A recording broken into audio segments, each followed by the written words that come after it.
Hello everyone, and peace of Christ all of you. Please invite your friends. And today we are going to answer some Abdul.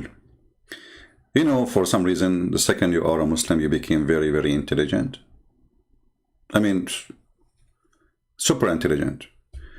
The second you are a Muslim, I mean, you believe that there is a God who will make your penis endless. Obviously, you are a genius. And he will give you a woman, her ass is 1 mile. This is beautiful. And there's a heaven full of children's boys who they are supposedly servant, 80,000 little boy for every Muslim, and they are very white, very beautiful, and very smart. And today, a Muslim, he will show you that you Christians are a bunch of pagans. What we can do? They prove it. I don't know how many of you will leave Christianity now. There's a Mohammedan who took 4 days course, 4 days course, how to translate. But he didn't know Arabic.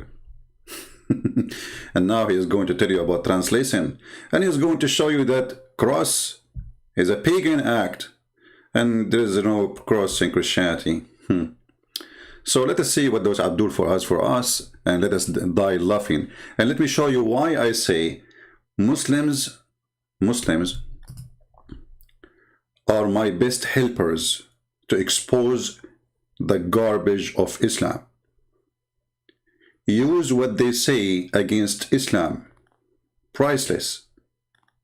Listen carefully and die laughing. Those guys, they work in the videos and supposedly they are excited. And brother, Jesus versus pagan, which you do follow, brother? Tell us more. And the topic is about the cross. I never got a tattoo, but I used to think if I was ever going to get a tattoo, I would get a cross. Why? Because in Christianity, that is the main event. That is what it's all about. It's believing Jesus was crucified and died. So in Christianity, maybe you do not know that in Christianity you should not have a tattoo, but you are an ignorant. Continue. For your sins. Let me give you an example. This is the King James Version of the Bible. And I have with me also the New World Translation. Stop. This is another Abdul. This is the genius. That is the fool. So that the fool, he is taking the genius. This is the guy, he is the expert, supposedly, because you have too many books behind him. Listen carefully. So now he's going to show you what the Bible says about the cross of Jesus. Tell us, Abdul. Translation of the Bible.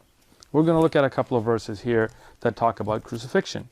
If we look at the Gospel of Peter, 1 Peter 2:24, in both the King James Version and in the New World Translation, we find that he himself bore our sins in his own body on the tree. We don't find a cross, we find a tree. In fact, the same thing can be found in Acts, when we find the verse 5:30. In both translations, we find the God of our fathers raised Jesus, from whom you murdered, hanging on a tree. You will find this in the King James Version, and you will also find this in the New World Translation, that is the preferred translation of Jehovah's Witnesses. Both of these are Christian Bibles. It's not a Catholic Bible, it's not a Book of Mormon, it's not a Muslim translation. Both of them have them. What is the Greek word though? Because we have to go back to Koine Greek.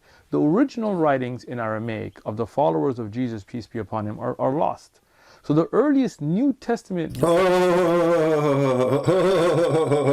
Guys, the original handwriting of Jesus Christ is lost, you idiot. Who said that Jesus, he wrote anything in his hand? Stupid idiot. Secondly, who said it's lost? Where you get this from? We have the Bible in Aramaic, not translation. We have the Bible in Greek, not translation. And we have the Bible in Hebrew, not translation. You Muslims do not have a single page. You see, not long time ago, a few years ago, they found a piece of leather. A piece of leather dated to the time of Muhammad.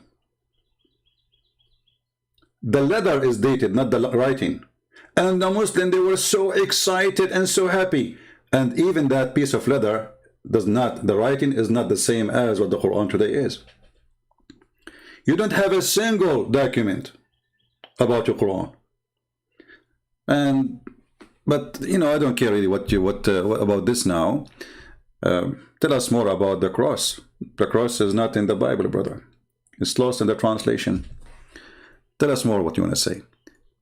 Because soon we will see how those two idiots, they destroy Islam. And if you are a truly Muslim, if you have a dignity, and you listen to this video, listen carefully for what they will say. And if you have any dignity, you will leave Islam immediately. Because those people will prove to you that for the sake of lying, Islam exists, not for the sake of sharing the truth. Because now they will debunk Allah, they will screw Allah, they will hang Allah on a tree. Listen carefully. Manuscripts that we have are in Koine Greek. In Koine Greek, both in Acts 5:30 and Peter 2:24, the word zilon is used, which is a tree or a stake, but never for two pieces of wood that could be put together as a cross. Never. That's it. Never. It's a stake, but it's never. Just to show you how stupid you are. You know, I'm not going to go with this stupidity. But we have many verses in the Bible says that this was a cross. So when they say a tree, my friend, because in the Old Testament it says, cursed is the one who hang on a tree. Why? Because the Roman is the one who brought the crucifixion. So after that, people are still using the same term. However, we can see in the Bible very easy that the Bible is speaking about crucifixion. But I mean, I'm talking to who? I'm talking to a Muslim, right? So always when I want to show something, I will show from the Quran, Islamic books. But before we go there, to get you busted and make everybody laugh at you. If we go to John chapter 20, verse number 24. It's speaking about the wounds and the hands of the Lord.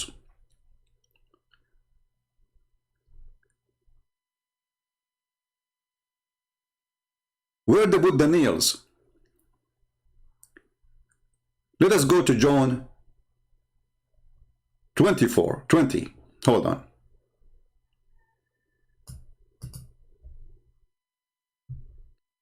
Just to show you the stupidity. What translation? What is? They're talking about describing how they put the nails in his hands. You see, when you open the hands of somebody, where you were going to find a tree, have two branches next to each other. But I will get you busted in the best way from your Islamic books, starting from the Quran. So if we go right now, and even if we choose the translation he mentioned, we will find the following.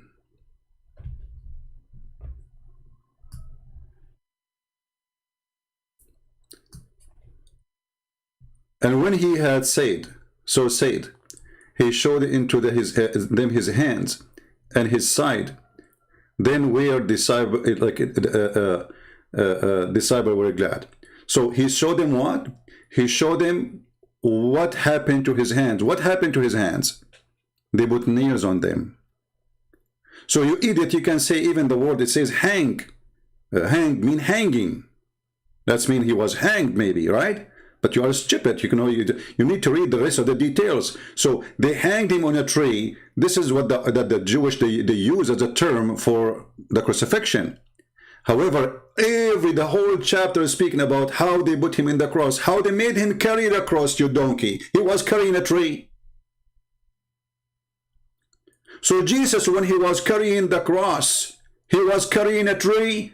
And then they took the tree, they put it in the top of the hill, and they wait for the tree to grow roots, because the tree will not stand by itself. And then they put him in the tree. I mean, look at this. Don't get married. If you get married, your wife, she will leave you right away. So when Jesus, he carried the cross, and he was walking with the cross, obviously, according to this Abdul, he was carrying a tree. Genius.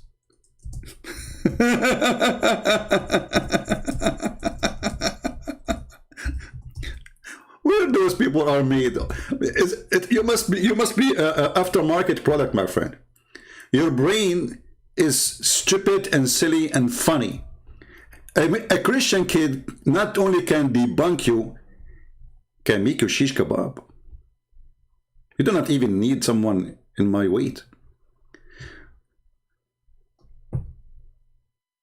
If we go to John 19, is speaking about how he carried his cross, the crucifixion.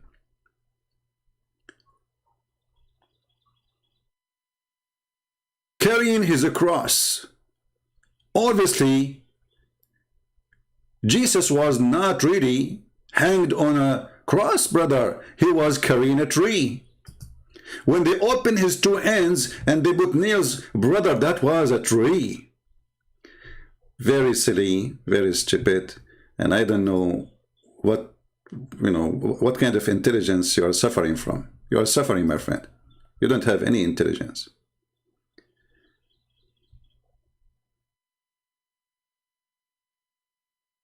They put a sign that this is the King of the Jews in the top of that cross. Is that a tree?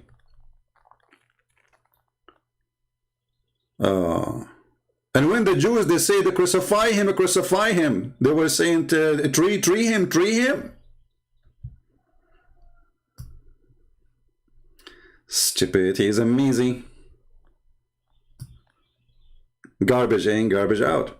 But you know, why I want to waste my time and speak to Abdul about what the Bible says.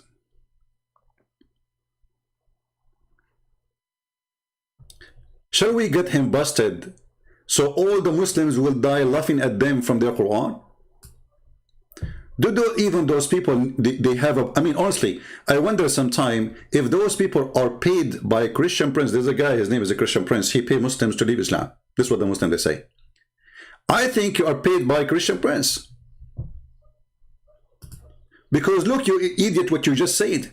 You said in the translation, this is not a correct translation. There's no cross in the Bible, brother. No cross, it is a tree. So why your stupid Quran approve it?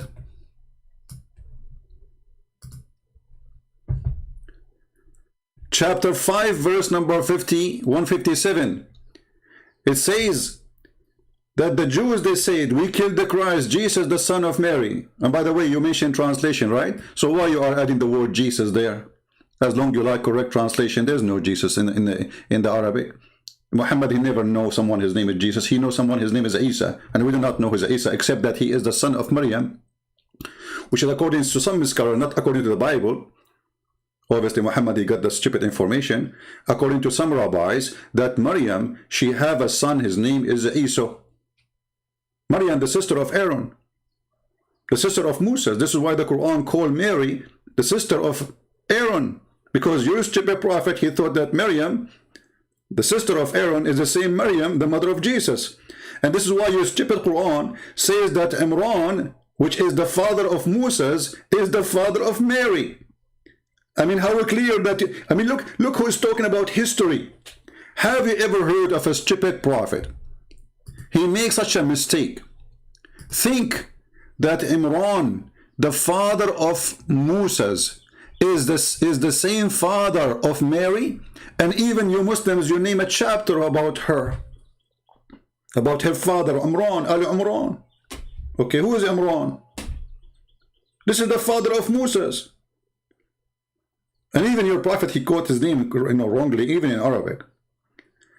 And then we will find that he is speaking about this father of Mary, who Allah told him that you are going to have a daughter. You are going to have a child.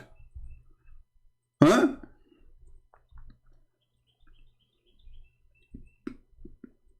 And you are talking about history, a God who do not know who is Imran.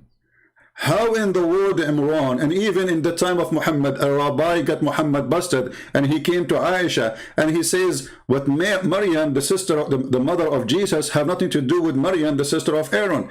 Aisha, she said to him, Kadhabt, you lied. She didn't say to him, no, this is wrong understanding. When they told Muhammad, when Muhammad got busted, he said, oh, they used to call them by their great prophets. وَإِذَا قَالَتْ إِمْرَأَةُ إِمْرَانَ. Oh my Lord. Okay, who is Imra'atu Imran? Supposedly this is the mother of Mary. The stupid Muhammad, who you are taking him for granted as a history source. I mean, look at this stupid religion. A guy who came 600 years after Jesus. The Abdul talking about wrong translation. This guy don't speak Hebrew, don't speak Aramaic, don't speak any language. He never met Jesus. He never been with any of the disciples of Jesus 600 years after, and they accept what he say. Even he cannot even read his own language. That's it. Jesus, he told them Jesus was crucified. That's it. And they are talking about history.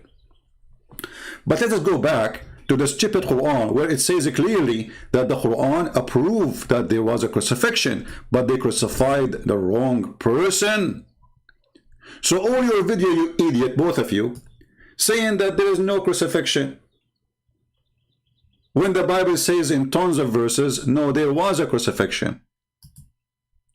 And if you are stupid, that's not my problem. If you cannot read, if you're an idiot.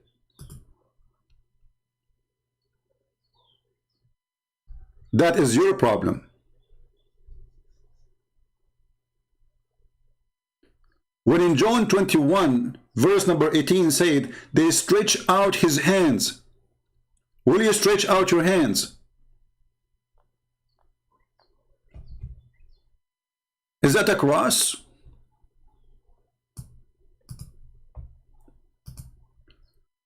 But now we have a different problem.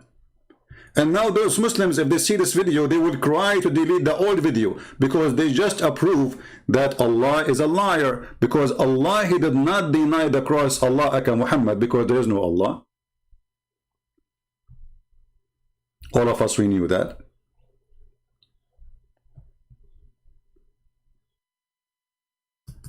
He did not say there is no crucifixion. He said they crucified him, not. But it was made to appear to them. Appear to them to be what? To be in the cross. Now you might say, oh, this is a Christian prince giving you interpretation. I can show you Islamic interpretation. Not even single one of them denied there was a cross. Not even one? Not even single one of them. Isn't it amazing? Remember, at the end, he will say to you that this is paganism.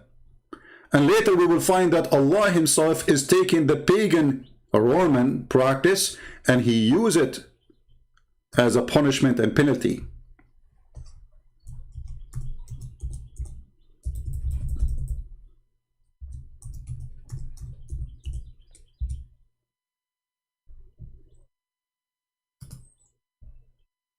Do you see it?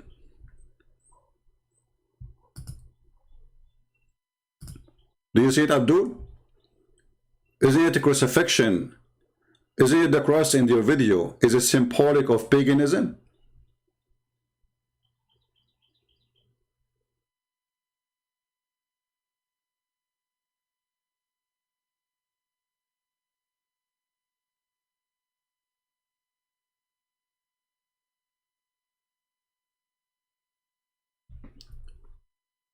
Let us see what the Islamic scholars they say about those two idiots. Or maybe I should play more of the video. Hold on, let me move this idiot so we can laugh more. Because the more they talk, the more they do poo-poo.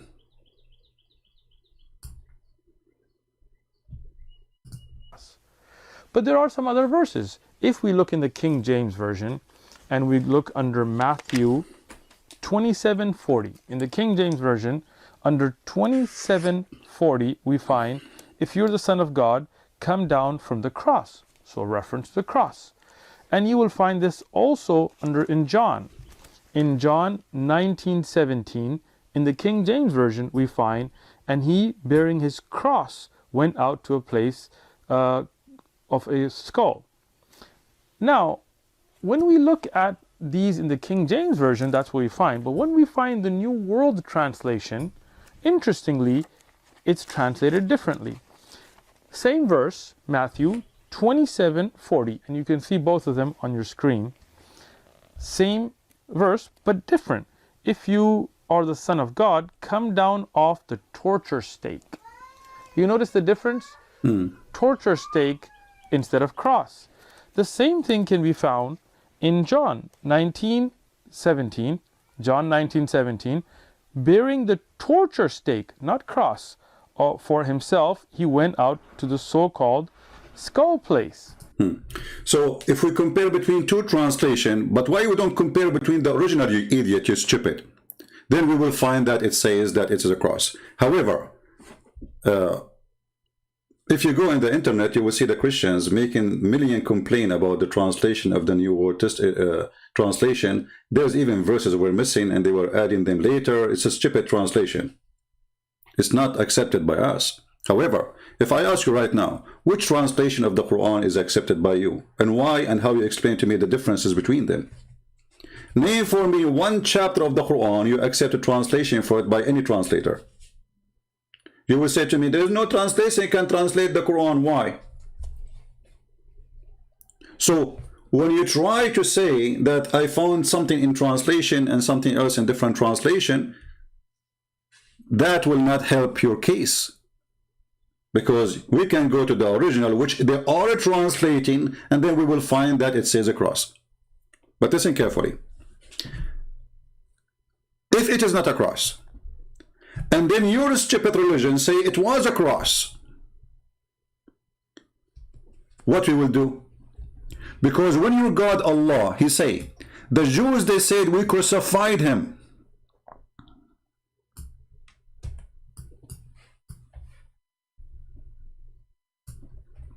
And Allah, He says, they crucified Him not, but it was made to appear to them. That's mean that they saw someone in the cross. So how your stupid Allah did not join YouTube to learn from you that the translation is wrong? And how the stupid scholars of Islam, all of them with no exception, they make the same mistake. If we go and search for the interpretation of this verse, those are all your scholars. This is your Muslim website. I challenge you to show me one, just one,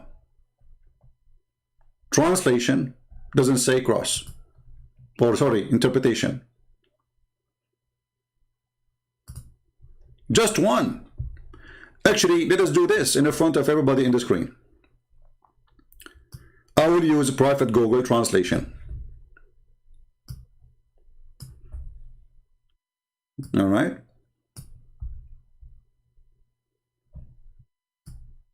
Let us zoom out.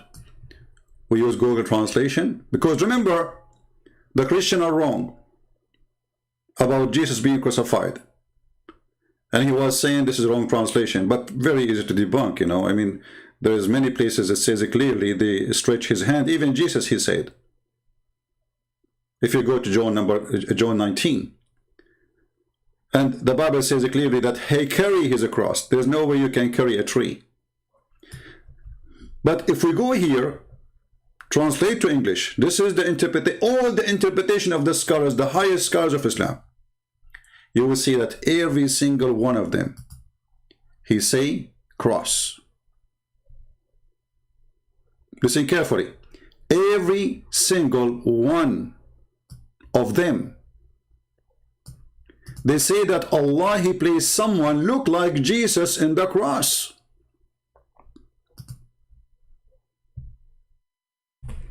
And now what does Abdul will say after he watched this video? He will say, those are donkeys. They should join YouTube. But they crucified a man similar to him. Who is saying that? This is your interpretation. As-Sadi, Allah, He said, the messenger of Allah, and killed him, and they crucified him. But those who disagreed with it in doubt. Okay, so what happened? They crucified someone else. Isn't it amazing how stupid to be? Let us show you more. Hold on. Read carefully.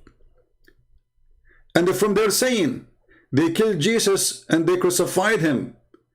They did not kill him, and they did not crucify him, but like someone looked like Jesus to other, appeared for them in the cross. Do you see it? This is your Muslims. This is what they teach you in school, in Islamic school in the city of Medina.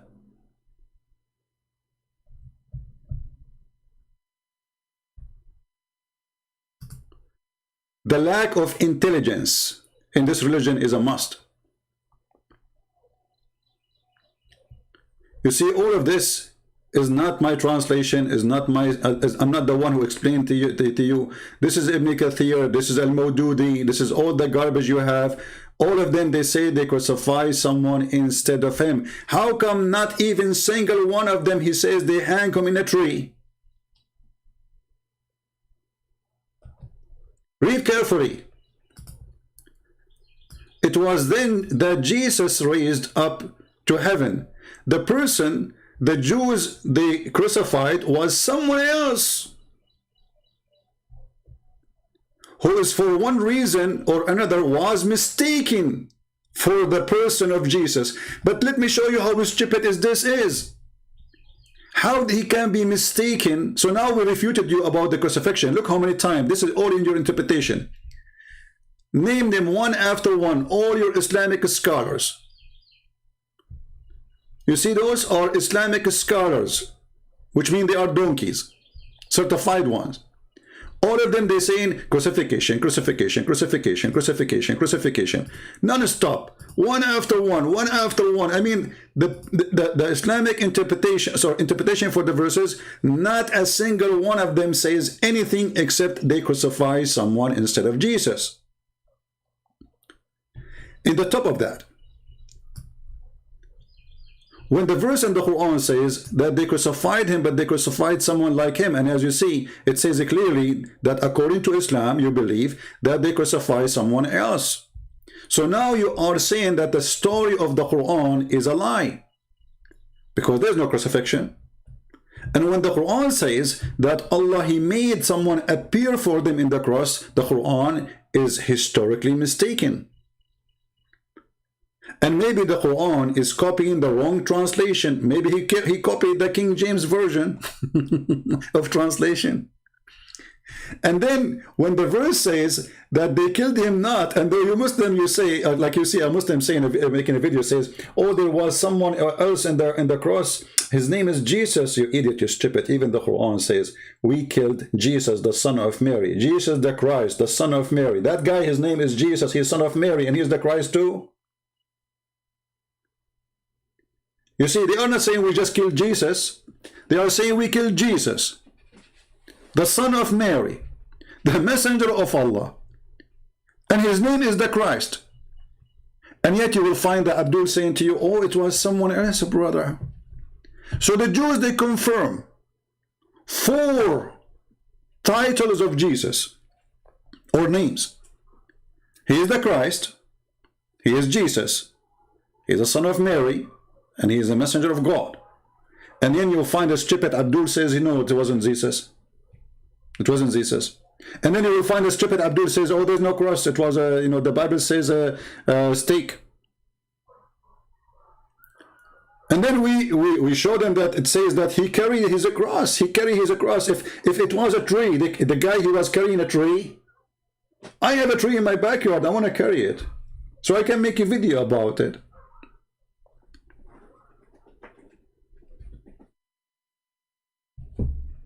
Do you see how stupid those people when they make those videos? And then the guy, he said, crucifixion is a sign of pagans. This is a pagan. Well, first of all, we don't worship a cross, you idiot. And for us, even the Bible says the cross is a curse. But Jesus, when he went to the cross, he showed us how the curse can be turned into love, for he loved us. So it's a curse. Even the Old Testament says cursed is the one who hang on a tree. This is way before the Roman. The Roman is the one who brought the crucifixion. And then your God, Allah, He took it from them, and He made it as a punishment. But as long in your video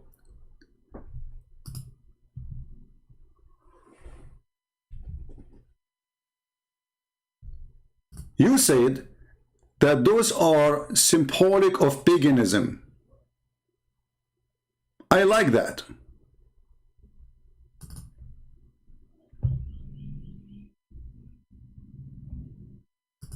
Well, where did it come from? This was a pagan symbol. As you can see on the screen, these are uses of the cross by pagans in Northern Europe when they were being converted. This is why in early Christendom, the early followers of Christianity never used a cross. You know, in early use of Christianity, this is why all the Bible says the cross of Jesus, the cross of Jesus, the cross of Jesus, the cross of Jesus. They don't say, when they speak about what Jesus did to us, by the cross of Jesus, he redeemed us. They don't say by a tree, they don't say by a stick, they say the cross. But let us go with you. If a cross was a symbolic of paganism, that means nobody used a cross before, but we know that cross is extremely important for any structure as a human being you want to do. You have a cross in your house, you idiot. Everything around you is a cross. The electric column in the front of your house is a cross. Your street have a lot of cross. Your car, you yourself, you are in the shape of a cross. You idiot. You yourself, you are in the shape of a cross. This is your shape. But as long those things are symbolic of paganism, and then we find Allah using the pagan practice of a crucifixion of the Roman, and he make it his own practice. Couldn't Allah find a better practice?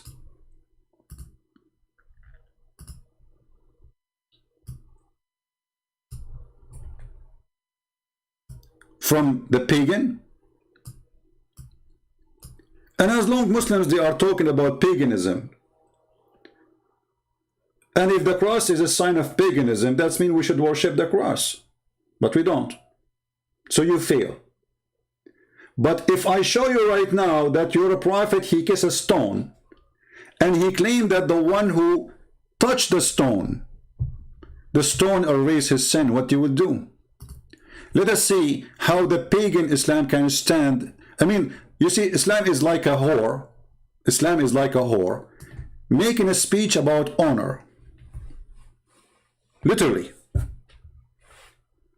Islam is like a big pimp whorehouse. And they want to, and this religion want to teach you about how to be decent. They speak about paganism, and they are the biggest pagan in the world.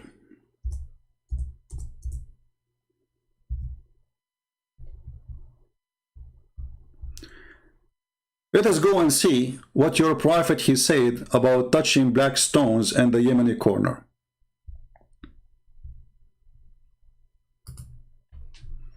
Who is the pagan? You see, there's nowhere in Christianity it says if you touch a cross, your sin is forgiven. It is Jesus who forgave our sin. There's nowhere in Christianity it says if you kiss a stone, your sin is forgiven. That is your prophet. Oh, Abu Abdul Rahman. Too bad Abu Abdul Rahman at that time he have no YouTube. Otherwise he will make a video about what he heard from the prophet and recording of the prophet. Why do I only see you touching these two corners? He said, I heard the messenger of Allah saying, touching them erases sin. Do you see it? And you are coming to school us about paganism?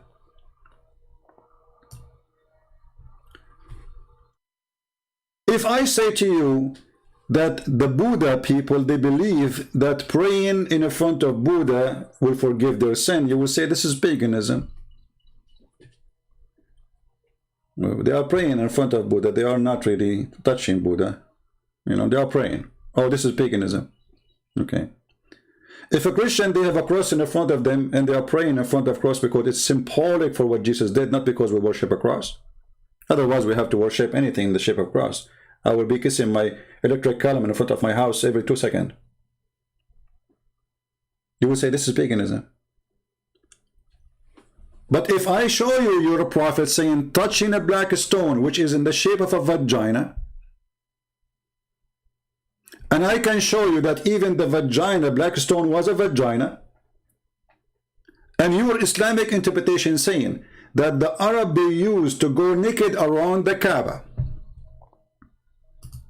and women who cannot have babies when they have their period, they come and they place their hand in their vagina and then they place it inside the Kaaba, inside the black stone. And I will show you the reference, so you don't say I'm making things up.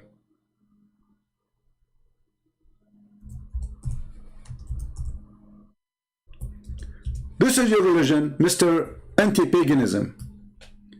I challenge you to tell me what was the practice of the religion around the Kaaba in the time of Muhammad. This is in the time of Muhammad. Muhammad actually, he saw a woman, she was walking naked, and you can see the reference of in my book, Sixth on Allah. He saw a woman walking naked, singing to Allah, totally naked. Muhammad, he wanted to have this woman, he got jealous, he don't want anyone to have her or to see her naked after that.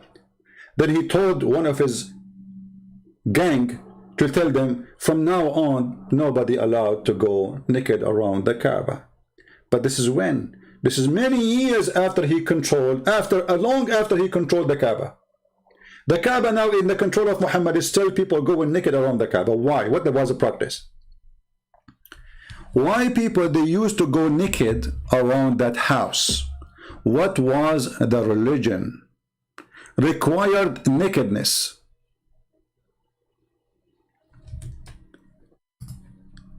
Let me see if I can find you, and I will find you. There's no way I will not find it.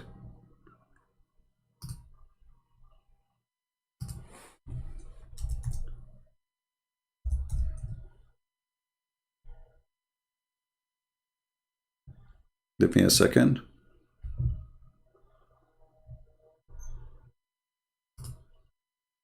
Where the black stone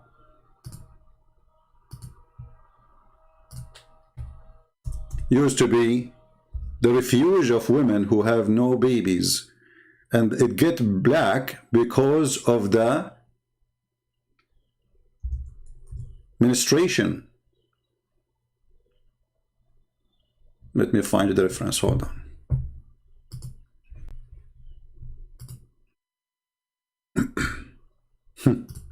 Look who is talking about paganism. Muhammadan talking about me. It's unbelievable, honestly. It's hard to believe that a pagan person who followed the pagan Muhammad, who is the black stone kisser, who go, all their religion is based on a stone. They pray in the direction of a stone. They bow down in front of a stone. They touch a stone to erase their sin, and now they will say to you, a Muslim who make video says, oh, it's not the stone who erased our sin. Okay, hold on. It says whoever touched them, his sin is erased. Why? What is the connection?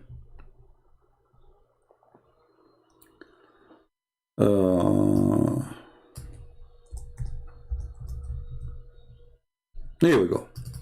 We promised you to find the reference, and we found the reference. I was afraid that sometimes those websites, they don't open, you know, Muslim website. But thank God, it's open.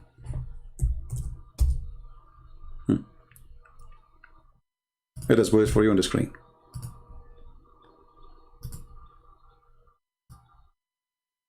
This is the Kitab al-Hawi, Tafsir al-Quran.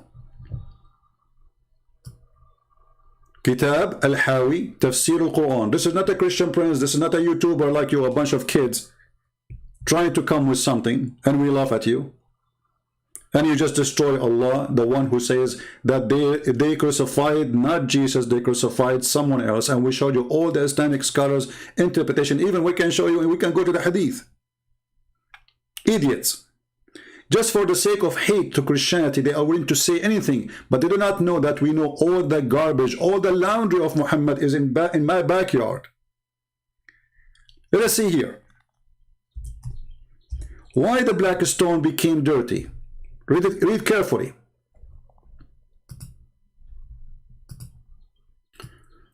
وَجَاءَ جِبْرِيلُ بِالْحَجَرِ الْأَسْوَدِ, and Gabriel, he came with the black stone from the sky. And it's been said that it came from the Abu Qubais. Abu Qubais is a little tiny mountain next to the Kaaba. The Muslims believe that during the flood of Noah, Allah, he stored the stone, the black stone, inside the mountain, and when the flood is over, the black stone was spitted out from the mountain. وَقَدْ خُبِّئَ فِيهِ فِي أَيَّامِ الطُّوفَانِ, and this was hidden in the time of the flood of Noah. And it was a white pearl from heaven. فَلَمَّا لَمَسَتْهُ الْحَيْضُ فِي الْجَاهِلِيَّةِ أَسْوَدَ, and when the blood, menstruation blood, in the pre-era of Islam, it became black. This is your book. You are kissing a vagina. And why the black stone is made in the shape of a vagina? Because simply this is the purpose of it. It is a fertility stone.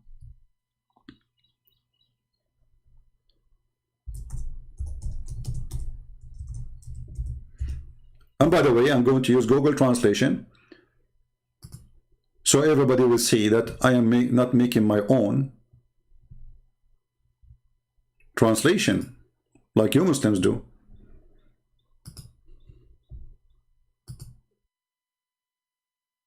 Okay, now we have the English translation.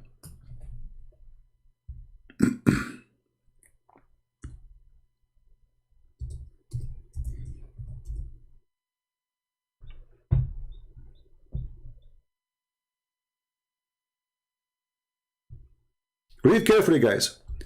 The black stone is from heaven, and it was said that Abu Qubais, this is the name of the mountain, gave birth to it and spit it from, and it was hidden in it during the days of the flood, and it was white ruby or pearl from heaven.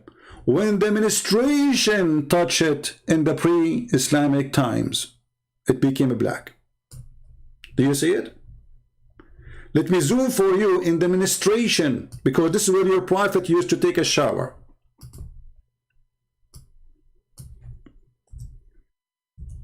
The Muslims, they have videos about how the prophet teaches good manner, how to be clean, how to fight corona. And then we find that their prophet used to take a shower with dead dogs and women blood from period and garbage. So who is the pagan? Muslims, who is the pagan? So look what you did. You proved that the Quran is a false book because the Quran confirmed that there was a cross, but the one wasn't the cross was not Jesus. So now you said that this is a fabrication. There was no cross. So all the story in the Quran and all the stories in the Hadith and all the stories in Ibn Kathir and Al-Qurtubi, Al-Tabari, Al-Jalalain, all of them, they lie. There is no cross, brother. Who discovered that? To Abdul in YouTube. I wonder how many Muslims will be laughing at you now. Look at him, he's a genius.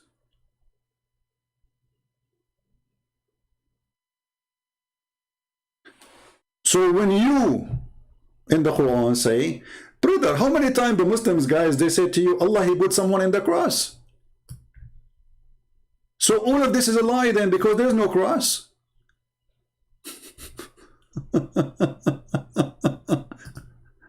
Brother, there's no cross. When a pagan man speaks about paganism, even your prophet, he says the black stone is going to have eyes, tongue.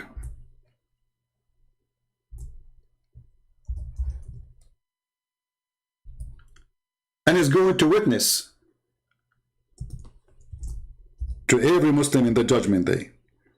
And you are talking about, and this is not metaphorical. You see, somebody might say to you, this is metaphorical. Not a single scholar understood this as metaphorical.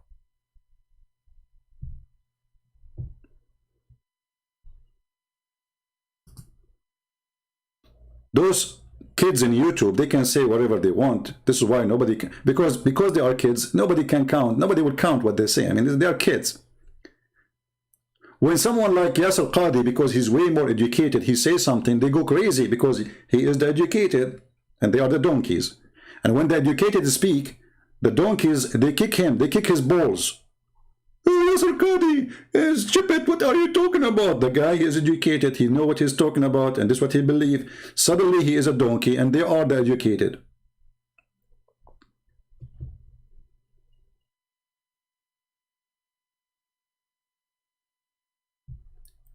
When you're a prophet,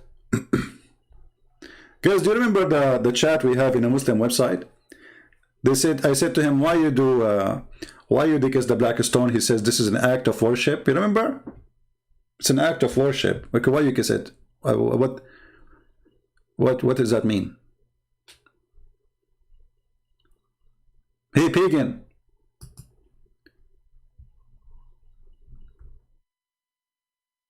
This is a sexual stone.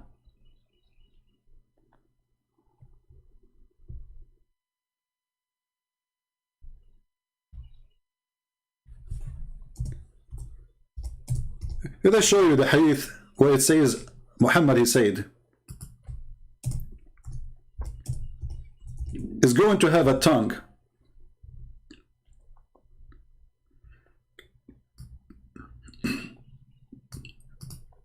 And eyes.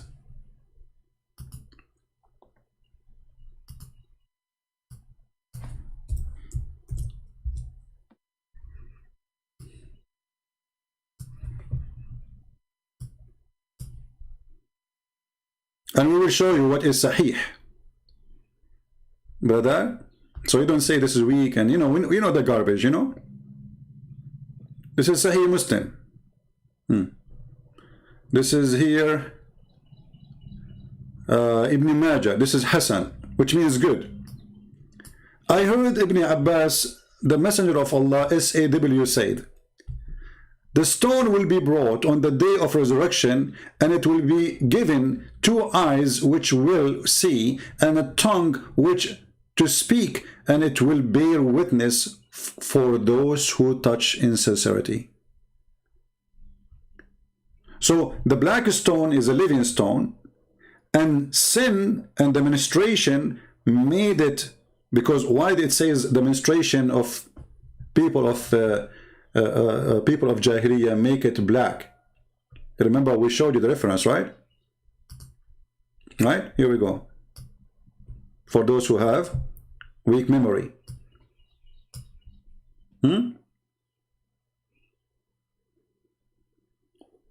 Why it says sin? The hadith says that sin made the black stone, the white stone black.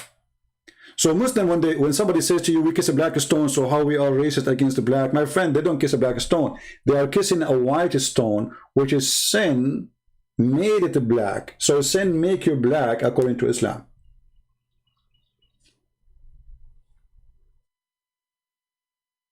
And why they believe that those women, they have sinned? Because simply the reason they are not having babies, because God is punishing them, Allah, the pagan God. And this is why they come when they have their menstruation, because when a woman, she have menstruation, obviously she have no baby. So she come when she have her menstruation, she put her hand over her vagina, she touch it with the blood, and she placed her hand inside the black stone, and that made the black stone black, as you see. This is a pure pagan cult. And if you ask a Muslim why the black stone is made in the shape of a vagina, what is the explanation?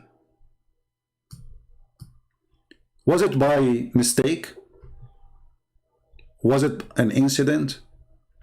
A wrong design? And why your book says that women, they used to put their hands inside the black stone and the blood of menstruation made the stone black? What a coincidence. And why they used to go naked around the Kaaba? What a coincidence.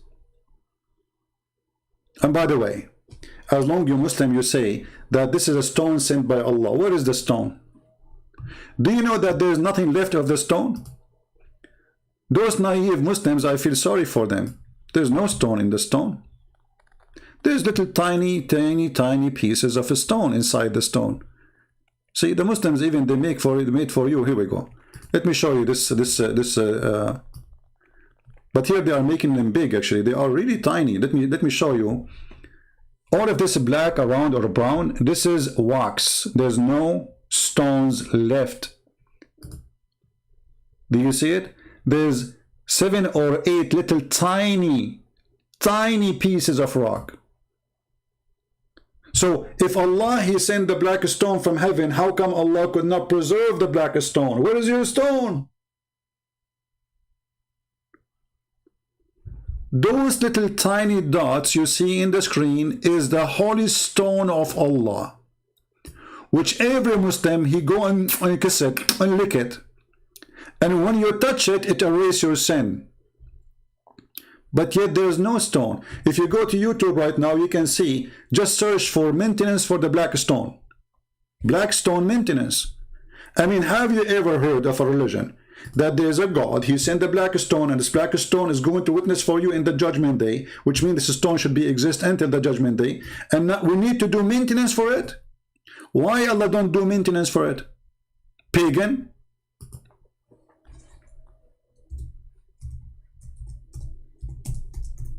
Let me find you the videos.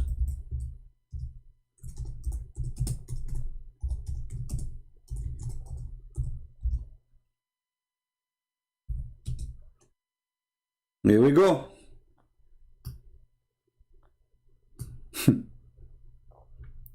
Brother, the heaven of Allah. This is from the heaven of Allah, brother. We do maintenance for it, brother. This guy, he is putting the wax on the black stone.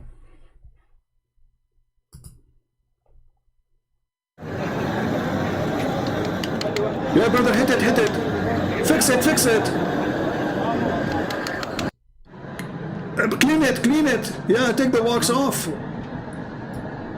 There's no black stone. The leftover. Scratch it, yeah, around the rocks, brother. What is this?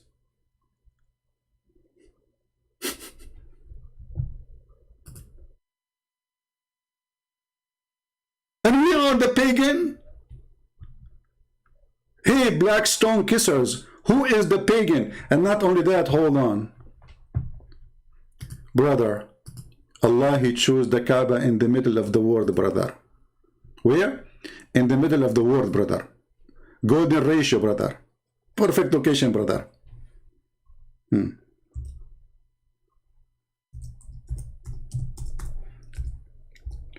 Just to show you how easy to debunk this stupid cult.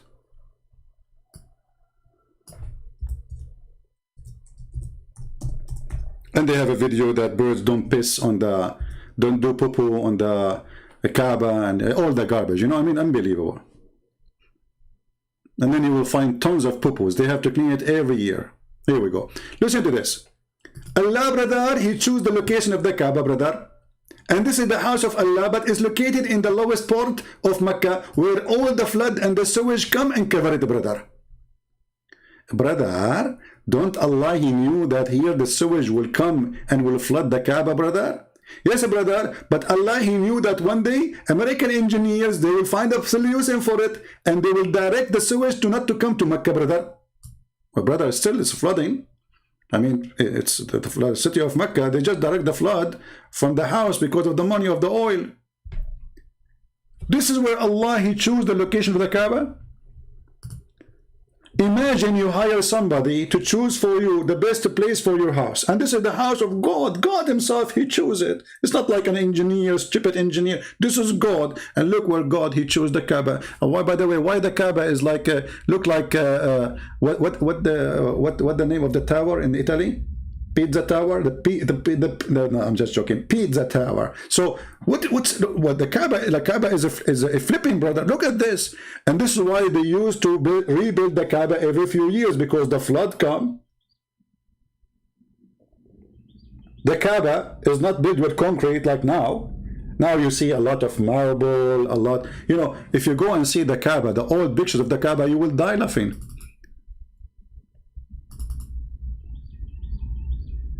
Let me show you the old Kaaba. This is before the oil. This is just 100 years ago. Dirt, garbage, camels around it. Not like now, there's fans and air conditions. Look, this is the Kaaba, brother, just 100 years ago. Look at this. This is the Kaaba. Dirt.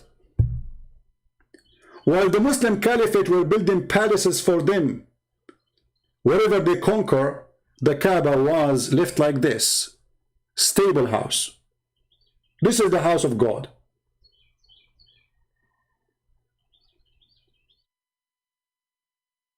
A house of a donkey in Europe is way better than the Kaaba until 100 years ago. Then the oil came. And then Islam gets stronger with the money of the oil. So we start building mosques everywhere, making brochures, lying to the Western, fooling them, propaganda machine, buying the prince and princess. This is why you see the oil leaders, they say Islam is good. You know, George Bush, his partners are the Saudi. Everybody knows. You know, everybody knows. It's not secret. The royal family of England, their favorite place to visit is Arabia because they receive incredible amount of jewelries and as gifts, supposedly, not a bribe. If you ask the Queen of England, where you like to go? To Hawaii in America or to visit the Sultan of Oman? The Sultan, you know, he will shower her with gold and silver and jewelries.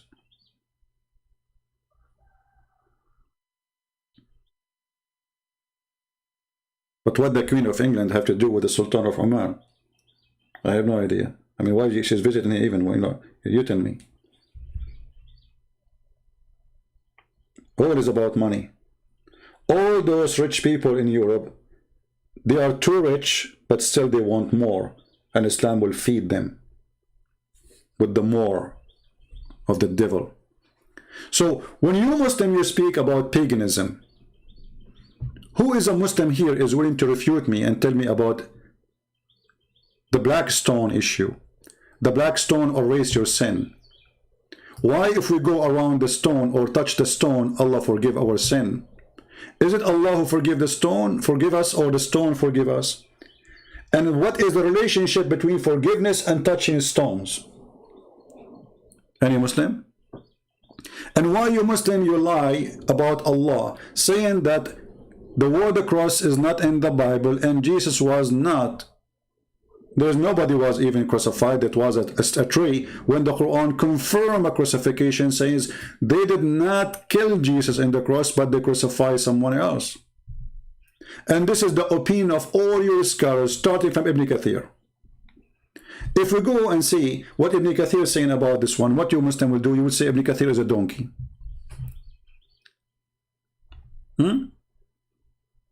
He's a donkey. And by the way, I agree. I mean, he's a donkey. I mean, why he will not? Someone believe that if you go to heaven, there's a God who will make his penis English. He must be really lost his mind.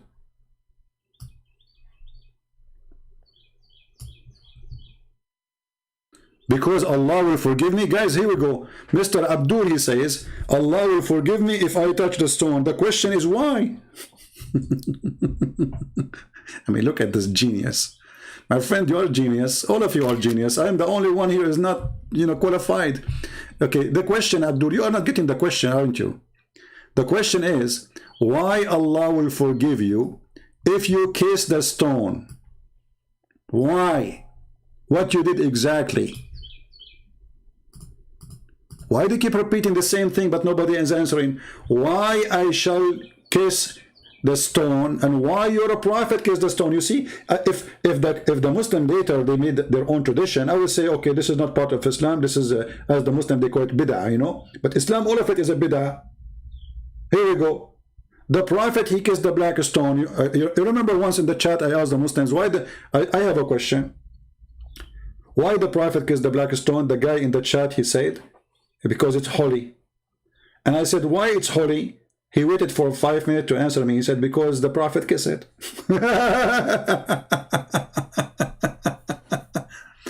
So the question is, pagan Muslims who go around the stone, who bow down in direction of a stone. Oh, I forgot, there's a guy, he says, it's very hard to believe in Christianity because Christianity teach flat earth. Look who's talking. Are you praying from Australia facing the Kaaba, brother? No. There's tons of verses in the Quran speaking about the flat earth.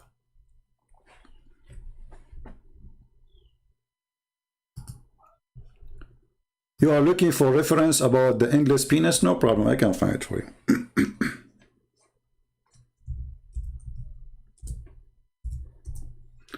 Give me a minute.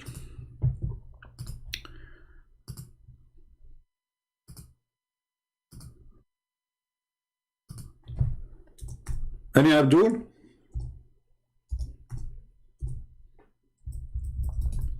So what I learned about this Abdulism religion, they accuse you of what they have. They accuse you of what they have. Islam promote prostitution. They accuse you of prostitution. Muhammad himself was a prostitute and he was a son of a prostitute. Even their book says that the father of Muhammad, he was offered 100 camel to sleep with the sister of Warqa. He told her, I will go to the mother of Muhammad before he had Muhammad and come back to you. He was a gigolo. All right.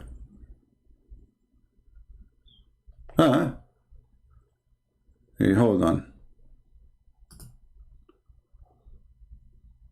I could not open the website. I don't know why. Let us see. You see, it was in this website here. It says required. They need me to join the website. Okay, hold on. Let me search for a different place.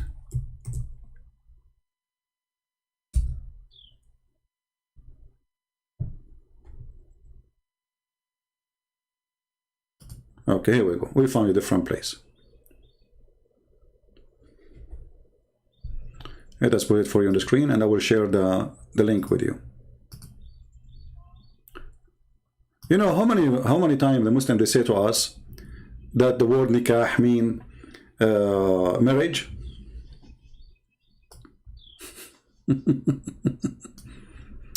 All right. Let us see here what it says. This is Hashiyatul Bujayrami Kitabun Nikah, the book of effing. The book of what? Effing. Okay. يعطى أحدكم في الجنة ذكرا مثل النخل السحوق وفرجا يسع ذلك.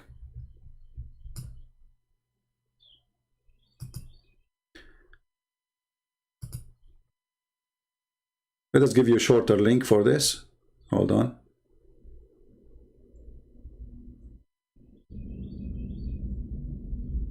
Here actually there's images of the page, I think. Yeah, hold on. Let me.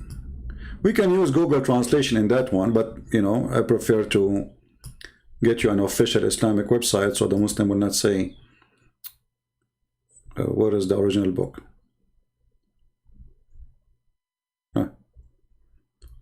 Look at this book. This is even better. Dalailun Nubuwa. The proof of the prophet, prophecy of the prophet for Al-Bayhaqi.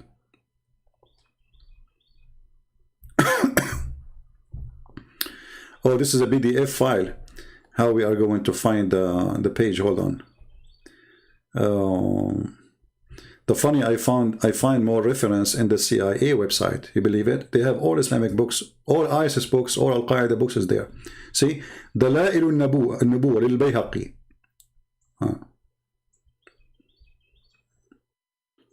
I know if this is the one. Okay. Let us see if this is the one. Give me just, let us find different.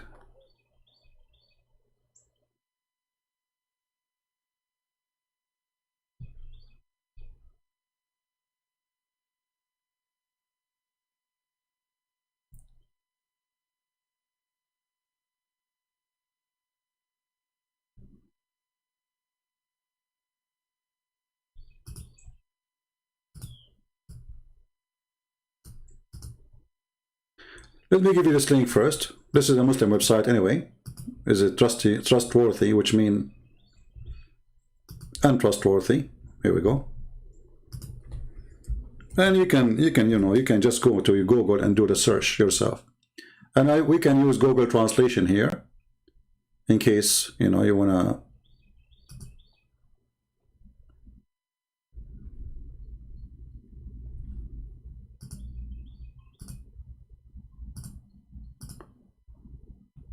Let us do that.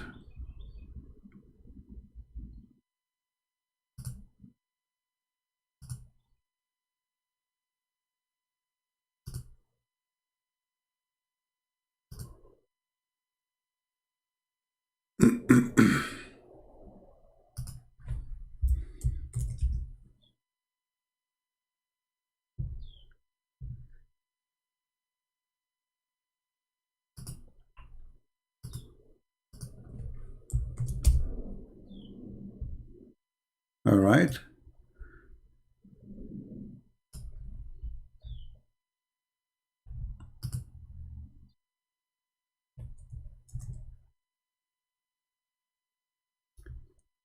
You can use the link I gave you, and then in order to, just use Google Translation and you will see it.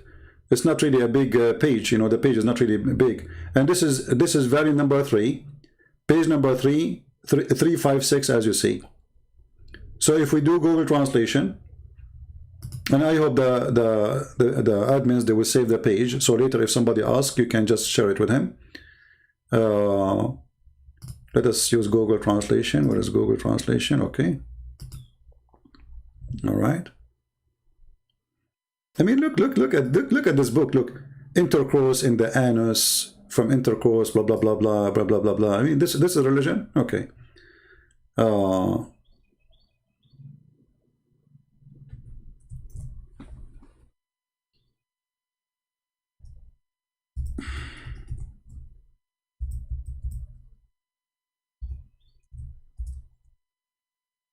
Okay. The translation is coming very funny here. It says here, one of you will be given a male member in heaven, like a crushed palm tree. The reason that Google translated it as a crushed, because it says sahuq. Sahuq means English.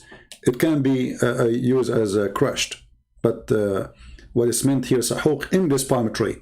And a vagina that I can accommodate that. You see it? This is God. Who is the pagan? Who is the sexual god here?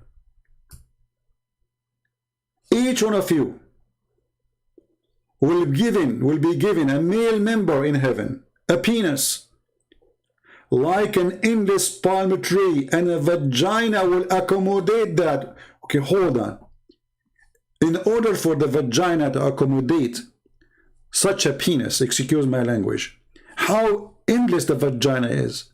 I mean, the tunnel between France and England, how long it is. This is longer.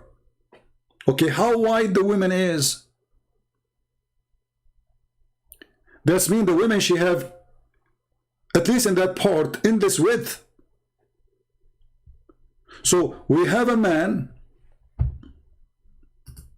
I'm not going to make a dirty drawing, but just to explain to the fool, or to the one who have not a good imagination. Based on this, based in what Muhammad is saying,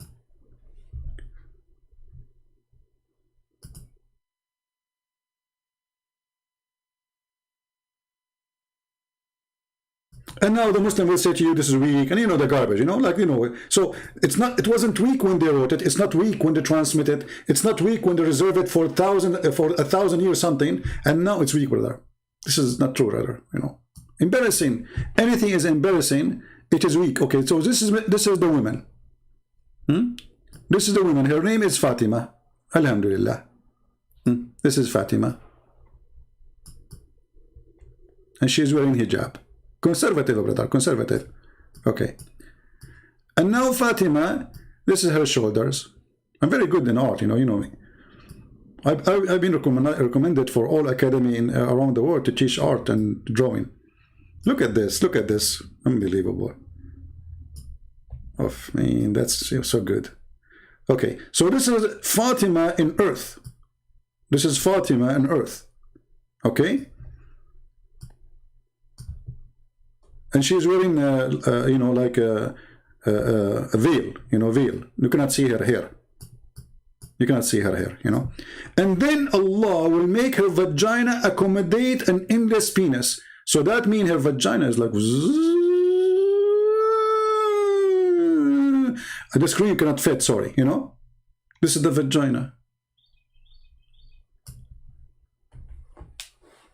And they are talking about a smart, intelligent. Let us see the translation, brother, of the Bible. The cross is not there. It says a stick, brother. I mean, look, I mean, a Muhammadan is like somebody talking about a pimple in your back when he don't see the camel hump in his back.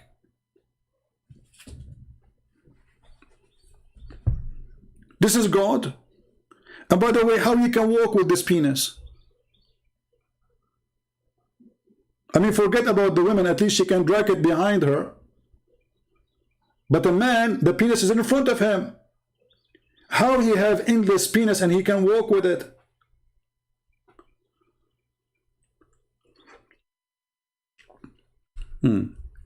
Somebody saying, why you don't debate ZakirNaik? The question is to ZakirNaik, my friend. Why you don't debate me? Why you don't go right now, and I challenge you, and send an email to Zakura, Zuzu. Say to Zuzu, hey Zuzu, Christian Prince saying that you are a Zuzu, and you are a potato. All of you Muslims, you want to debate me face to face, making it as an excuse to run away from me. Like, I am willing to travel to Jamaica to debate Christian Prince in the beach, okay?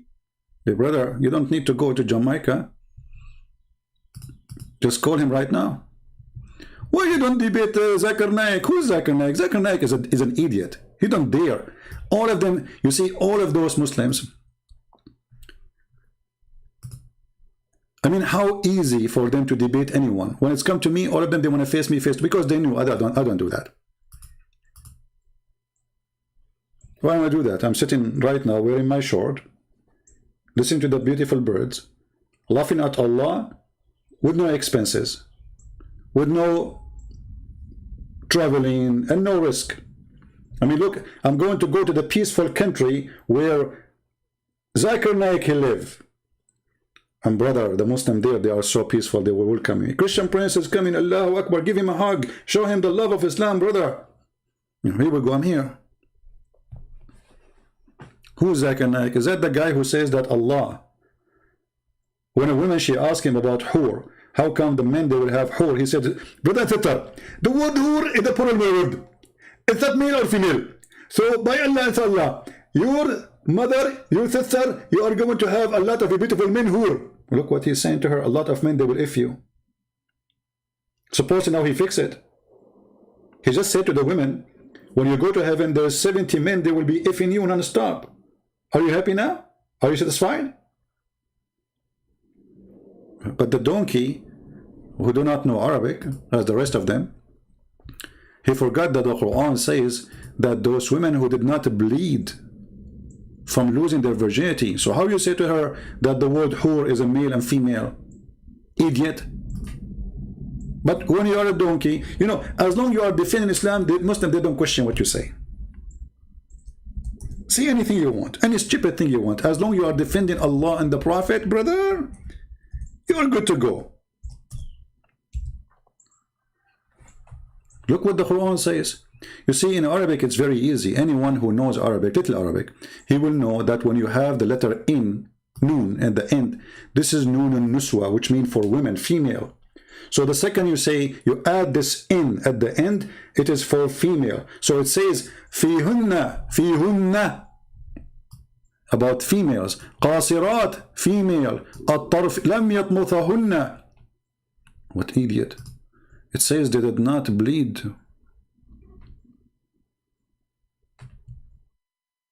You see here, the translation is false, by the way. If you change it, and this Abdul in the video, he was saying, how come translation it says different? Look at your translation. Is it a chastity or their bleed? Does it say chastity Or it says they did not bleed, they will not lose their skin, actually, the skin of the vagina. Yatmuthahunna is losing the skin of the vagina. So we change the translator, right away we'll find different Quran. There's a huge difference between a chaste woman, and a woman, she did not lose the skin inside her vagina. And why does God want to describe what is inside the vagina for me about women in heaven? Why you debate with the maybe I called him, he hang up on me. You don't really forgot, you idiot. I called them, I am the one who called them 7-8 times. They hang up on me. Did you say that? Did you say this? Go see. He promised the Muslim he would debate me. The coward, when I call him, he hang up on me and we did not have a debate. He played a record for me saying, did you say suckle me? I said, yes, I did. I was quoting your filthy prophet. And then he hung up on me right away. Did you say suckle me? Yeah, brother, I did. Yes. And you did too. This is the coward, your Mimi, who ran away from debating me. I am the one who called him. And the video is there. He have 7 or 8 people there. He put my speaker far away from the mic so nobody can hear me, supposedly. He do not know that we are broadcasting in different channel anyway, so the voice will still preserved. And this is him. He asked me, why you say that? Supposedly he trying to put me down. Look, what kind of a Christian you are. Did you say that the Muslim women suckle me? I said, you filthy coward, I'm quoting your filthy prophet. And now he is debating with a Muslim sheikh. So look what he said to him. Okay, can I suck your wife tit? This is a Muslim talking to a Muslim. Christian Prince was talking to a filthy woman. She called me and she claimed that Jesus did that to his mother sexually. She said that, and the video is there. The coward, they cut the video, did not play that part. And I can play it right now. And then he said exactly what I said, but in a very disgusting way. I said that to her, in fact, it's your prophet who said that a woman, she can suckle an adult man. Suckle me. He cut that part. Suckle me. I'm saying suckle me. See it? All the Abdul who is saying debate this and debate that, you are a bunch of potatoes. Because if you are a person really who want to see a debate, let them call me. Here we go. I'm going to open my pal talk. Who is the Muslim Abdul wanna call me? Is that fair, guys?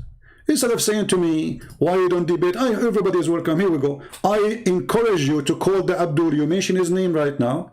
If you have the guts, any one of them, to call me right now. Who dare? You don't. And look at you. All of you are a bunch of cowards. Why you are asking me to debate that guy and that guy? What about you? Oh, you are half a human being. You don't dare to debate me. Debate that guy. Is that your stepfather? And he is good in bed? None of you is men no more. You are asking me to debate men. They are not here. And you are here. Are you a man or not? And why you don't call them right away? Tell them, hey, Christian Prince is live on air. And here we go, my Baltok is open. Who wanna call me?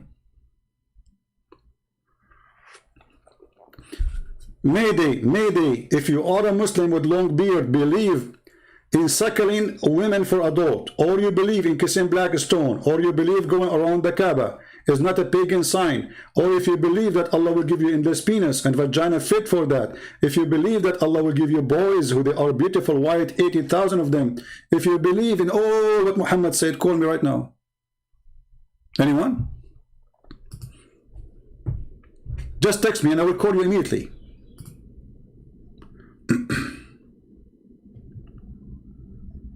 Anyone?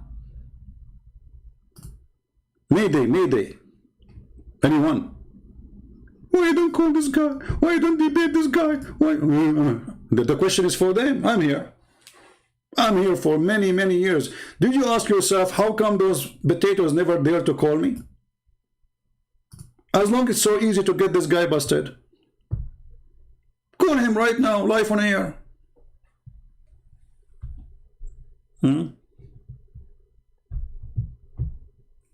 Yeah. Any Abdul? I love the mute button. That's not true. You see, just to show you the hypocrisy of the Muslims. When I called Mimi hijab, he hung up on me, not muted me, more than 7 times. I did not even speak for the total as 4 minutes. If I ever mute a Muslim, is somebody going to answer the question, so there's no point of talking, just go, bye-bye. Like as an example, there's a guy, he called himself the ultimate fart. We say to him, what the verse here saying? He gave me a meaning for the verse, nobody in Islam accept. I said, how you come with this? Do you know Arabic? He said, we do not know the Arabic. I said, okay, do you accept the translation? He said, we don't accept the translation. I said, okay, do you accept Ibn Kathir? I said, I don't accept Ibn Kathir. Al-Qurtubi al-Jalalain, I don't accept the Jalalain. Do you accept the Hadith? He doesn't accept the Hadith. So why don't I talk to him? Hang up on him.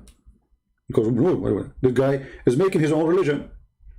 When we debate a scholar who is debating me, he will get me busted from his books, not from his own opinion, because your opinion doesn't count.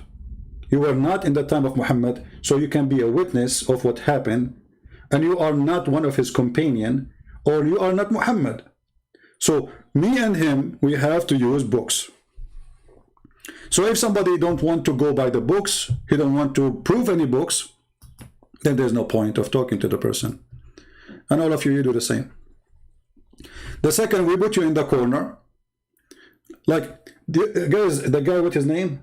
Nunu Ahmad, he's so small. He kept going around, Christian Prince ran away from me. So one day, I said, come on, let us get this guy in there. I don't talk to him because he's stupid. This is the guy who agreed that his prophet have sex with the goat. He said, so what? So what?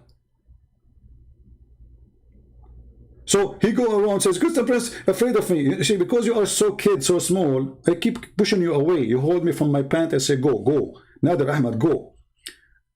2 weeks ago, I said to myself, let us have this guy. I mean, just for the sake of fun. I was bored. And he called me, and all of you know what happened. Anyone? I lied, defend myself. Call me and prove me liar. Go. Why you don't do it? Coward. You lied, defend yourself. Oh, let me defend myself. I swear by Allah. My friend, as long you know that as you claim, I lied, why you don't call me right now and get me busted? Obviously, you know that you are a potato. And you cannot do that. I will do the opposite. I will prove you to be stupid. This is why you're afraid to call me, otherwise you will be all over me. Christian Prince, you lied. Where? How? Call me. No, not tomorrow. Any Muslim dare to call me? I'm waiting. Hello? Any Muslim?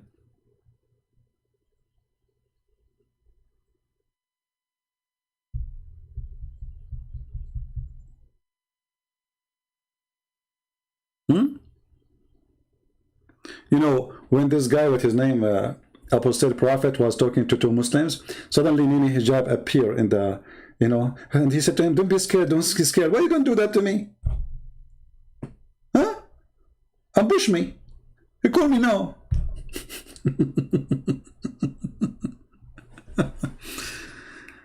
Can I ask you a question? I am a Christian. No, my friend, you cannot ask me a question, because as you see, my time now for Muslims, but our topic is about Islam. Any Muslim? Any brave Muslim? Forget about the coward one. You mention names for me, a bunch of cowards, because they never dared to call me. I called them.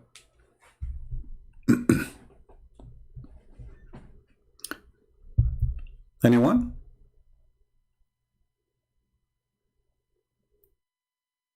Mayday. My pal talk is open. Anyone? Why you ask Muslims to call, and when they call you, don't speak to them? Don't let them speak? That's not true. Nobody let them speak as I do. But you Muslims, when you call, you don't speak. I can play for you now all my calls with Muslims. You will see a Muslim, you have to force him to speak. And the proof is here. Let us make a challenge. People, can we make a challenge to our friend Ahlus Sunnah? Call me right now and record it. This is recorded. Let us see if I will let you speak and if you will say anything. You will not. Let us see who is the fraud. Me or the one who promised you endless penis. But you don't dare to call me. In front of everybody. I challenge you to call me. And you choose a topic and you don't change the topic. And I challenge you. When I respond to you, you respond to me.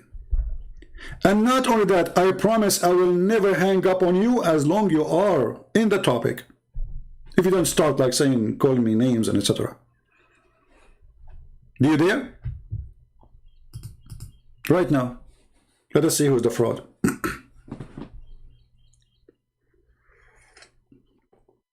Look at them, look at them. I am the one who says, I'm waiting for you, call me, get me busted. Let everybody see who is afraid. Let's see who is the coward. You are like Muhammad when he went and he hid between the legs of Aisha when they broke his teeth.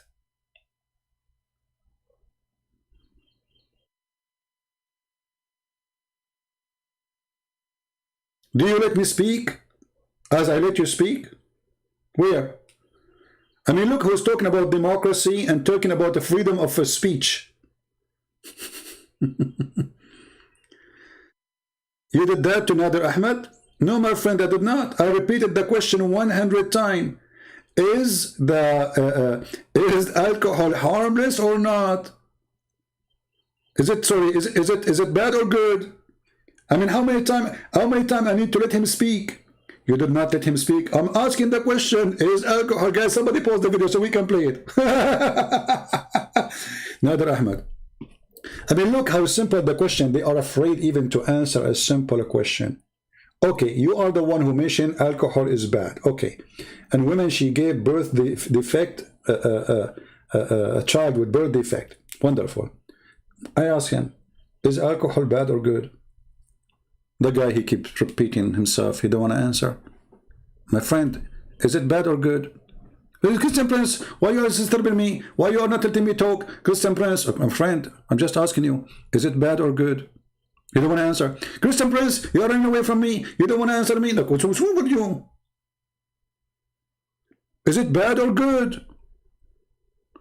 I had to repeat the question like 100 times. And then when we got him busted, finally, I have to force him to say the answer.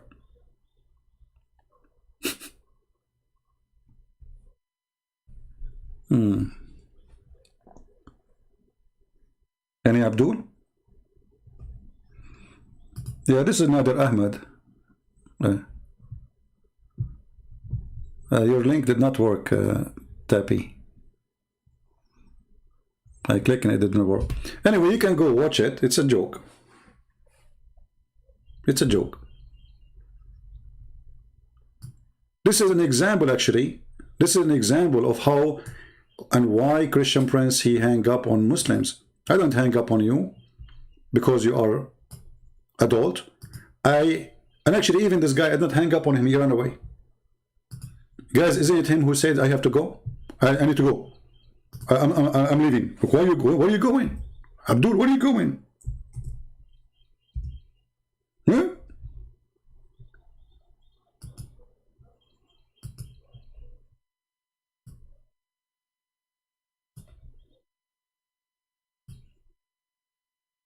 Where are you going? So this verse, it is about Muhammad. Let us see, where he called me? I don't know where he called me. It says debate, but I don't see the debate. Hold on. Oh, remember. We are talking about chapter. Well, I'm sorry. Chapter what? What'd you say? What chapter? Chapter 5, verse 9. What chapter? Yes. So we're going to do one scientific miracle proves that the Quran is the truth, and you are actually following a demon called Christ. So both the Bible and the Quran actually answers a question on the issue of alcohol. Now, what's very interesting here, there was a study done. I don't have my desktop, which is shared. I'll show you that study. But in this study, it showed that the Quran actually, because of the teachings of the Quran, the Muslim women... See, I'm listening. I listened to him to the end, the claim. I did not interrupt him. I'm listening. The Muslim, they say I don't let him talk. See the liars? It's there. I'm listening. There is he called me. He chose a topic. He is the who is the one who chose it. I did not even ask him a question. I said to him, okay, Nader Ahmad, what do you want to say to us? What do you like to say? That hurt my feeling. Do you accept? Okay, hold on. Then you're going to. Let us see from the beginning. I can give you from the beginning. You are playing. Knows that the Quran is priceless. You are the best. Forget about the rest. Now he will call me. Let's be careful. He's here. Hold on. Yeah, let us call him.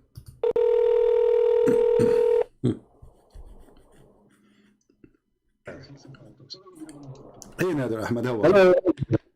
Well, hello, CP. How have you been doing? After all these years, we finally meet. This is very good. I get a chance to meet you. How have you been doing? Thank you. I'm very fine. So what do you want to say to us? Go ahead.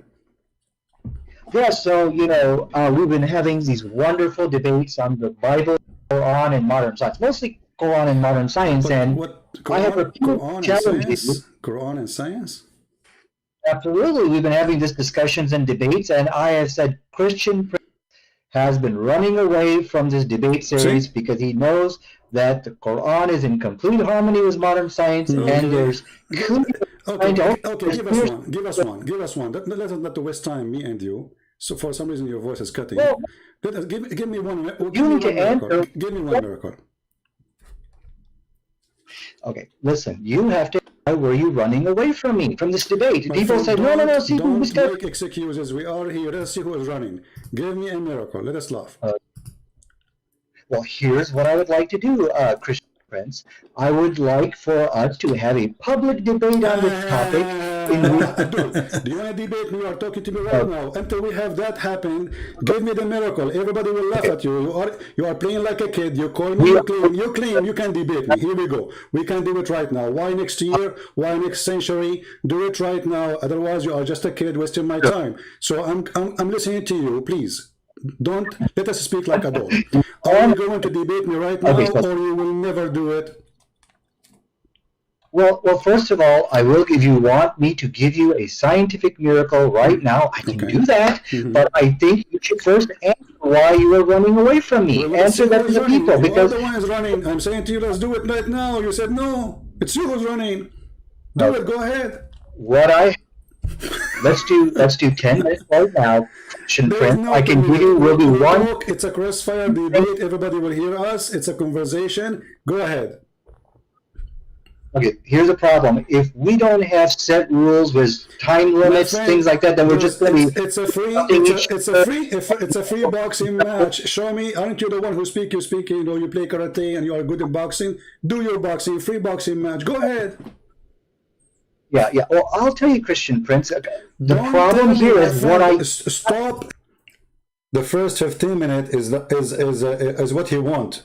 Conditions, brother. 15 minutes, just so you will debate me. He's running away from me. I just said to him, tell me the miracle. All what I'm saying, just give us the miracle. Until now, we are just this is kids talk. They are kids. They are not grown, mature people. The second you follow Muhammad, your brain is in the high hashish. Why you are calling me? And you keep saying they're running away from you. There's only one person he can run from is ultimate Ford, the guy who don't believe in anyone. He have his own prophet. He have his own Quran. He do not need Arabic to understand Arabic. He do not need English to understand Arabic. But he don't know Arabic. He can read the Quran without knowing Arabic. It's a miracle. He do not need any interpretation, any explanation, any hadith. He don't accept any. He's a prophet. He's God by himself. That is a kid. We don't talk to him. So now you're adult. 15 minutes is... I want to debate you in public place, come on. Do it. Now, who want to prove to us that he can do better than this guy? If you can do better, text me in Talk. I will call you immediately. Stop making excuses. The rules go for both of us. It's a free. Say whatever you want. Do whatever you want. Go ahead. But I have a very good excuse. My excuse from running from you is this. You are a coward. Okay, let me give you are wasting our time. Are you going to debate me or not? Okay, what I cannot do, Christian Prince, is win a shouting match. Are you going to debate me now or not? coward on the run. Okay, so we're going to talk about one scientific miracle, and then you're going to agree to debate me later on. Okay, so let's do science. I am agreeing to debate you anytime. Here we go. I'm here with you. Go ahead.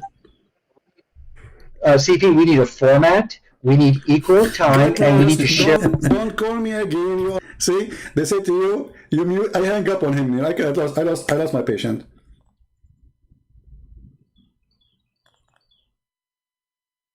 Do you see? Where is the guy who's so excited to go to do boxing? He go in the stage. No, we need to put conditions, okay? We need to agree and come on, it's a free boxing match. Just use your hands, no problem. No, Christian Prince, you're running away from me. First, you have to agree to debate me. I agree, that's it, let's do it. What is this? They are too much intimidated. You are just a kid, you don't dare even to talk to me. We need a format. What format? Be a man. And look how good my heart is. I feel sorry for him, so I decided to call him back. I said to myself, oh man, come on, this is just a kid. He's 60 years old, yes, but he's a kid. All of them are kids. So I called him back. See how good my heart is? Man, you are the one who said you want to debate me. You keep saying I'm running from you. You are just a kid. You are not even equal to my shoe. You don't even know how to say. To be honest with you, when I spoke to him, I was not wearing a shoe. Which is not right to say. I mean, what shoe? Because how many I have? I have only two. I have two shoes only, you know, that's it. I'm confused now, which one of them? Say your prophet name correctly. If I call you right now and I ask you to say your prophet name correctly, do you know how to say it? You don't. And you are the one who agree your prophet have sex with the goat. What more I want from you? So either you want to do it now, don't waste my time, I will call you one more time. Either we do debate. Look how nice this Christian Prince, unbelievable. They will call him one more time. Nadir Ahmed was saying to himself, I hope he will not call me, because now I have an excuse. He hung up on me, do you see? Now, don't put rules. No rule for you, no rule for me. Speak as much as you want. Get me busted. Go ahead. Let me call you.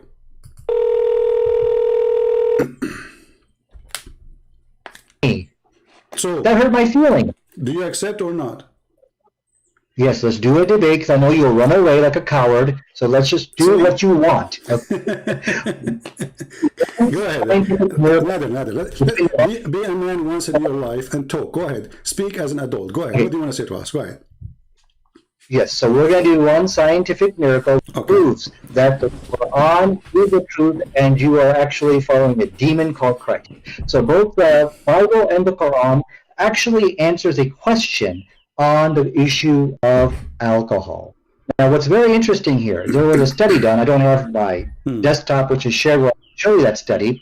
But in this study, it showed that the Quran actually, because of the teachings of the Quran, the Muslim women are 50 times less likely to give to give birth to who has fetal alcohol syndrome.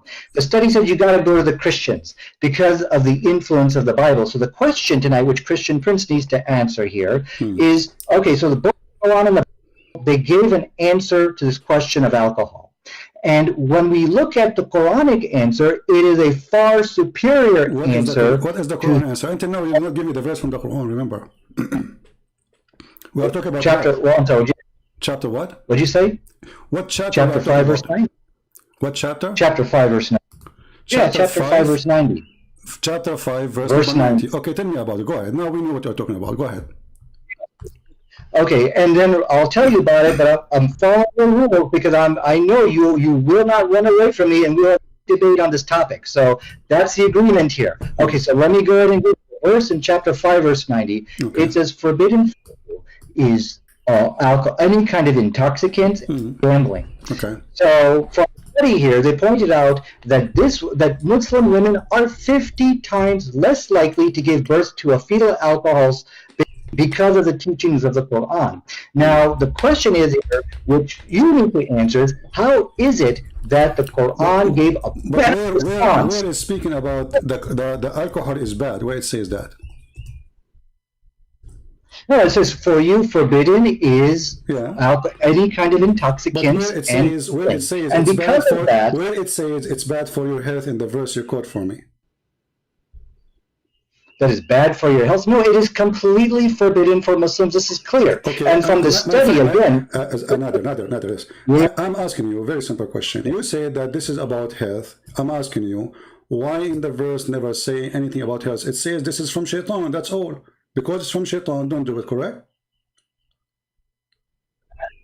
Yes, this is from shaitan. And so because as the study concluded, it is the teachings of the Quran which caused Muslim women to abstain from alcohol. And so the question from again is that how could Allah of the Quran provide a better response than Jesus of the Bible on the question of alcohol? That's a question you need to answer now. And so this clearly let's make it clear. I'm just trying to get a full sentence from you. So are you saying the Quran confirmed that alcohol is bad, no matter what? Now, notice with me, how many times I have to repeat, what is that? How many times I have to repeat the same question? I just ask him a question. Are you saying that alcohol is bad? That's all. Look how long it's going to take me to make him say if it is bad or not. The Quranic position is that it is forbidden. Yes, it's forbidden. I know it's forbidden. This is not a question. Are you saying that alcohol is bad no matter what? It's bad. It's ugly. Yes or no? No matter. But I think these are irrelevant questions you're asking. You're running away from the study. This is the topic. I want to know if alcohol is bad or it is not bad. Is it bad or not? I mean, what's wrong with you? So you are saying to me, Quran is forbidden alcohol. Okay, forbidden because of what? Because it's good or because it's bad? Yeah.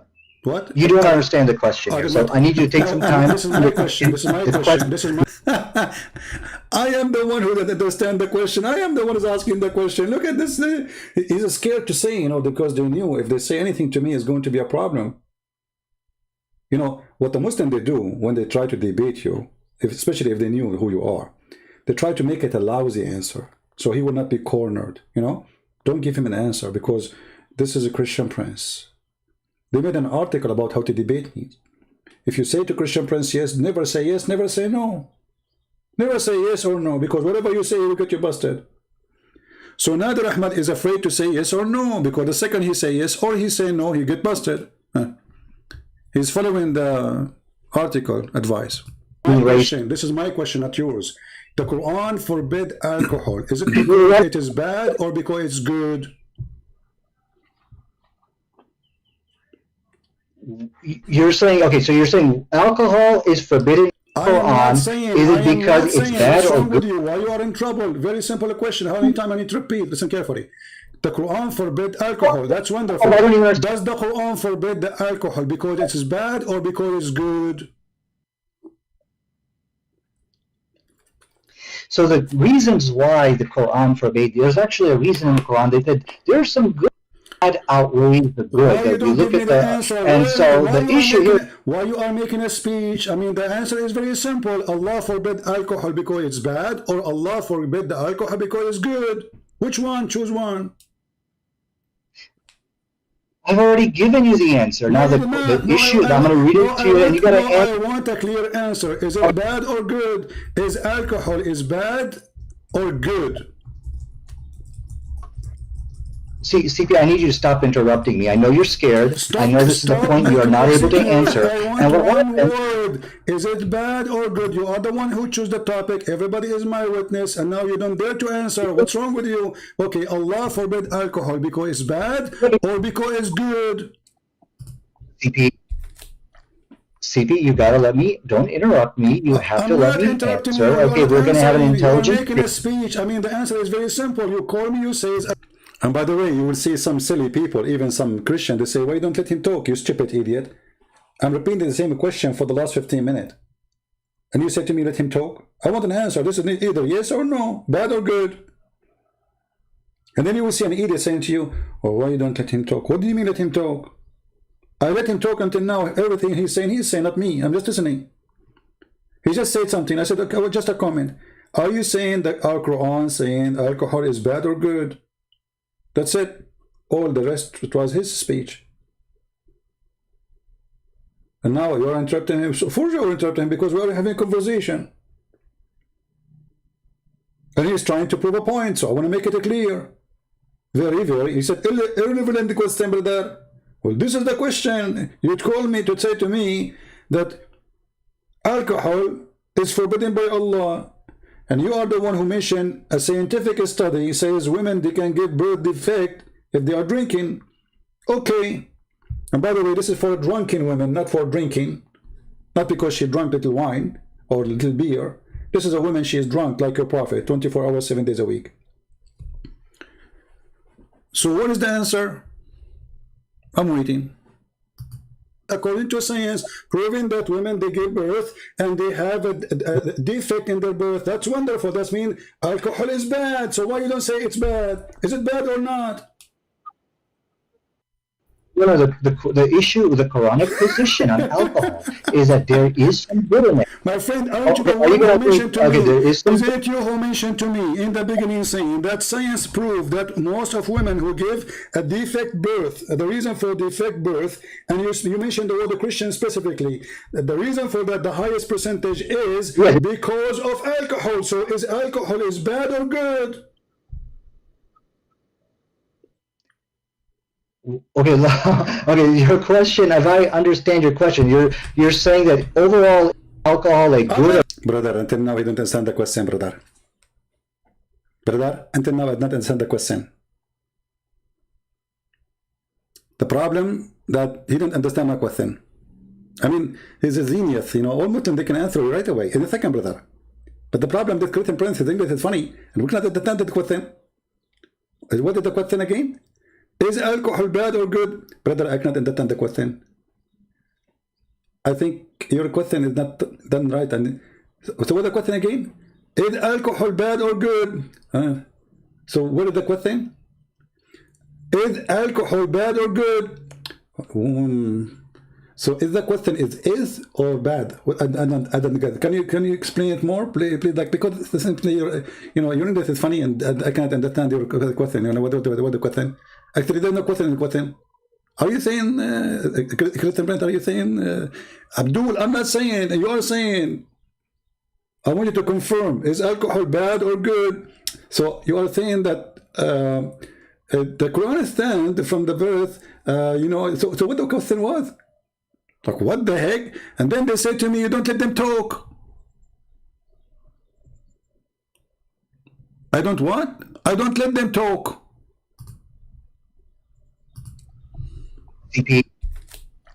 CP, you gotta let me, don't interrupt me, you have to let me answer. Okay, we're gonna have an intelligent... You're making a speech. I mean, the answer is very simple. You call me, you say, according to science, proving that women, they give birth and they have a defect in their birth. That's wonderful. That means alcohol is bad. So why you don't say it's bad? Is it bad or not? You know, the issue with the Quranic position on alcohol is that there is some good in it. My friend, aren't you the one who mentioned to me? Is it you who mentioned to me in the beginning saying that science proved that most of women who give a defect birth, the reason for defect birth, and you mentioned the word of Christian specifically, the reason for that, the highest percentage is because of alcohol. So is alcohol is bad or good? Okay, okay. Your question, if I understand your question, you're saying that overall alcohol, like good or bad thing, is that your question? I mean, this isn't even your topic, and you don't even dare to answer. You call me saying that because of drinking alcohol, women gave birth to children who have defect. And then you will see a Christian say, the Christian Prince, have more patience. No, really. Actually, those people, they are the one really is the weird one, not the Muslims. Christian Prince, let him talk. See, the problem is that those Christians, when they debate Muslims, they just let them talk. You are not listening carefully for what they say. And this is why they fear me. I listen carefully for what they just said. He knew, you see, in his mind, did you ask yourself why he's refusing to answer a simple question like this? In his mind, he knew there is something Christian Prince is getting ready for me. He wants yes or no. I'm not going to give him yes, neither no. Because the second I give him the yes or the no, he will unleash hell on me. They knew me. When they debate different Christians, they just listen. The guy, he speak for 5 minutes, and then the guy, he go and he have like a piece of paper in his computer or like an article, he read from it. So both of them, they are not really debating. That's not a debate. The 5-minute thing to you, 5 minutes for me, is a joke. This is a debate. Never accept the 5-minute thing. Because neither you is debating. And if one of you is making mockery of the other one will look like a fool. Even though he's saying the truth, maybe. Like when Mimi was debating debating David Wood. David, he said to him, your God, Allah have parts. Mimi, he said, who said so? And the Muslims, they start laughing. This is not a debate. If the other opponent is ready for a debate, he will say to him, okay, you said who said so? Let me show you your prophet said so. What do you mean who said so? The Quran says so. The scholar, they say so. Who are you? But what we do, we let it go. Instead of getting them busted, but what they just said.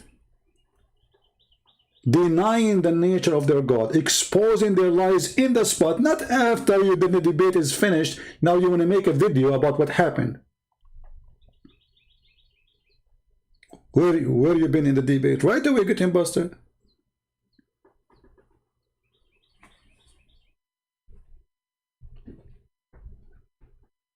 And this is here the kid. He just said something, and now he did not know how to get rid of of what he just said. In their birth, okay, that's your claim, and you claim this is from science. That's wonderful. Now I'm asking you, based on what you told me, is that mean, and based on the Quran forbidding the alcohol, does that mean according to Allah, alcohol is bad or good? Oh, I think I understand your question. Your question is. Now I understand the question.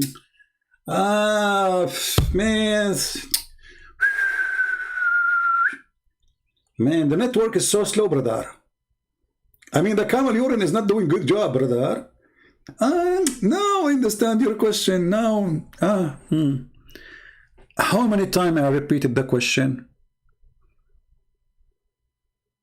I have, you see, this is why you have to force the conversation if you want to get a benefit of it. Otherwise, it's a waste of time.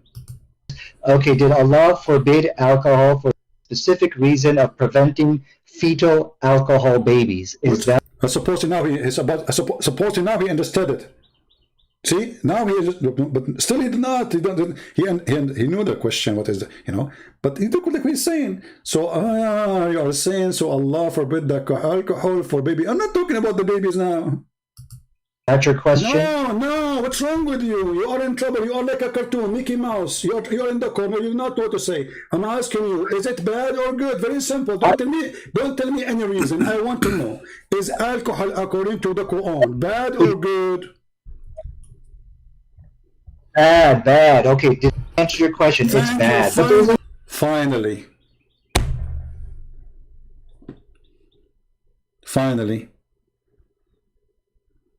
He slipped. Finally, we got the answer. It's bad. Okay, finally you said it is bad. So how come the Quran says it is good? Here we go. This is the chapter 16, verse number 67. You made me lose my voice, repeating the same question. The Quran says that the alcohol is amazing drink, is the best. It's a miracle of Allah. Read for me the verses.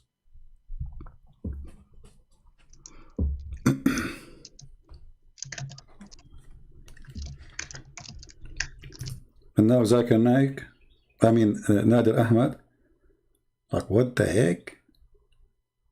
What? I wish we have like a sensor to transform like his heartbeat to the sound. Boom, boom, boom, boom, boom, boom, boom, boom. Look, now he stopped talking now. He stopped talking. What happened? Nader, are you there? Are you finding the verse? I'm sorry, I'm not even looking at your screen. Well, did you want me to respond? Oh, no, I don't want you to respond. Do you want me to respond to it? Like, look at the genius, man. Like, do you want, you're asking me to respond to this one? Okay. You can call a friend. I mean, what's wrong with you? The Quran says, you said to me it's bad a second ago. You said to me a second ago, the Quran says that the alcohol is bad. Now the Quran saying that alcohol is a great drink. It's even a miracle from Allah. It is a benefit for mankind. And you can change any translation you want. What translation you want me to put for you on the screen? Okay. Oh, okay. I'm sorry. I'm not even looking at your screen. So let me answer that if I may. Okay, and one thing I will require of you, Christian, do not interrupt me in my rebuttal, because if we're going to have an intelligent debate, we should not be interrupting. Even a rebuttal, because simply you just say that the alcohol is bad. The Quran is verse saying the alcohol is amazing. I mean, can you even make a rebuttal? Yeah. Okay, so let me now respond to you without interruption, because if you interrupt me, this is an act of cowardice, and this is exactly what I'm saying. He can't handle me in this debate, so he's got to interrupt me. So let me now go ahead and... We cannot handle you for sure. For sure, you are like a little cat. Answer how the Quran, the same book, saying alcohol is a sign from Allah. It's a great benefit for mankind, and this is amazing product to use. It's a benefit. You make good deeds from it. You make good money from it. You make good health from it. It is in the top of that. It's a sign from Allah. Okay, so now you're going to let me speak, or are you going to run away? I'm waiting for your interruption. I'm waiting for your majesty. Stop complaining about interruption. You can interrupt me too. We said it's a free form, and your duty. Remember, your duty here. Supposedly, you are going to show me your knowledge, and your knowledge is a joke. You are just a kid. You choose a topic. You mentioned the topic, and now you do not know what to say, because your God said alcohol is amazing. How you answer that? Okay, I want everybody to understand, when you interrupt somebody, this is an act of cowardice. He's running away because I'm about to put the slam dunk onto him. So let me go ahead and answer the question. The issue with the Quran actually made it clear, in alcohol there is some good, however, the bad is the good. So this is what the Quran said, and the Quran, and the condemnation that just get lost. Get lost. I lose my patience sometimes. I mean, after all this, so the Quran says alcohol is good, but the bad is that good is bad. Supposedly now we get the answer like, yeah, alcohol. Yeah, the Quran says alcohol have some good, but the good is bad. You know. And then I call him again. Stupid idiot. It's a waste of time to talk to you. It says in front of you, it's a good. You made good from it. You made good nourishment of it. Indeed, you made good nourishment of it. Anyway, guys, you can watch the whole thing. You know, I mean, at the end, he said to me, I have to go. When we get him, like, you know, more in the corner, he have to go. Potato. Do you know now why I use the word potato? Do you understand my language now? I have my own dictionary. Potato, tomato, idiot. You know, some Christians, they say to me, why you use those words? You know, find me better. This is the only thing can describe what I'm facing. And if you want to talk about health and birth defect, I never saw birth defect as much in Islamic countries, because you marry from your cousin. And the proof of birth defect is you. Look at you. I mean, if you are not the... I mean, this guy, look at this guy, Christian Prince, how rude he is. He just said to the guy, the proof of birth defect is you. That's not nice. The guy is perfect. Genius. I mean, look who's talking about birth defect.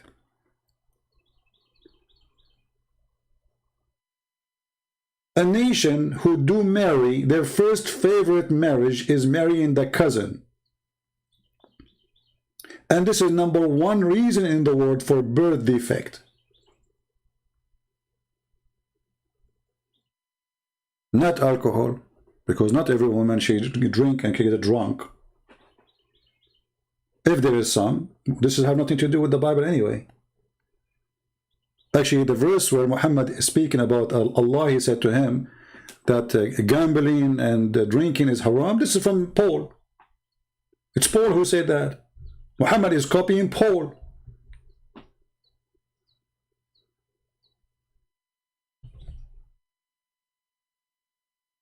Muhammad is a thief.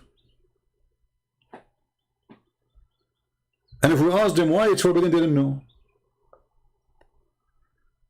And then they say to you, scientific studies. What? Scientific studies. Like who's talking about? A Muslim talking about scientific studies. You know. Who is a Muslim would like to call me and tell me about the scientific studies about the alcohol that Allah is saying it's a miracle? It's a miracle from Allah. Look, because Muhammad, he was explaining how people got drunk, man. It's a miracle. It's a sign from Allah for those who have wisdom. Brother and sister. Alhamdulillah. Miracle. Scientific study, you know. Scientifico. If there's any Muslim he believe in Scientifico in the Quran, call me right now, I'm live.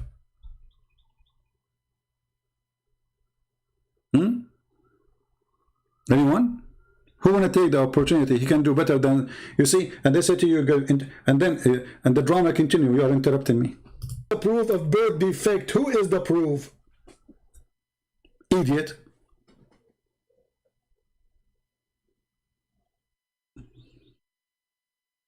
And the funny, the Quran says that alcohol is the made of shaitan. And then we find that Allah will import alcohol to heaven. In the heaven they have river of it. So it's made by shaitan, bought by Allah. What a business. As long as alcohol is made by shaitan, why Allah buying the alcohol of shaitan, importing it to heaven? So you as a Muslim, when you go to heaven, you open like a Budweiser, it says made by Satan, imported by Allah, halal. So it's made by shaitan, bought by Allah, and have the sign halal.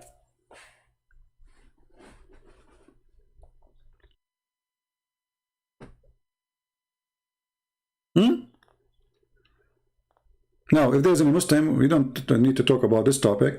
We can go back to the paganism. I believe strongly that you Muslims are a bunch of pagan, believe in a pagan prophet.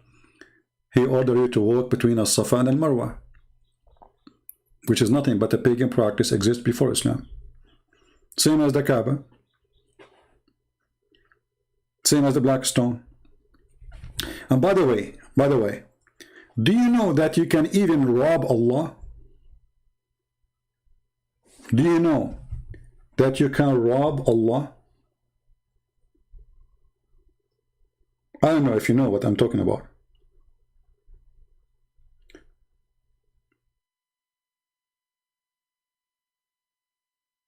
I have in front of me, let me see if I can put it in the screen.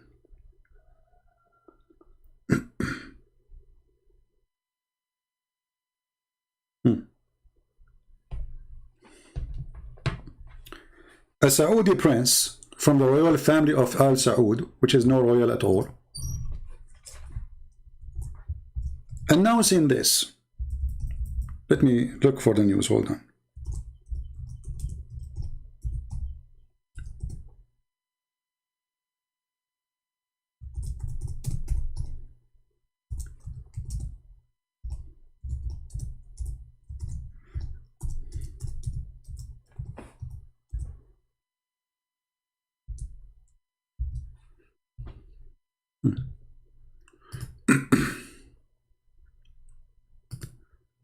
Brother,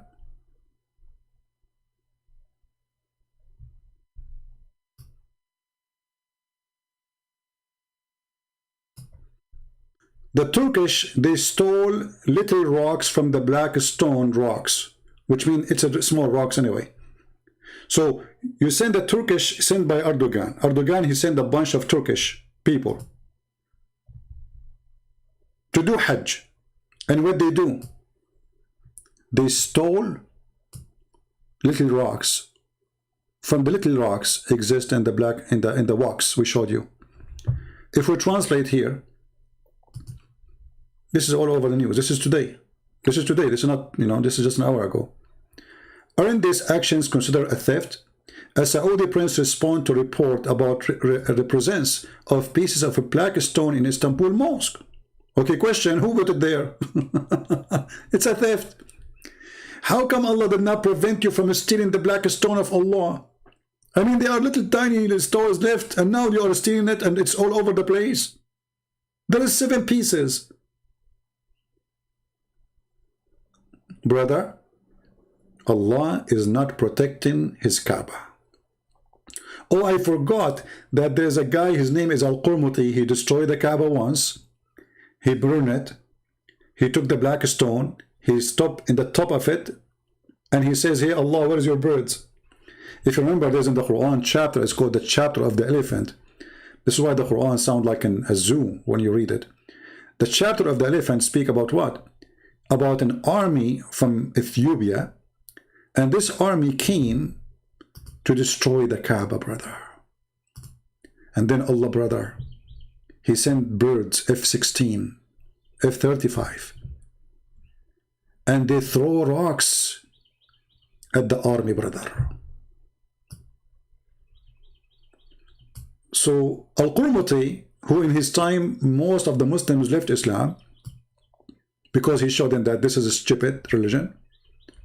And he was a Muslim, by the way. When he destroyed the Kaaba, he was screaming, shouting, where are you, Allah? Where is your birds? Here we go. I destroyed the Kaaba. I'm standing on the black stone. And even he took the black stone with him, and he was pissing it for more than 21 years. And when he returned it, he returned pieces. And those are the pieces they have there. He did not return the black stone. He smashed it, he crushed it. This is why the Muslim now, they have little tiny pieces.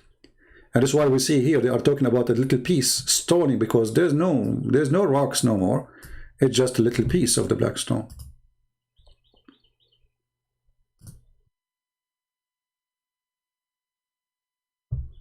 Allah is not functioning. I'm thinking actually to go to the Kaaba and get some. There's only 7 left. I mean 6 left, I think. Get 1 or 2. I put them in eBay. Or I can get one of those rocks and put it here, and every day I will do sin, and every day will touch it. Like I do sin at night. In the morning I touch the stone, it erases my sin, brother. Amazing, brother. We have a magical stone. You touch it. We are not pagan, brother. We are Muslims. We are not pagan. But we believe if we touch a stone, it erases your sin, brother. I'm very convinced. Brother, we put our head inside it and kiss it. You're kissing the wax. There's no stone even there, you did. You're kissing what?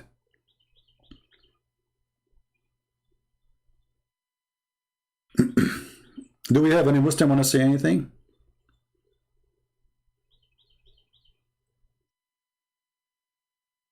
Don't forget to subscribe if you did not do yet. And don't forget to unsubscribe if you do yet.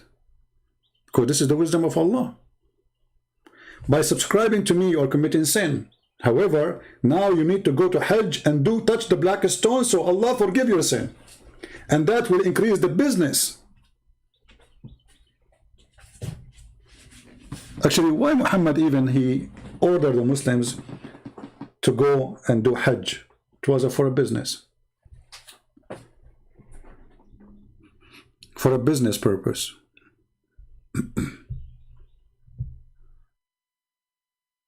Anyone? Who is a Muslim would like to call me?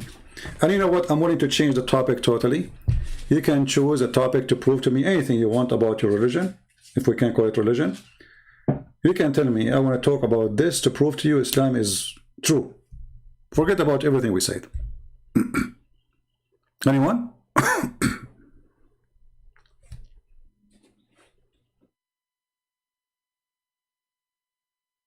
Anyone? who is a Muslim would like to give it a try. Look, my Pal Talk is open for almost, I don't know now how long, 2 hours.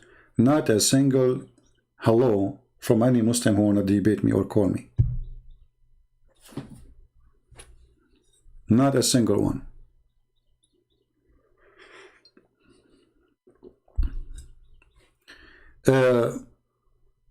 Bob Boss. I don't think even you are a Muslim. I think you are a troll. I think you're just a kid, you know, looking for some excitement, seeking attention, aren't you? You like me to mention your name, don't you? Oh, how cute you are. I think you are the most smart kid between your family. Bobs. Okay, Bob, if you are really a Muslim, give me a call. Otherwise, I will hide your text because you're an idiot, keep repeating the same thing, and you sound like a troll for me.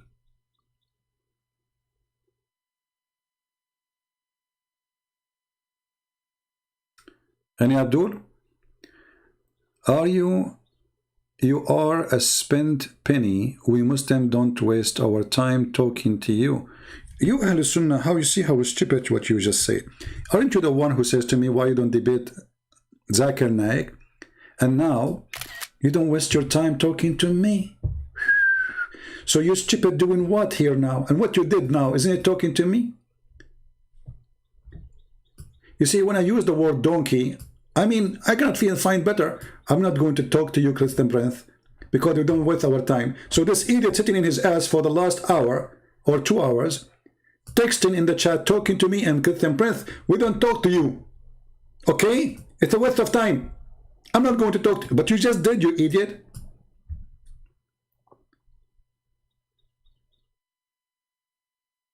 I'm not going to talk to you, okay? You are a spent penny. We Muslims don't waste our time talking to you. We'll deal with your sheep directly. Sheep. Let us talk about sheep. Brother, is it halal to have sex with sheep? Do you want to show you the fatwa that if you have sex with animal or a donkey in the Hajj, that will not destroy your Hajj practice, brother? How holy religion it is. Don't talk about sheep. Don't go there.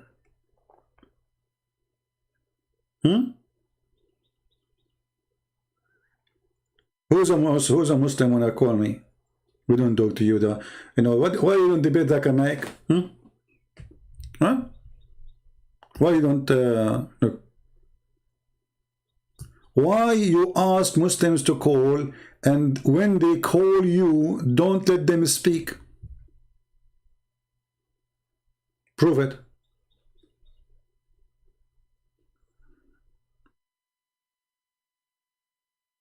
This guy is Abbas. Oh, don't touch Abbas. Abbas, he have my protection. Because he is my pizza vendor. Hey, Abbas, is pizza halal? Is the pizza you deliver always, is it halal? I mean, one of the funny things Muslims, they keep doing, al-halal and haram, halal and haram. Brother, having sex with the children is halal, but eating pizza half pork is haram. Brother, looking at the bum of a Muslim sister is halal, but eating pork is haram. Brother, sucking the nipples of a growing adult Muslim woman is halal, but eating pork is haram. Brother, stealing the money of non-Muslim is halal, but eating pork is haram. Brother, looking at women walking by ass and get horny is halal, but eating pork is forbidden. Brother, are you there, Abbas? Should we continue? Going to the house of your own son, brother, flirting with his wife is halal. Brother, brother, but this is, did you say my son? Yes, brother, halal. But eating pork is haram. Brother, are you there, Abbas? This is Islam. This is the truth. Call me and prove me wrong in anything I said. Anything I said, just get me busted right now. Not tomorrow, not next week. Anyone?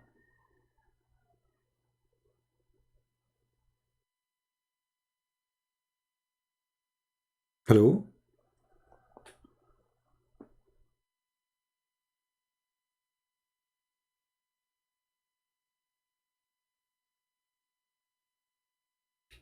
Don't forget to subscribe.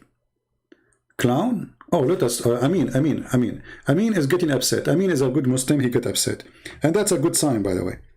If you don't make them upset, that's mean you are not doing a good job. Let us be honest here. When a Muslim get upset, that's mean you said something made him upset. Let us analyze this. Look what he said. Christian prince, the clown. Hey, Abdul, listen. Who is the clown? The one who said to you, brother, let the women cover themselves. But if there is a strange man coming to your house, let him suck your wife's nipples. Brother? What a clown teaching. And now these days, you Muslims going around saying to each other, brother, you saying that, not me. Can I suck your wife's tits, brother? Who is the clown? What kind of a practice this practice is? Where Muslims, they go to Muslims and they say, can I suck your wife's tit, brother? According to which religion is that? Let us guess. Hinduism? No. Buddhism? No. Atheism? No. Christianity? No. Jews? No. I wonder who's left. Let me guess.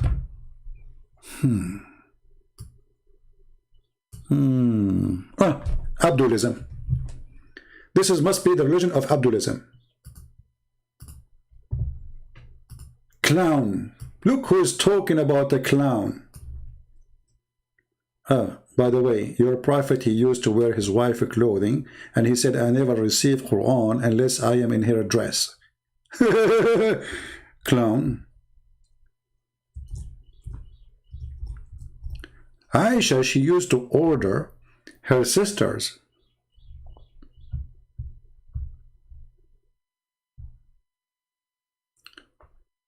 to do breastfeeding for anyone. Look at this clown. A woman, she came to the prophet, she said, my husband, he's jealous from my slave. My slave is a growing man.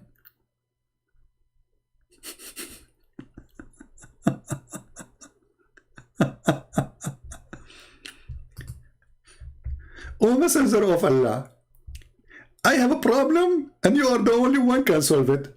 Prophet Muhammad is like, now he's scratching his ZakirNaik beard. She said to her, okay, talk. I said, I see in the faith of Abu Hudhaifa, which means the husband, like he is not happy with who? With Salim. Who is Salim? Is a slave who live in the house. Whereupon Allah Apostle said, suckle him. I'm turning my car on. Don't think I'm laughing. Are you there, Mr. Clown? I want to give you an opportunity to be an admin in my chat if you can give me the name of the clown who said to her, suckle him. I'm waiting for you. Give me the name of the clown. A woman, growing woman, she have a growing man slave. And she said to him, but how I'm going to suckle him and his growing man? Like, what? Like, what? Is what? What? Who is a Muslim would like to invite his Muslim brother to his house and he would like voluntarily to practice the teaching of the clown prophet? By the way, I don't mind to visit you all, but one condition. I mean, your wife, she have to have, I mean, to be beautiful. I'm not going to suckle everybody. I mean, don't bring me a woman, she is 99 years old, and say, this is my wife, suckle her. Like, come on. And then the Muslim, to solve the problem, they start saying, brother, this is not suckling, brother. She give him milk. It says suckle, arda'i, in Arabic, arda'i, rada'a. So he suck something with, you know, give him milk. Why your wife, she's a goat? Why you would think women always, they have like, anytime you suckle them, they have a milk? She's a girl, she's an old woman, actually. You know, what suckling? You will suckle what exactly?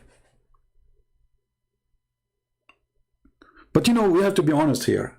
This is very hippie, beautiful religion. Like the hippie, the many people, they have wrong understanding. They think hippie started in California. The fact did not start in California, start in Mecca. They used to go around the Kaaba naked, and we show you the reference. Wearing nothing, and we show you the reference. Touching their vagina, and we show you the reference. And now the Prophet is making it even more beautiful. So the husband is jealous. He see a man, a grown man in the house. He go to work. What this guy is doing in my house now? God knows what he's doing with my wife. The Prophet, he found the solution. Suckle him.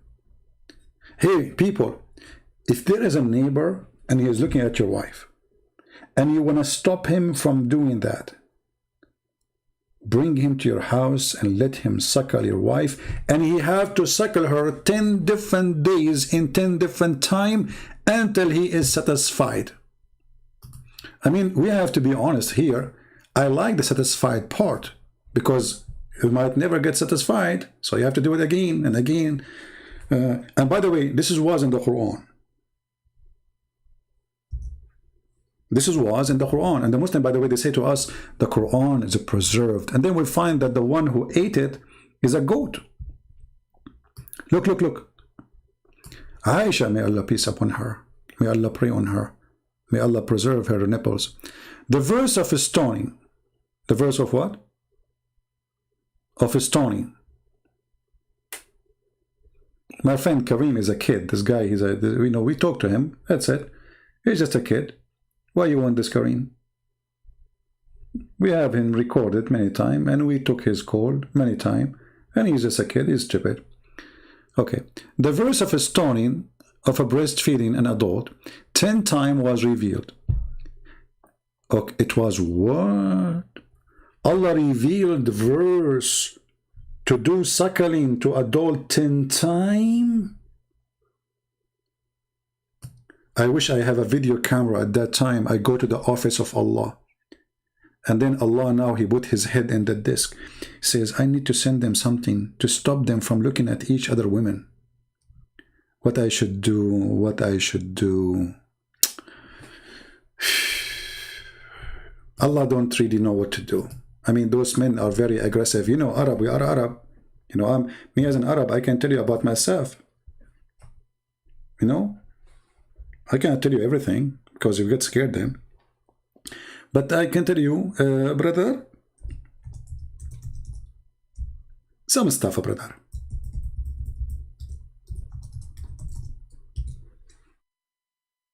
Oh boy.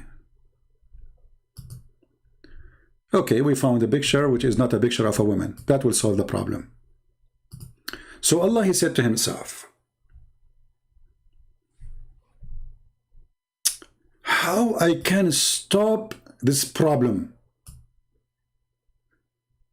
The woman, she have a slave in her house, and he is adult with beard. The husband is jealous and worry, which is makes sense. I'm going to come with an idea which nobody created before me, for my name is Allah and I'm sexy and you know it.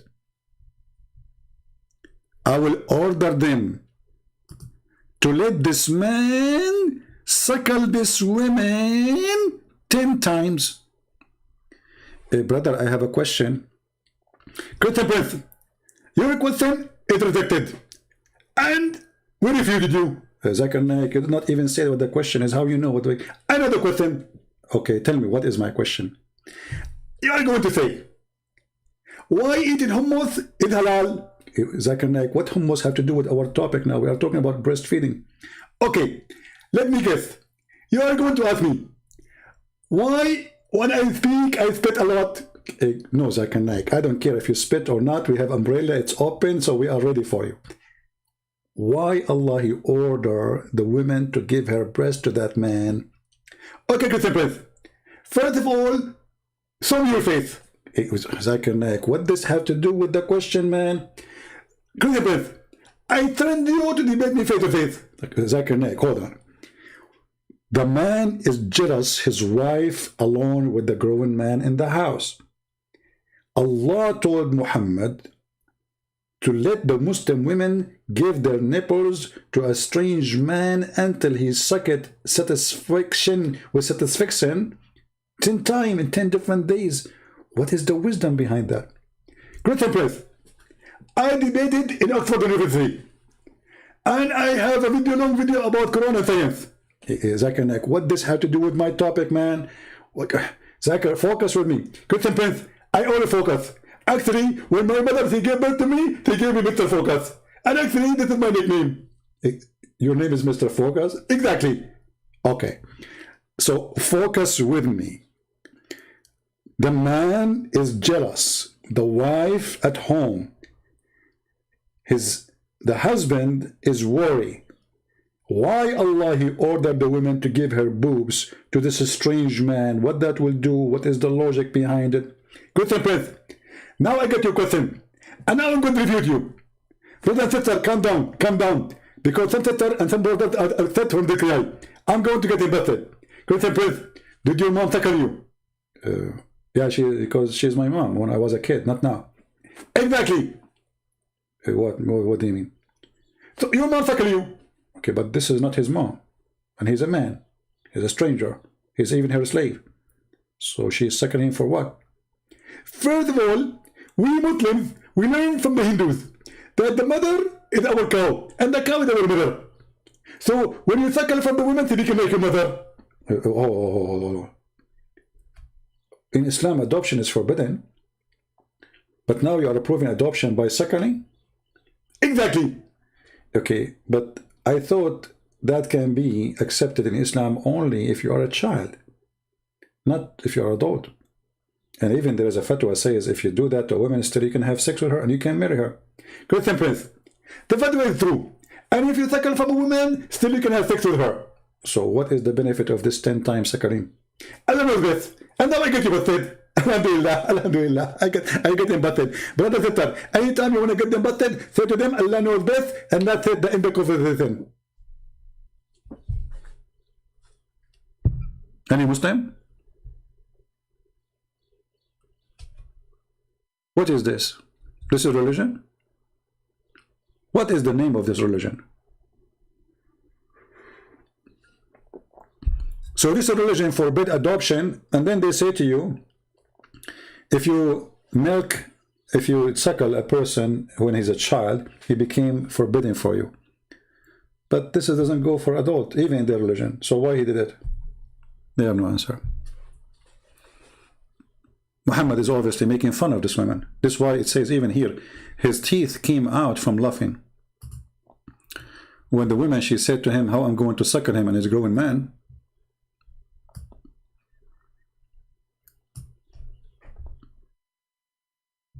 It says in the hadith that he laughed until his teeth came out.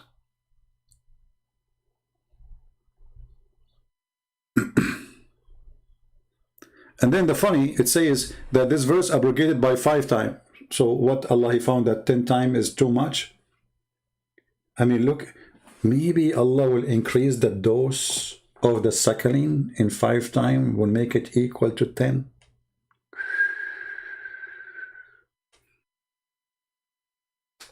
And where we can find those verses, you see, they say to you that the goat ate it, right? Okay, the goat ate the verse, did not eat your memory, Muslims. Where is the verse? Don't the Muslims, they say we memorize the Quran? Who is a Muslim can memorize for me the verse of 10 times breastfeeding for adult? Anyone? Remember, the goat, she ate the verse in the paper, not in your memory. I think that the goat ate your memory too. And I think it's not the goat who ate the Quran. I think you're Muslim, you deleted it on purpose. You're ashamed of it. Because it doesn't make sense. The goat ate the Quran, we got it. What about the rest of the Muslims? Nobody remember it?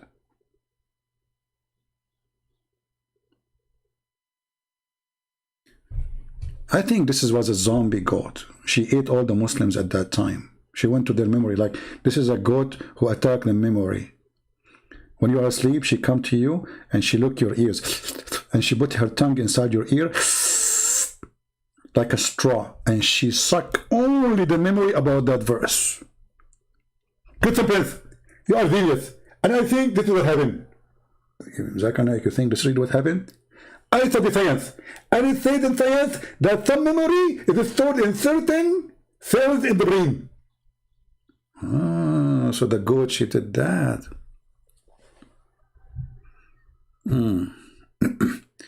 Islam rent-free in your head. What does that mean? What this guy is talking about rent. Don't talk about rent. I can show you where a prophet he allow you to rent women.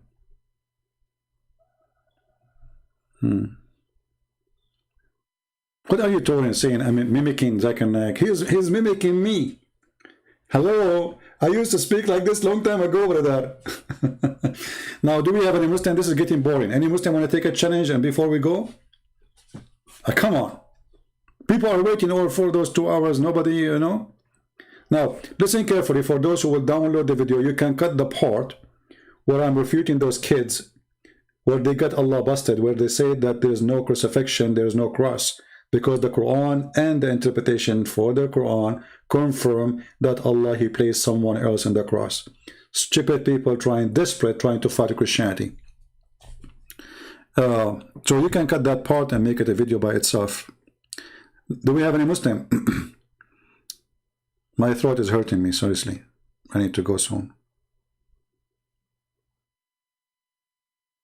Anyone? Mayday. If there's any Muslim?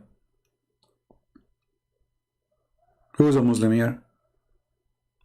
How many of you gave our video a like? Only 1,151? Okay, the one who give us a like immediately, I will give you 10 times suckling promise from Allah for a beautiful woman, brother, our neighbor. She's like 87, 89 years old.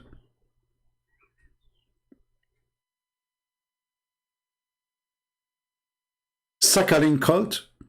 So this is what Islam is about. They say we are against adultery, but Islam is religion of adultery. Muhammad, the biggest adulteress ever. We're against of drinking. Muhammad was drunk, and the Muslim, they used to be drunk 7 days a week. Even they go to pray and they are drunk, and the Quran speak about that. Muhammad and the Abdul, they were falling apart behind Muhammad.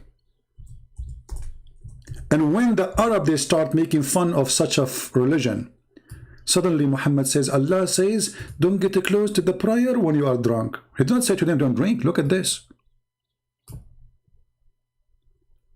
Muhammad, he come with no drinking thing. When he got sick, he cannot drink no more. When he was dying from poison. Oh, you believe, approach not prayer when your mind is drunk. You see it?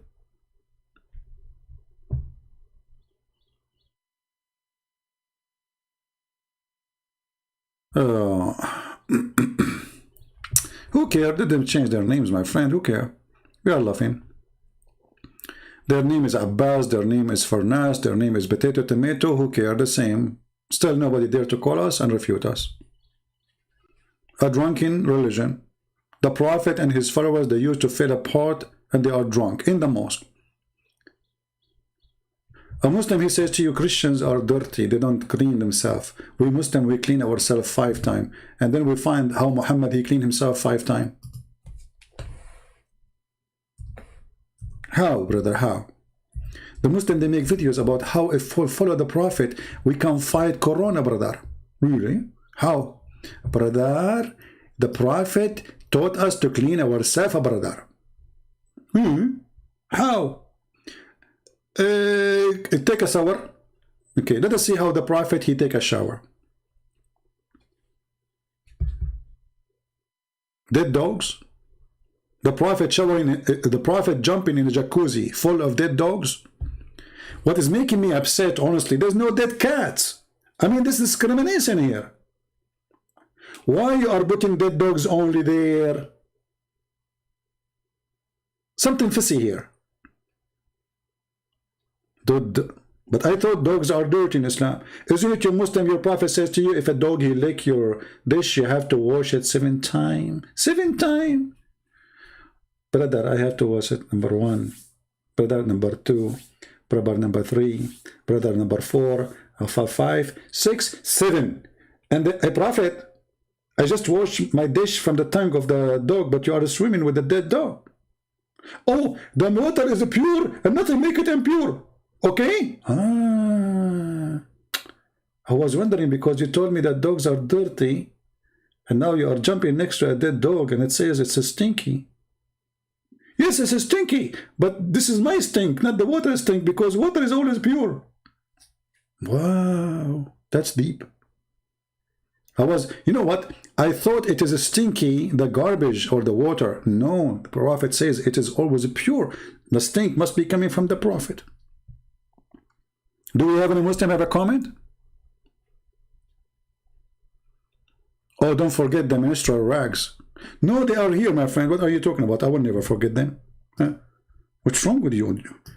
Look, here we go. This is the menstrual rags, okay? Here we go. Here, this is the rag. Huh? And they are full of blood. Huh? Are you happy now? Huh? Hello? I did not forget it. And that makes the water more pure. Because ministerial, brother Tatar, it's proven that ministerial, it's full of, yeah, alhamdulillah. We did not forget, and we did not forget that says here, and this is the Muslim translation, not me. It says stinking things, like what? Brother, when you say stinking things, like what? Like what? I'm confused now. Stinking things. Is that like poo-poo? What do you mean by stinking things? If there's any Muslim want to volunteer?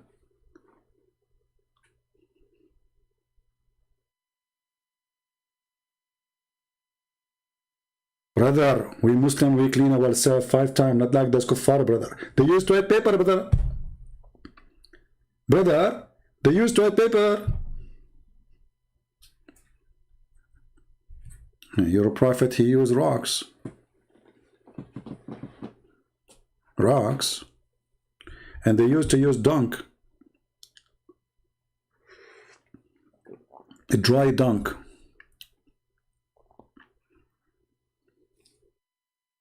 Yeah, but you know, what we have to be honest here. Those stinking things are cleaned before they've been thrown, brother. Okay? So literally, this doesn't count. I'm going to erase it, brother, because those stinking things, the second they touch the Prophet, they are not stinking no more. Because, you know, things is about comparative, brother. So if you put something stinky to something next, way more stinky, the stinky thing will smell like perfume. So now you put the stinky thing next to the Prophet, who is more stinky now? Obviously, this is a clear sign that Muhammad had mental issues. That's why people are asking him, why you are doing that?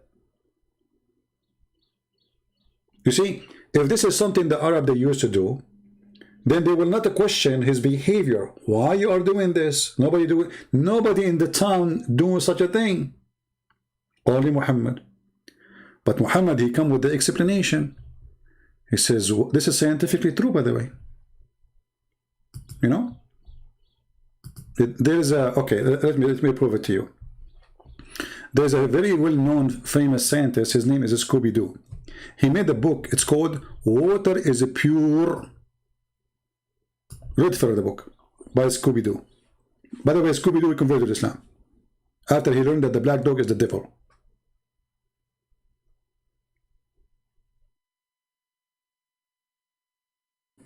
Any Muhammadan?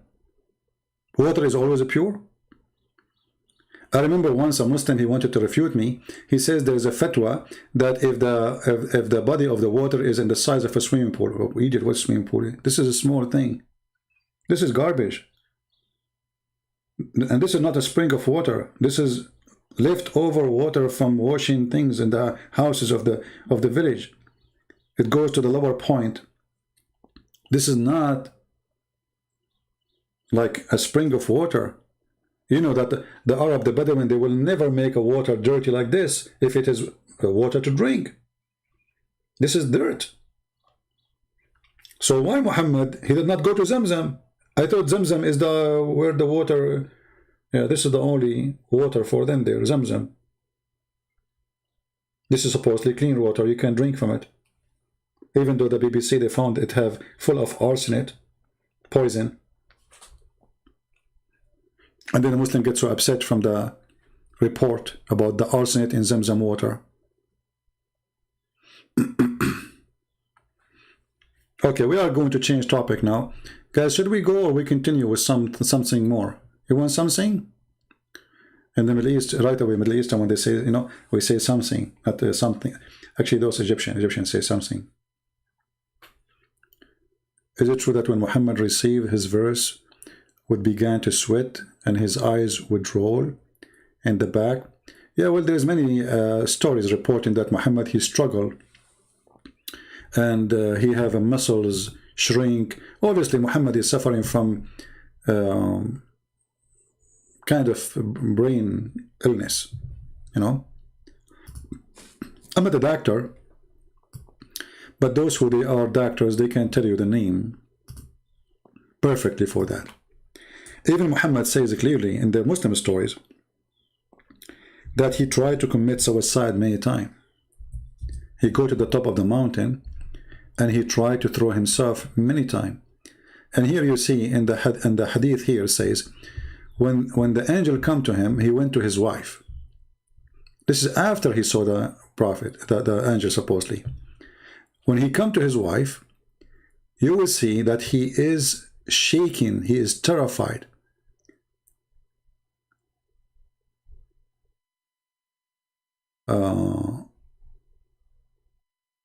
Let us see here. Here we go. See, his neck muscles twitching with terror till he entered upon Khadija and said, "Cover me, cover me."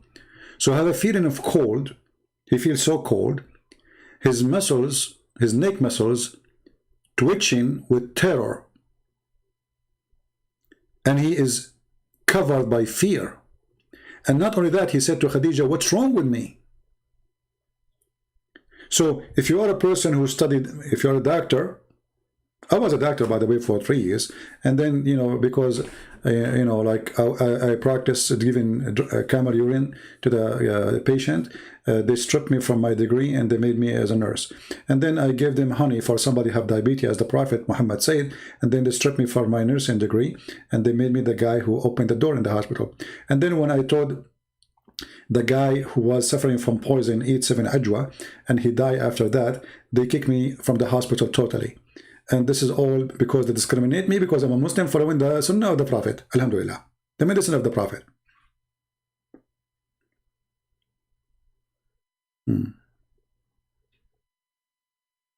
They call it epilepsy, right? I don't know about the epilepsy. I think epilepsy, I think the name is so, the word is so nice for Muhammad.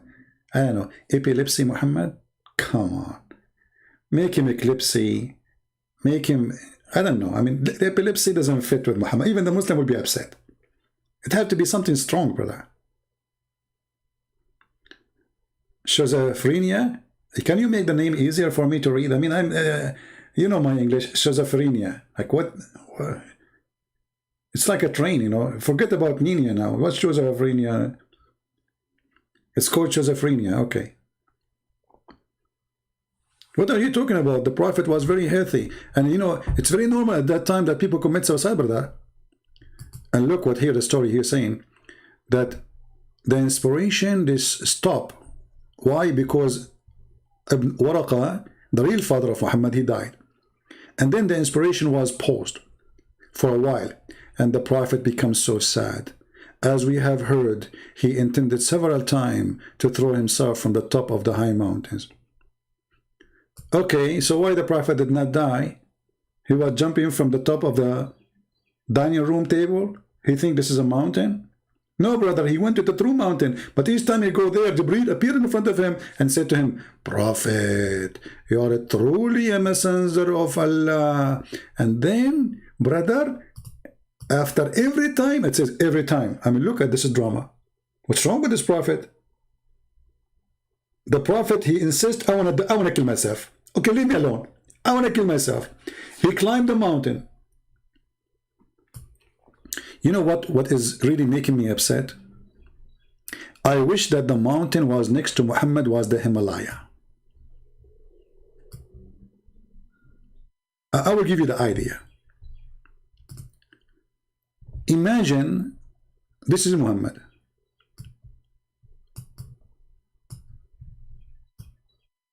Okay, brother? And now he is going to climb the Himalaya. Himalaya.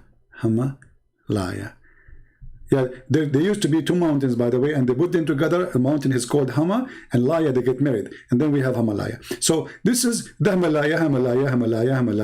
Very high, Himalaya, very high, very high. Okay, Muhammad, he spent like 10 years climbing the Himalaya. And then when he arrived there, now Muhammad is there. Let us put him there.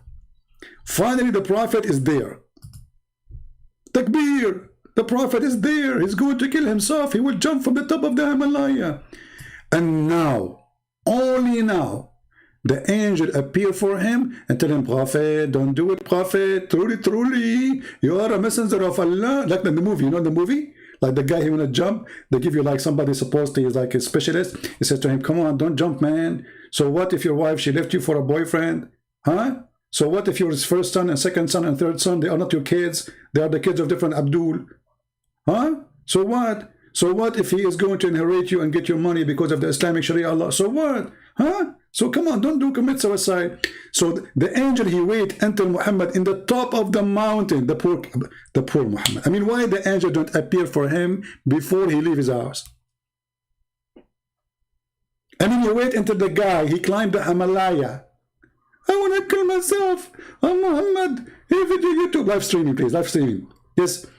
Don't use this camera. This is don't use Huawei. It's forbidden by Trump. They will ban our video. Okay, use GoPro. Okay, I'm Prophet Muhammad. I'm going to kill myself now. I'm going to jump, and then suddenly the angel appear as usual. Each time, I mean, how many times he climbed the Himalaya? And each time he said to him, don't do it. You know what I wish? I wish that the angel was like 1 second late. Man, unbelievable. You know, there's a guy, he's a Middle Eastern like me, you know, but he's very cheap. I'm not cheap really. I spend a lot of pennies every day. So he was fixing the antenna. He was watching TV. This is Muhammad, by the way. So the antenna reception, you know, because the hadith says that the reception, the inspiration stopped, paused. So Muhammad was watching TV. And then the TV, the picture started flipping. He told his wife to cook 2 eggs for the dinner. One for you, one for me. Do you understand? The wife, she said, yes. My cousin, because they married their cousins, as you know. When he was leaving the door, he said to her, don't forget, 2 eggs only. One for you, one for me. She said, okay, I got it. When he was in the stairs, he said again, screaming to his wife, 2 eggs, okay? One for you, one for me. She said, okay, I got it. Now he is in the roof, and that's Muhammad. In the top of the building, trying to fix the antenna, and he slipped and he fell. So now he's flying down until he arrived to his floor. So he screamed saying, and this is him, like him flying, like, wee, you know? Okay. He said, make it 1 egg, okay? Oh boy. I mean, the guy is dying, still he's worried about how many eggs she is cooking. Make it 1 egg, okay? What?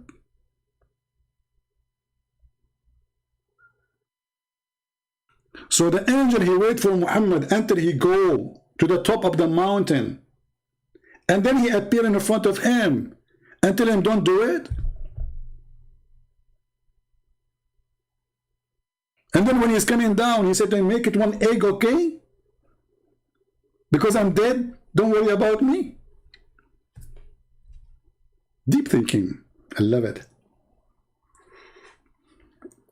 All right, I think this is enough for you today, guys. This is what?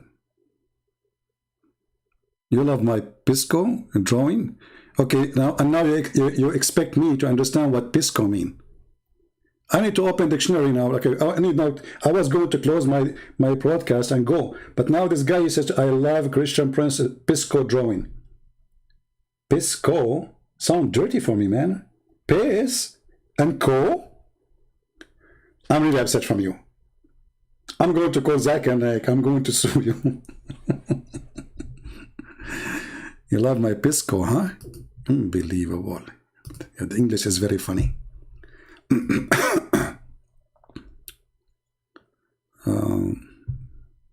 If you have a question, ask me in the chat, not in Pal Talk. Otherwise, I will block you. Sorry.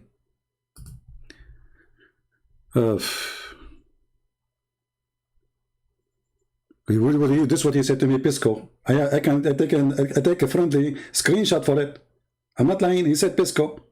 Pisco. Like what? What kind of language this language is? And now what you will say, you say to me, Allah knows best what he meant by Pisco. Okay, I got you. Read the interpretation, interpretation of Sahih.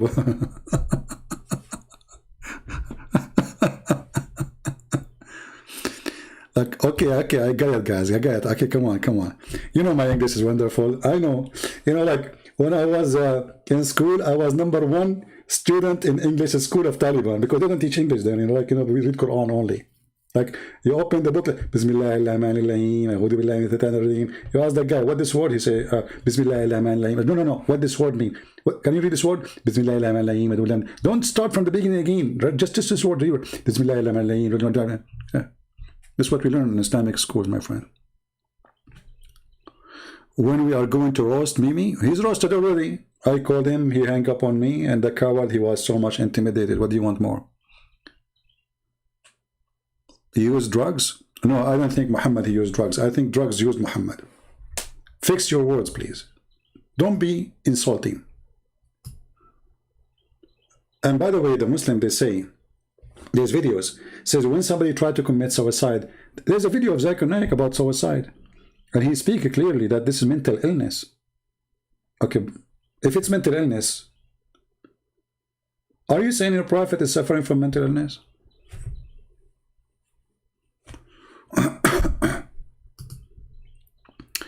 Can you answer why John 5:7 been removed from new translation? My friend, I can make a translation and I can remove anything I want. The question is, who accept, who don't? They can do that. It's a translation. Translation is something done by a private person. I can make now a translation to the Bible in Arabic. But this is my translation. But we cannot move it really. Who said we accept that? We don't.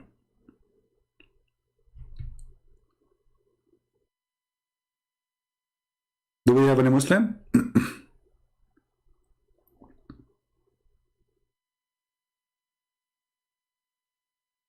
Anyone? Who is a Muslim would like to call us? Mayday. Anyone?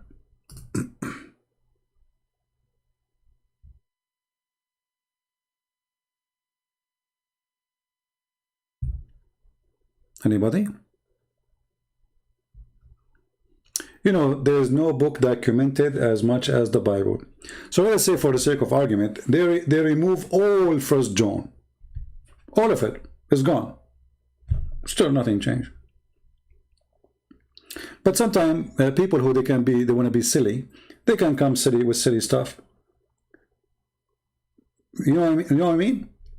Let us say all 1 John, all the book is not there. not a verse. All of it. All this part. Nothing will change. Still the Father and the Holy Spirit and the Son is there. All over the Bible.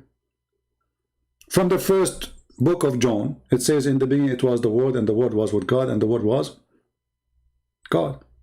And then in verse number 14, and the Word became a flesh. So here we go. This is John.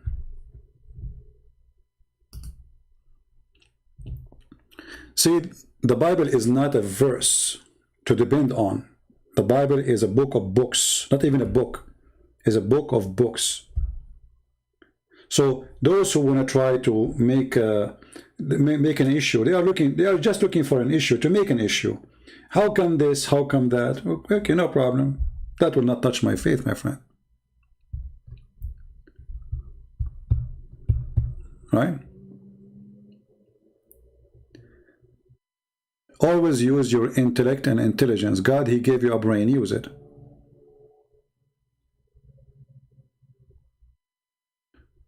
Well, my friend, your duty is to translate my videos to Indonesian language. You can cut any of my videos, make it short, and translate my videos to the Indonesian language. Do your part. Don't cry for Indonesian says they cannot understand English. Do something. I wish I speak the language. I will be happy to make videos in Indonesian language. All Muslim women are allowed to divorce. Muslim women, they can divorce if the man, he stripped his right and gave it to her before marriage, according to some sect. Otherwise, it's only the man. Only the man he can divorce. And now, because simply, the Muslims are affected too much by the European system and European law, so they have courts like, I mean, most of Islamic countries, they don't practice anything about Islam, really.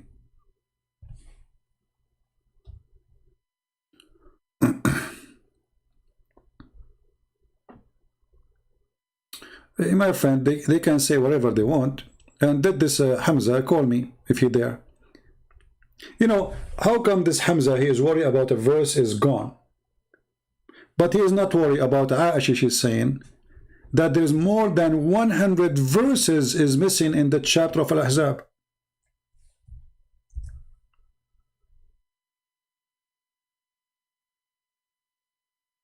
Do you see the stupidity? So a Muslim, he is happy. He says, in the translation, I found this translation is taken off. Oh, well, it's a translation. But how you can explain to me the wife of the Prophet saying that the chapter of Al-Ahzab used to be equal to the chapter of the cow?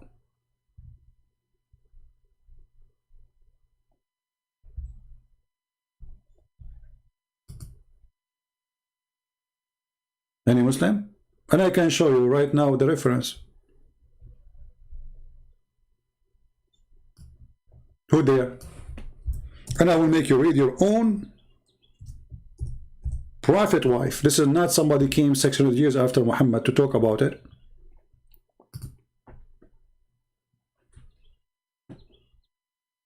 And this is written by the highest scholars, not a YouTuber. Here you see the hypocrisy of the Muhammadan. Secondly, if a Muhammadan is speaking about the Bible being corrupt, well, this is the Bible of Allah anyway, according to Islam. So you are saying to me that the Injil, which Allah He sent, Allah could not protect it. So this is against your God, not against me, because at the end of the day, this is not my book, my friend. This is the book of God. My book is what I wrote, what I made. My book is my ideas. The Quran says that the one who sent the Bible is Allah. So when a Muslim, he tried to prove a point about corruption of the Bible, he is proving to us that God of Islam cannot be trustworthy, for he could not preserve his books. So imagine this. You ask the Muslim, how many prophets Allah He sent? He said to you 124,000 messenger and prophets. Muslim, they say they are different. Messenger and prophet is not the same, which is stupid to say. Because a messenger who delivers a message about what God will do to you if you don't believe in him in the future. He warned you. So this is prophecy. Prophecy is telling people about the future or even something they do not know. And this is what the message of God is. You are telling me something I do not know. God only knows. But for Muslims, they say there's a messenger and there's a prophet, which is very stupid again. But as long as the Quran confirmed that Allah is the one who sent the Injil, and then the Quran itself says that Allah, He approved what is with their hands.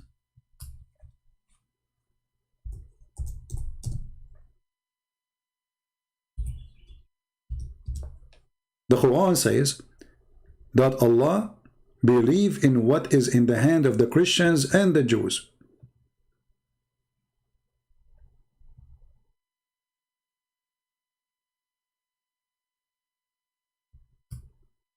And then a stupid Abdul in YouTube says, well, the Bible is corrupt.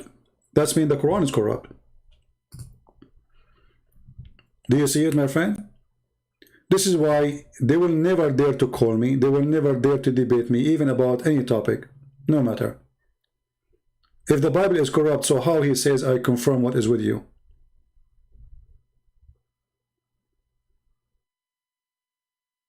You confirm it, but it's corrupt? What is with you? Not was, because some translations, they use the word was.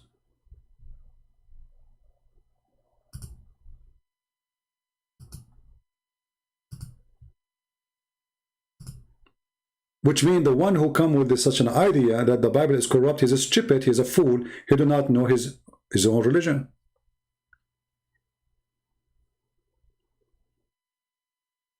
The same as we debunk the stupid Abduls who were saying to you, in the Bible it says that he hanged on a tree, not on a cross. Right? But that's mean Allah is a stupid, because if this is true, Jesus was not hanged on a cross. That's mean the Quran confirming, and the Muslim scholars and their prophet confirming that Jesus was replaced on the cross. But you're saying to me there's no cross. And the Quran says they crucified him not, but Allah made it to appear to them. Made it what? Made to appear him in the cross. So the verse confirmed the Quran confirmed the cross. Or what the Quran saying it was someone else. So the stupid Abdul, when they say, oh, there's no cross, this is a pagan story. That means Allah is copying a pagan story. That's why we laugh at their claims. This is why I believe Muslims' claims against Christianity is a price test for us to debunk Islam. Because the second they talk against Christianity, they talk about Islam immediately. They fight Islam.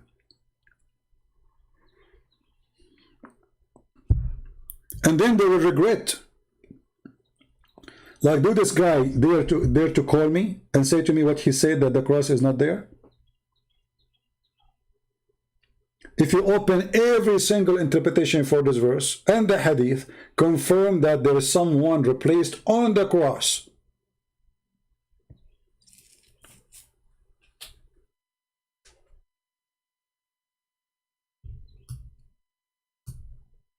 If I do this, just in front of you, a sentence from the verse, chapter 4, verse number 157, search in Prophet Google, is going to show you all the interpretation for the verse. And all the Islamic interpretation will say one thing, that Allah, He made them place someone else on the cross. So when a stupid Abdul, he says to you, oh, the word cross is not even in the Bible. There's no cross. They are just going against their God. Just because they hate Christianity, trying to fight Christianity, they are so desperate, they go even against their Quran. All those interpretations, it says that he was on the cross. And Allah replaced him with someone else. This is why, sometimes I have to use the word stupid, but I can't do. I mean, this stupidity is amazing. In order to fight Christianity, you expose your prophet and you say he's a liar? Is that how far you can go? Yes. This is how far we can go.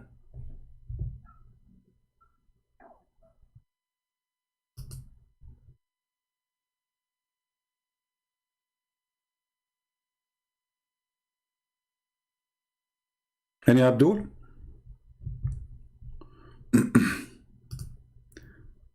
Any Abdul have anything to say?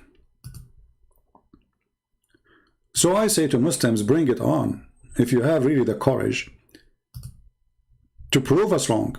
Islam is the easiest stupid cult ever not to debunk, to destroy, even if you are a person who do not have much knowledge.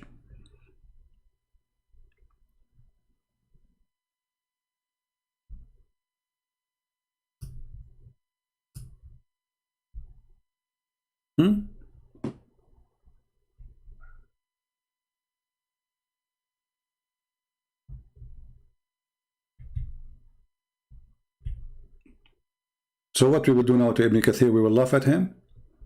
We will laugh at your scholars who they are saying they crucify someone else. So you Muslims are following wrong teaching all those years, following stupid Quran. Jackie Metro, Jackie Metro is not a Christian, is not a Muslim, is a Christian. We take calls from Muslims only. I blocked this name already. I said 1,000 times, if you are a Christian, don't text me.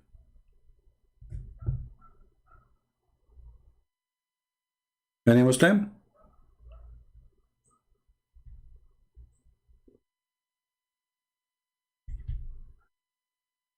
Yeah, and people, they ask me why I am using Paltalk, because Paltalk I have control way better than Skype. What the Muslim they do, when somebody call me, because I have it, anyone can call me.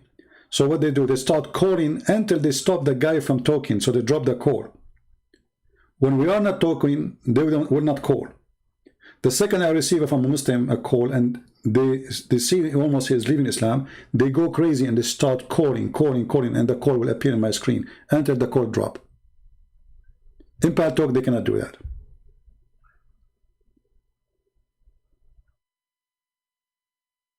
In Paltalk, I have a setting. You can text me, I can call you. Unless I add you, then you can call me. Very easy, very nice. Any Muslim? And look here, guys, at the story of Ibn Kathir, which is a story of Muhammad.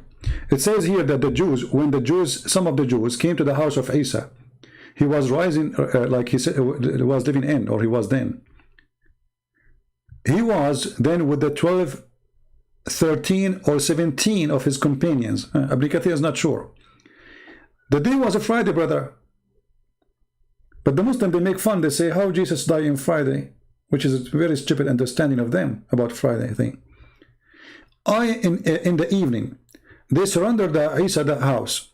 And when they felt that they would soon enter the house, or they would sooner or later have to leave it, he said to his companion, which means Isa, or Jesus supposedly, who would like to volunteer to be made to look like me? So one of them, he volunteered to be like him, and he was crucified. So when the Muslims, they say what they say, they are going against their religion, and that's why we laugh at them. Last call before we go. Any Muslim would like to call me? And honest to God, I said to myself, I'm going to go for 20 minutes. I will make a video for 20 minutes. How long we are here? Oh boy, 3 hours and 10 minutes. That's really scary. I need to find a solution to stop making long video. I think I should make a video offline. This is the only way, because as long as there's a chat and people talking to me, the story will go forever. And by the way, you can go to any interpretation you want. I mean, all of them, they are saying the same stories. So Muslims always, they forget one thing. Like, you know, if you are a Hindu, you can attack Christianity a lot way easier, because you did not steal your religion from somebody else. A Muslim, when he attacked Christianity, he forgot that all his religion is a theft. And by attacking our belief, immediately they harm the stupid Islam. But this can work only with someone who is ignorant about Islam. Nobody will notice how stupid what they said. But that will not work with me, my friend.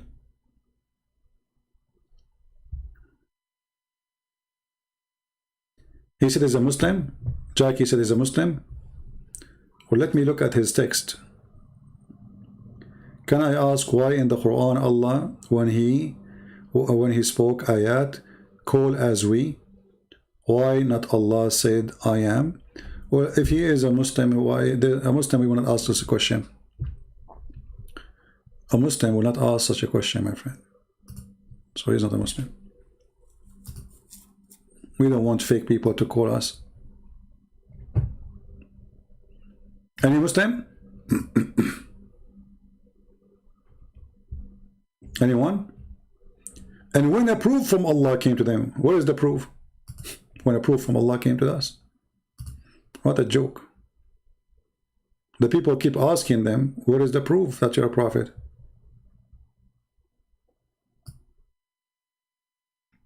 See, when those two donkeys, they say that the cross does not exist in the Bible, that means all the stories in the Islamic religion is a fabricated stories, because the Quran confirms that they crucify someone else.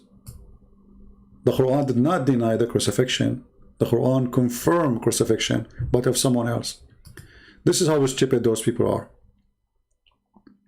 So if you want to download this video, make it short to respond to those two idiots, cut it pieces, so you can have like 20 minutes or 30 maximum, and repost it again. And then you can post the whole videos again for different topic. Do we have any Muslim would like to call us? Anyone?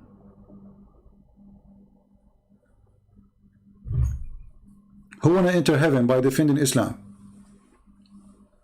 Who want to have extra virgins?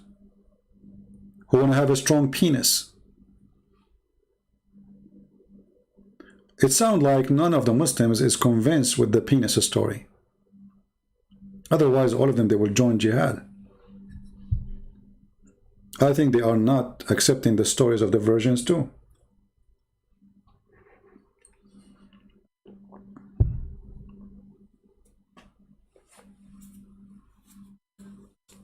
Anyone?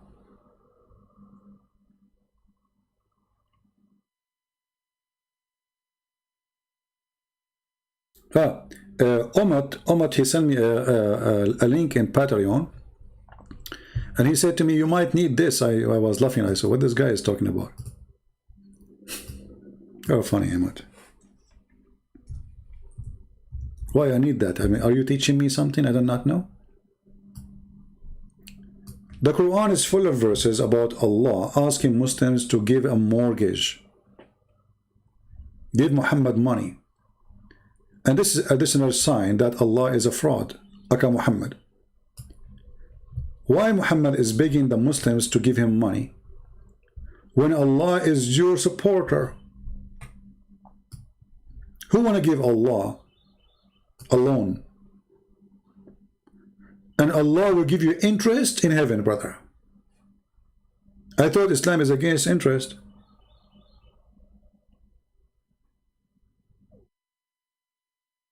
God, you need a mortgage?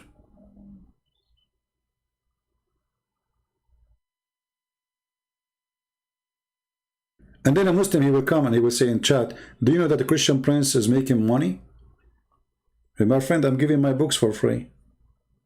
If I am after money, all the books I get for free, I made for free, available for everybody, those are a lot of money. Indonesian books, Polish, Croatian, Yugoslavian, whatever, Bosnian, Russian, I mean, I don't know, like how many languages we have now. For free. If I am after money, I will not even let you get one of them for free. And as you see, we go live, and I don't say to people, hey, go and make a donation. If they like, they can go and do it. We don't beg for it. We beg only the Lord for support. No one else. For the Lord is my provider. And God, He used the good ones to support us. It is your prophet who begged for money, claiming that Allah said to you that you have to pay Muhammad money and he will give you interest in heaven. If somebody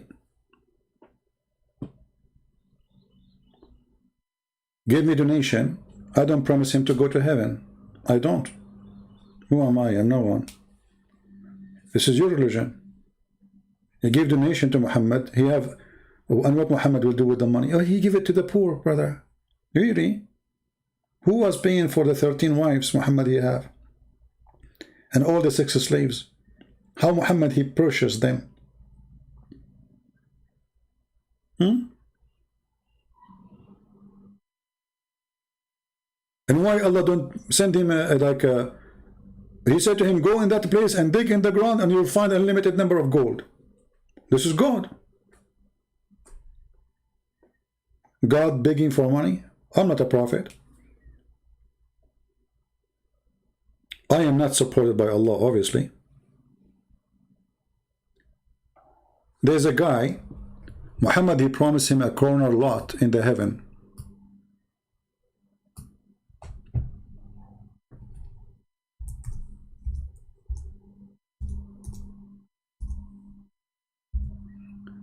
And what Muhammad he promised him? In exchange of his farm. Let me see if I can find the hadith.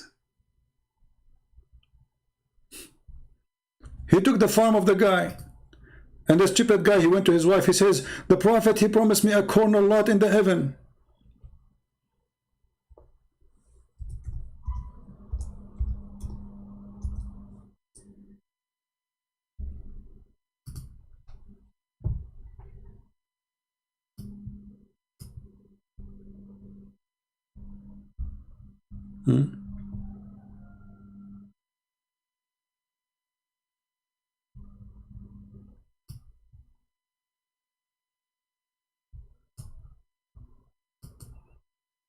Let me find the story, hold on.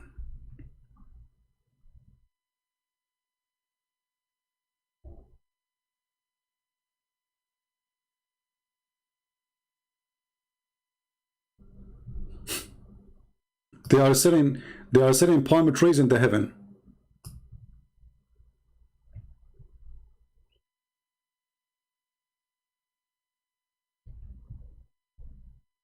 And this is where this verse is coming from, actually. And now the story have different report. Every story says different story.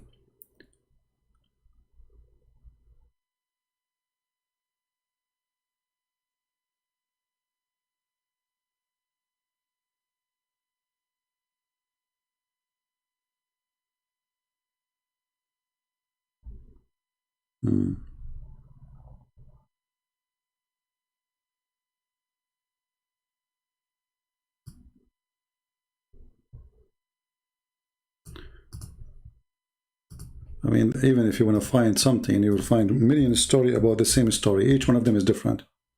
I mean, we cannot find in English.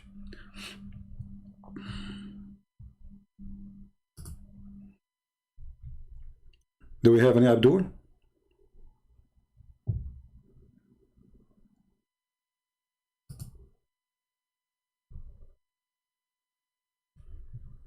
The God who begged for money. When David Wood, he have a debate with Mimi, right away Mimi, after 2 hours, he made a video. He was reciting the Quran, says, reciting this verse. Oh, I want to give, loan to Allah, so Allah can, they are begging for money. They say to themselves, this is opportunity. We made Muslims happy by debating David Wood. They thought they have a victory. Right away, they want to invest in the victory. Brothers and sisters, there's more than 60,000 people left Islam every year. Go watch the video. And we are the one, brother, who defend Islam, brother. And then Mimi Hijab start reciting this verse. And who will give Allah a beautiful loan? You give it to Mimi Hijab, you are giving it to Allah. And they are the one who will stop people from leaving Islam. That's it. True story. I don't go and brag about if you give me a donation, I will do anything. I just do what I need to do. Christians are watching, Hindus are watching, atheists are watching, all for free. And the one who would like to support us is more than welcome.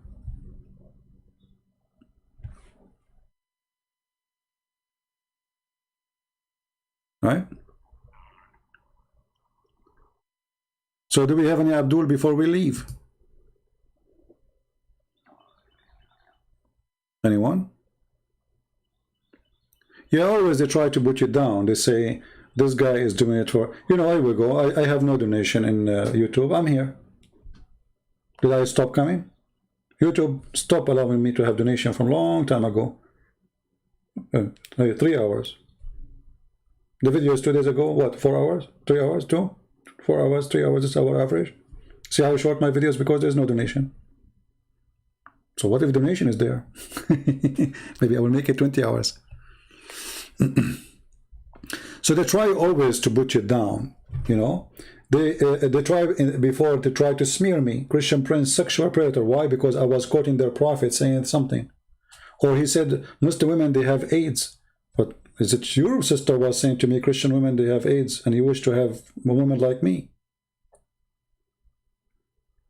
And the fact that AIDS is spread in Islamic countries like crazy because of multiple partners practice.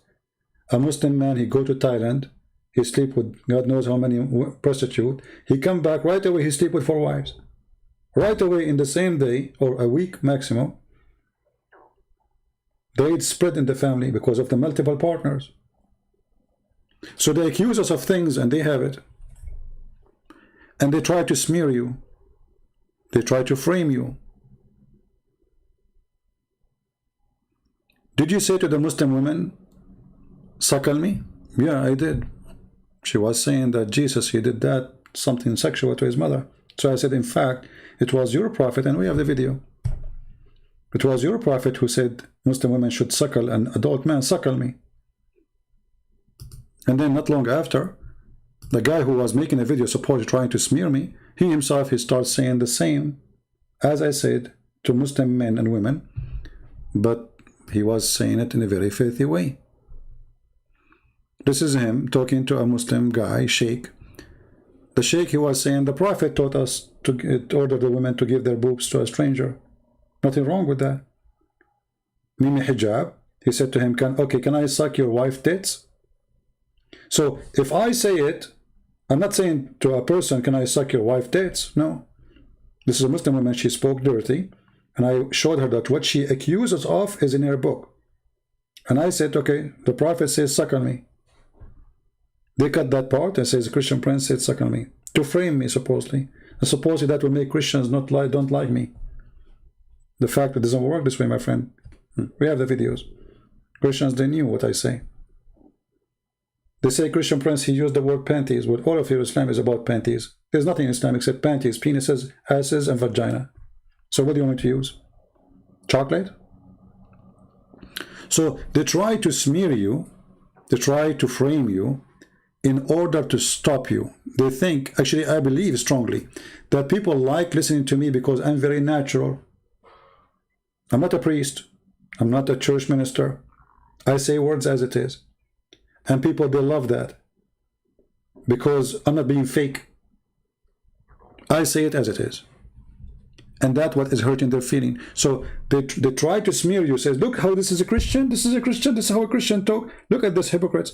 They make fun of you 24 hours, 7 days a week for being a Christian, who speak like a Christian. And when you don't, they say, see, is that how a Christian talk? So they make fun of you for speaking as a Christian. And suddenly they want Christian Prince to speak like Christian. Do you see the stupidity? Hey, Christian Prince, is that how a Christian talk? Yeah, this is how we talk. Is that hurting your feeling? The Lord, he says, yea, yea, or nay, nay. If your prophet says penis, I have to say penis. What I will make it? Banana? Your prophet says your penis will be in this palm tree. So what I will say, in this banana tree? He said penis, not me. So you're upset from me saying the word penis? Not from your prophet? What about your prophet says, go and bite the penis of your father? Hey, Christian Prince, how do you speak such a way? Look, your prophet says that, not me. Go and bite the penis of your father. What kind of language this language is? It's just filthy, dirty. How you speak like that? How the Christian listen to you? You idiot. I'm telling them what your prophet said. So if the Christian should not listen to this, I agree. They should not listen to this. I'm telling them not to listen to it. I'm showing them how filthy your prophet is.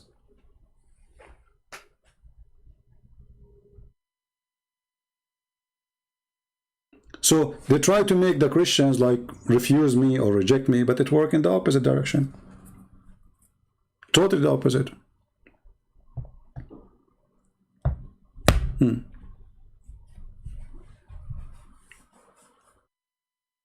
And actually, this is what makes me upset sometimes from the Christians, because, you know, Christians, they became so polite to the point they became politically correct. That is not Christianity. You know what I mean? If I am reading for you what this religion teach, that does not make me speaking filthy. I'm talking about filth. The filth of this religion. If we are talking about Jesus, then that topic is not there. So I'm not teaching the Bible here. My topic is Islam. Even I forbid the Christians from calling me. All of you, you know that. Right? So they try to frame you because they cannot refute you. They don't know what to do with this guy. So let us try to frame him. And any Christian who knows who is a Christian Prince, he will know that this is all because of what I do. And you know, that's for the sake of argument. Even if this guy, Christian Prince, is not a good person. So I'm not a priest or a bishop. I'm not asking people to follow me. I'm here to share my knowledge about the garbage of Muhammad. In my box, I have nothing but garbage of Muhammad. I don't come to Christians and say, hey, I'm a priest. I'm a minister. I'm a guy who walk and I carry my gun with me always. Since I was a kid. Since I was a kid, not even a teenage. Always.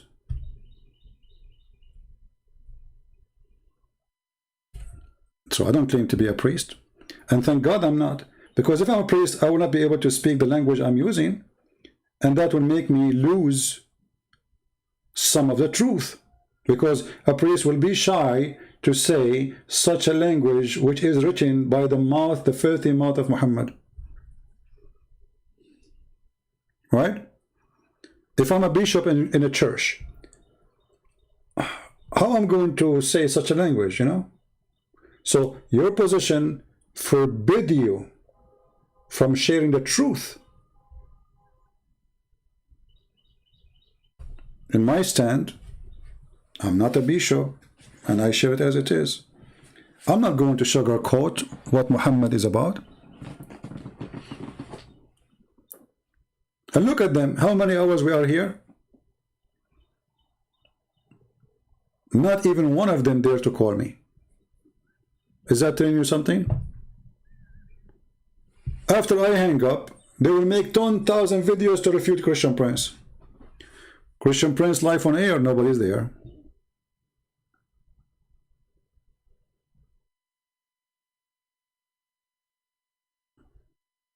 Right?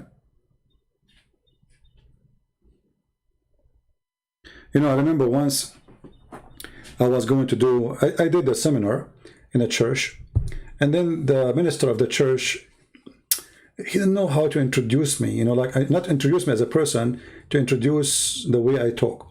So he went in the stage and he started saying to them, the brother today is going to talk. He's like different kind of a brother. And, you know, he have like his own way of saying things and his own words, which is not usual to hear. And like, man, the guy, like I said, oh boy, the guy is terrified for what I'm going to say in the stage.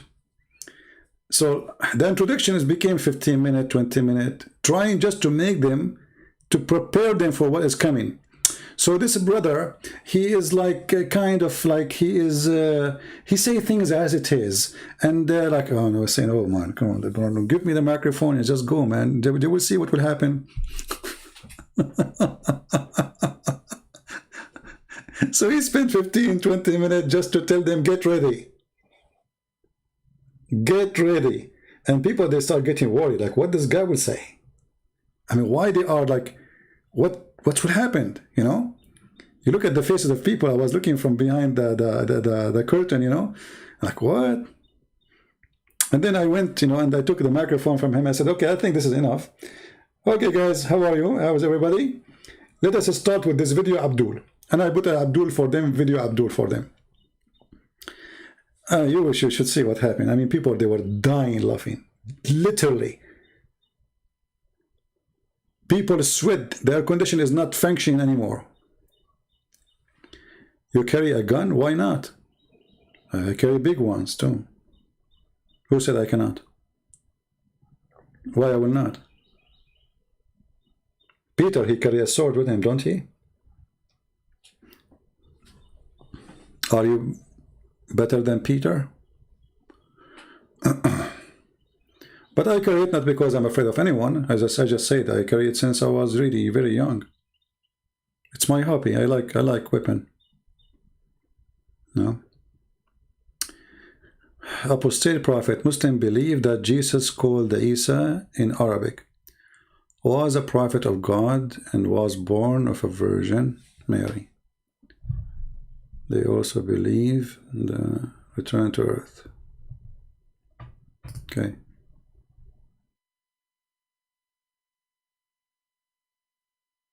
No, why? I mean, why you will not carry a gun? Actually, for me, I believe that if a person who don't have weapon in his house, he is inviting criminals to his house. Now where I live, everybody have guns. So if you're a criminal, you want to get in, have fun. Trust me, he will not leave alive. So it's because always the criminals, they can have their hands on guns, right? So when society forbid good citizen from having a weapon to defend themselves, then they are allowing the bad citizen to have guns. This is why in America, you will find that's a city like Chicago, where guns are forbidden. But shooting is happening every day. Why? Because the criminals, they have a lot of guns. And the good ones, they cannot defend themselves. Only criminals have guns there. Right? And if somebody says to you that a Christian, he cannot have a gun, he don't know the Bible, obviously. Isn't it Jesus, he says, the one who don't have a sword, go and buy one? You see, a priest, many false priests, they avoid to read for you this verse. Why? Through time, priests, they became like Muhammad companions. They serve the purpose of the ruler. So the ruler, he don't want the citizen to have, weapon. So you will see in churches, they concentrate on some like, a president, he's chosen by God. Okay, and we should obey because there is a verse in the Bible says that. But my friend, isn't it the Bible says too that the Baptist, John the Baptist, he paid his life for he opposed a king? Isn't it? Oh, you are a Christian, we are peaceful people, we love everybody, we should not carry guns. Isn't it Jesus says the one who don't have a sword and carry? So carrying a sword have nothing to do with killing people. There's a sword to defend against criminals and bad ones, and there's a sword to be a criminal. Right? My stomach is talking. Should a Christian ban Muslim halal food because it is offered to Allah? For sure, for us as a Christian, any food, the Bible says that, not me, any food is presented in the name of a pagan god, other god, that is forbidden for us. So for me, I will never buy halal food. Because it's not halal for me. It's not kosher. It's a slaughter in the name of the false god.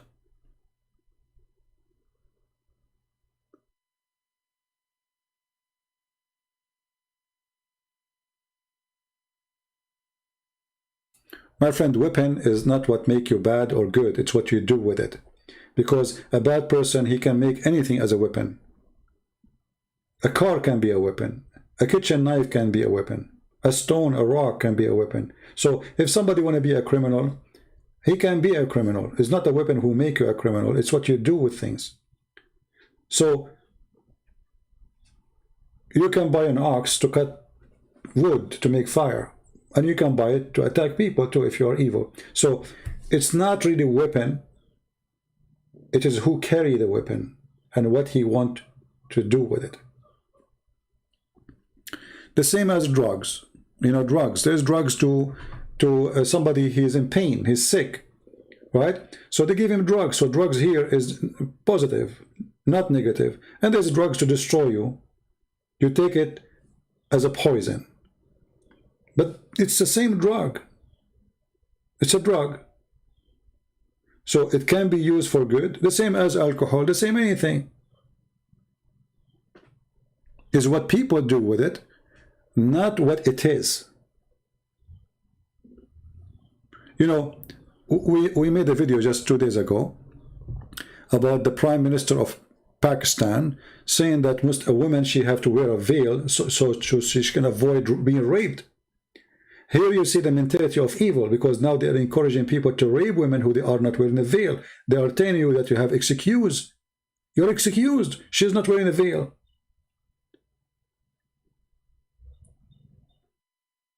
If you go to the jungles of Africa, you will see women, they have no clothing until now. And those tribes are very peaceful. You know, inside the tribe, there's nobody raping anyone. But women are totally naked. Why they don't rape? And for sure, it might happen from time to time in our society. But all the tribe is naked. So if a man, he see a woman, he rape her just because she is naked, that means all those people, men in the tribe, they should be raping each other non-stop. But they don't do that. So even nakedness is not a reason for bad, unless you want to make nakedness bad. When Adam and Eve, they were naked in the heaven. Naked. The man and the women, they were naked. They did not see that they are naked. They did not even notice what naked means.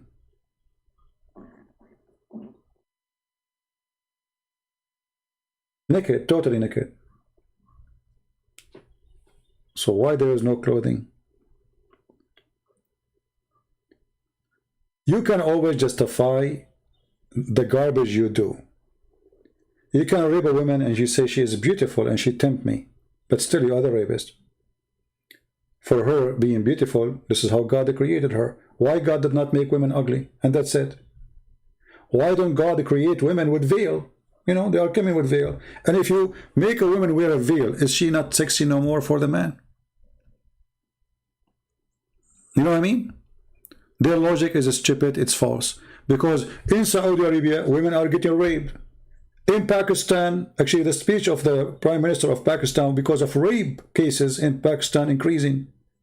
But those women in Pakistan, they wear long pants, they wear hijab, they wear burqa, still they are getting raped. So the Islamic clothing is not preventing rape. Actually, it's increasing it. Because when you have a taboo in religion, that taboo will cause the opposite. You see, if you forbid smoking, people, they will go and smuggle cigarettes. Simple. Because you forbid it, now it's became more attractive.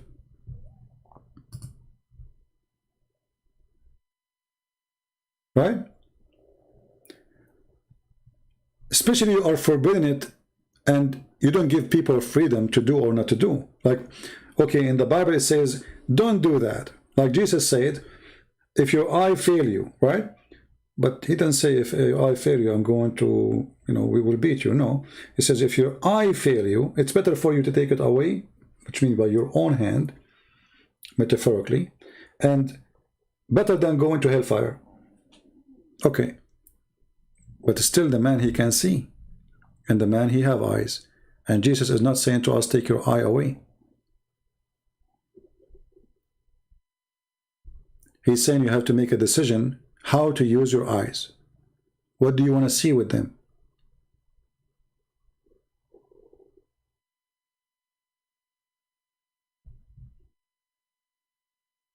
What do you want to see?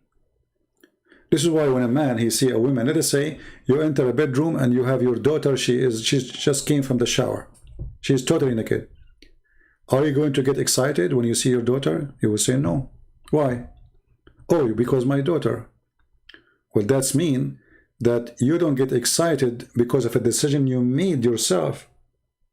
In your head. Self-control. She's my daughter. Otherwise, she is beautiful, she is young. Right? But just because she is my daughter, you block the idea in your head. So what does that mean? That means that it is how you think is who you are, not how she is. She is beautiful, she is wearing clothes or not. If a woman, she is 19 or 20 years old, I know already she is going to be beautiful. So she wear burqa or not, I know that if I take the burqa down, I will see a beautiful girl mostly. So wearing the burqa will not prevent me from knowing that she is a female, she is a beautiful, and there is something underneath, and now I will become more curious to know.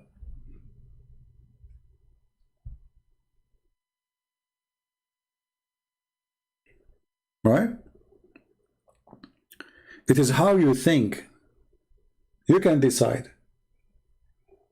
You know, when a woman, she walked in front of Muhammad, and he said, he got horny.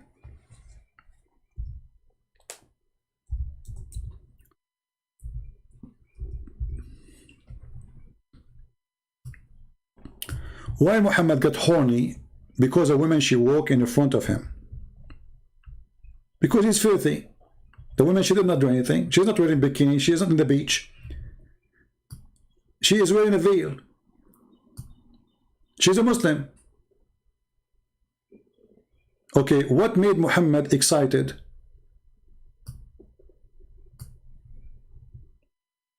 What is the reason for Muhammad to get excited? Somebody saying, can you help me with Genesis 38? This is what you are worried now about, Genesis 38?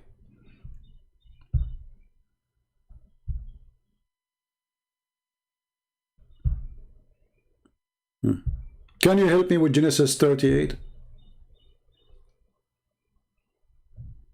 Lord have mercy.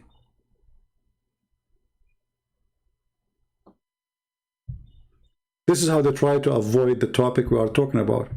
Change the topic.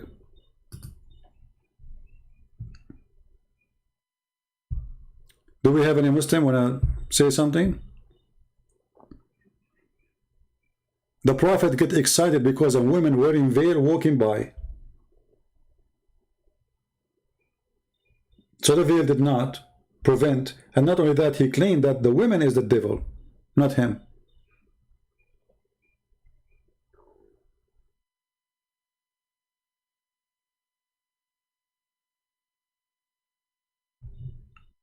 My friend, all men, they can be tempted by women, and women, they can be tempted by men too. Okay, hold on. How many good-looking men walk in front of women? So are you saying to me we should make the man wear burqa?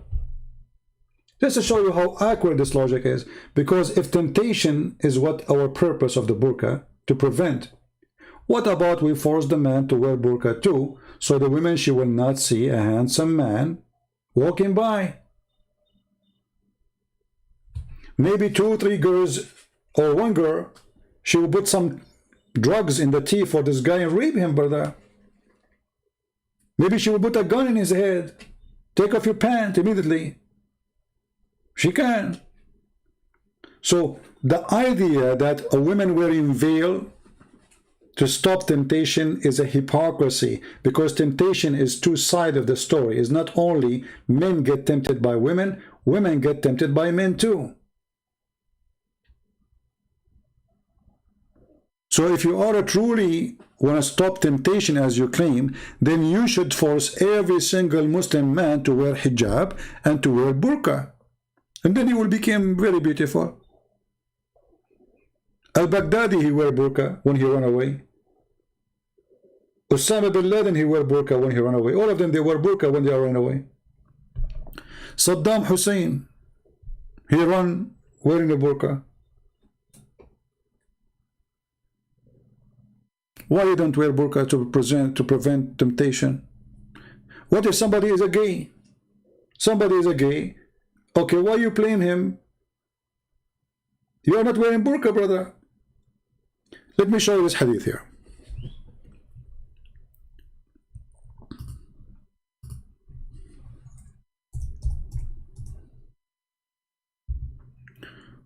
When a bunch of Muslims, they came to the caliphate and they complain they are getting tempted by an imam who is a gay. Let me show you the hadith.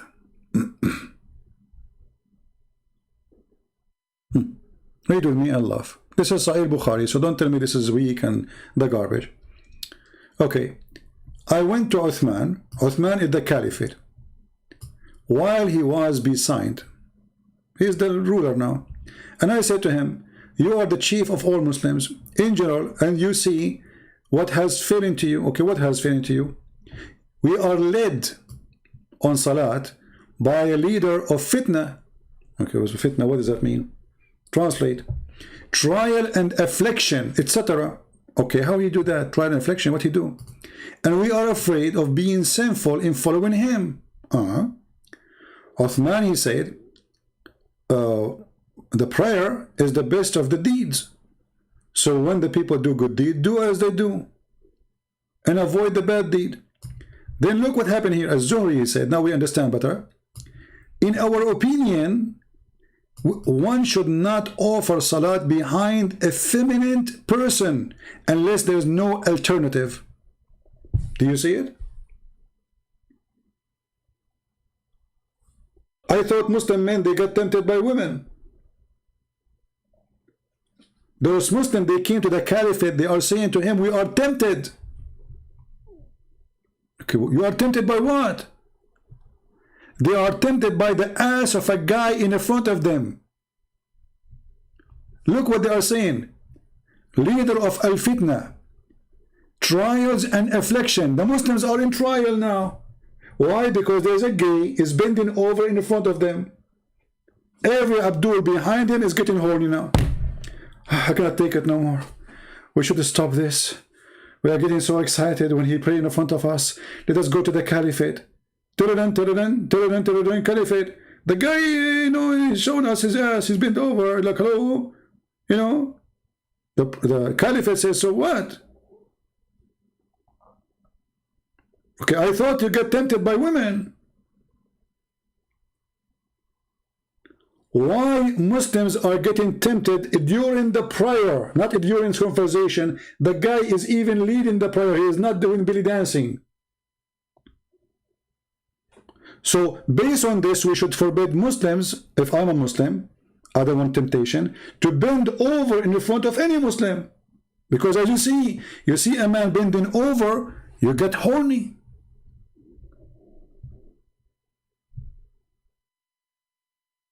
Prove me wrong.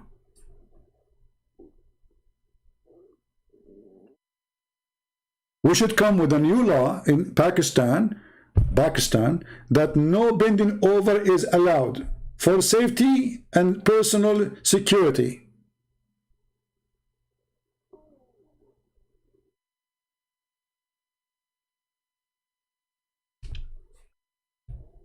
Any Muslim?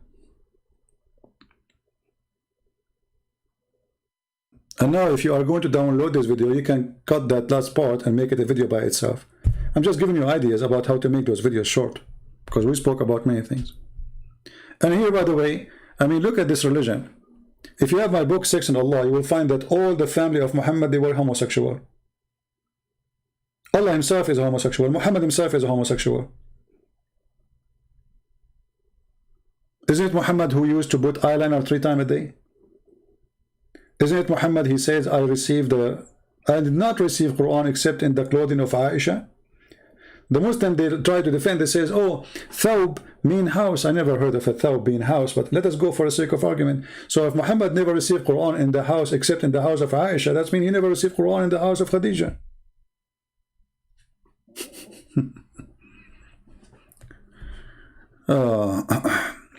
What is Lah? Lah is the name of the moon god. You can search it. Just go right now, Lah. Search for Lah. The god Lah. We do not need my explanation.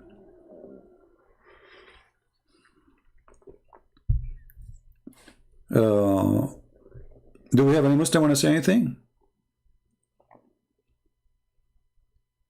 So the excuse of women tempting me, it can be the opposite. It can be I am tempting women too. So now let us go, all of us wear burqa, and look, there's men, they have sex with donkeys. So we should address donkeys with burqa. It's not a secret that there's some people, they have sex with animals. So we should force donkeys, horses, dogs, monkeys to wear burqa for stopping temptation. There's people, they have sex with the statues. I can show it to you from the hadith. Or even have sex with watermelon. So we should make watermelon wear burqa. Because there's an idiot somewhere, he's going to be tempted by a watermelon. Are you getting my idea? I mean, where is this going to stop? When the Muslim, they have a fatwa says that if a man have sex with watermelon, okay, hold on, why you are having sex with watermelon anyway? Is she sexy and you know it? How this man get tempted by a watermelon? You tell me. Or making a hole in the dough. So now we have to make bread wearing burqa. Oh, what about a woman, she is using some fruits for sexual purpose? Should we make a cucumber wear burqa? And this is stupid garbage cult. When they speak about logic, their logic is the most awkward, stupid logic ever. There's a hadith, I don't know if the admin here, they can post it for you.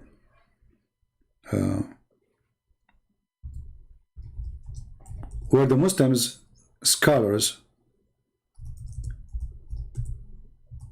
teaching Muslim women how she should wash if she is using a sex toy. This is the hadith about, you know, the Prophet having sex with the goat. Okay, so what we will do now? Should we make the sex toy covered by burqa so the women, she will not be excited? Where are we going to go?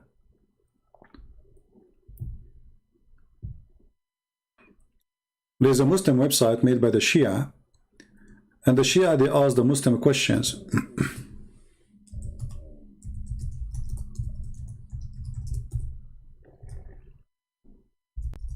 Let me find the website.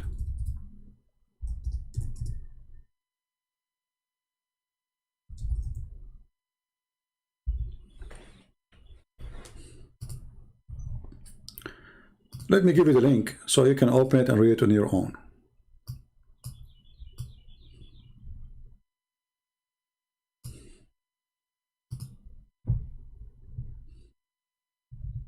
Okay, the admin, he posted, thank you.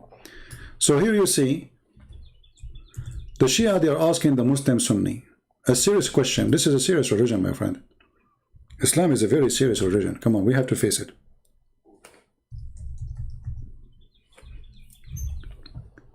Third example of Sunni morality. Of Sunni what? Morality. Sunni morality. Those are Muslim Shia making fun of Muslim Sunni. Sunni ulama, which means scholars, have ruled on the principality of having sex with watermelons. What? if you are in Walmart, please shout and tell them, please cover the watermelon with burqa. It's tempting me. She's round. Remind me of something. Especially if she's red. And here, this is the quotation from the Muslim Sunni books. If a man makes a hole in a watermelon or a piece of dough or leather skin or statues, you cannot take a Muslim to the museum. Can you?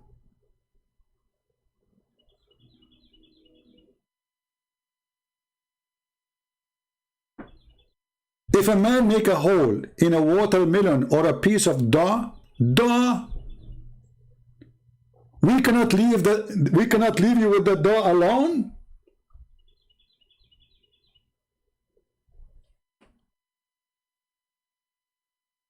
And had sex with it. You explain to me, what do you mean he had sex with it? So if we take you to the French museum and you have the statues of Napoleon, Napoleon is not safe. Then this is the same as what we have said in the other type of masturbation. Masturbation, i.e., that is halal. Like, what the heck?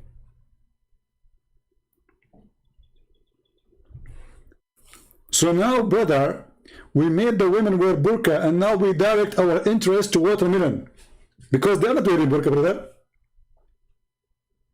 Let us see what is object around us, and they are not wearing burqa.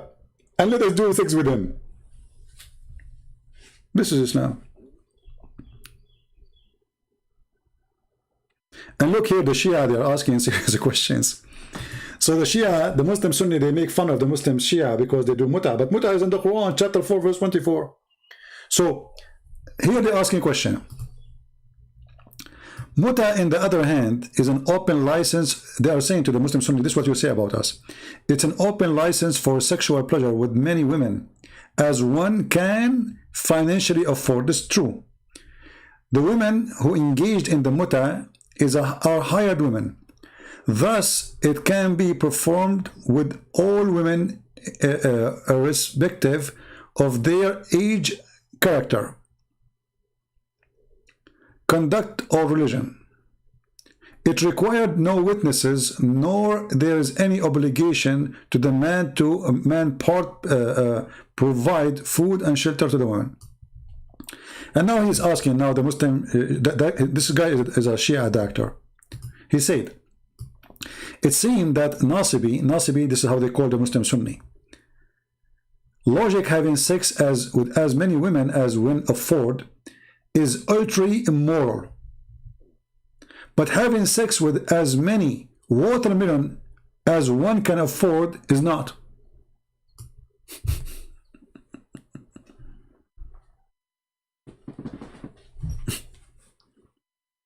Look at this.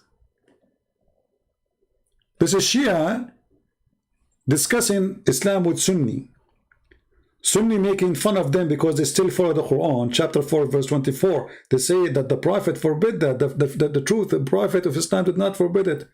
We have reference saying that they practice it, Muhammad practiced it, Abu Bakr practiced it, Umar practiced it, even after the death of Muhammad. But let us say, for the sake of argument, it's forbidden. Why Allah allowed it anyway? Secondly, if muta is not a decent act, what kind of God they allow it anyway? And then here the Shia is asking, you make fun of us for having sex with women who hired for sex, but you don't have a problem with hiring a watermelon for sex? And then he asks questions more. Based on this, let us ask him some questions. This guy is refuting someone about ahkam related to having sex. Ahkam mean rules. With watermelon, are there any conditions as the age of the watermelon? Because in Islam, the girl, she have to be 6 years and older. 6 years like Aisha and older. Okay, so now he's asking, okay, do we have to have a certain age for the watermelon to practice sex with the watermelon? Good question, brother. For example, is it allowed to perform marriage with an intent of divorce with a newly growing watermelon? Or must wait until the watermelon is 9 years old? Very good question. Serious question. Another question.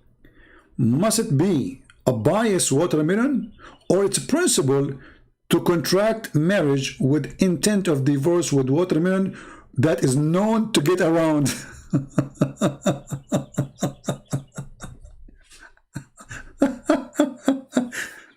This is a whole watermelon. You know, she go around like, you know, come on. So should we go like have sex with the good watermelon, or like a watermelon was used by someone else before us? This is religion. And they want to prove to you that Jesus is not God, and the Bible, brother, is not a true book, brother, and there is no cross in the Bible, brother. And brother, why you took that verse from the Bible, brother? And look, this is Islam.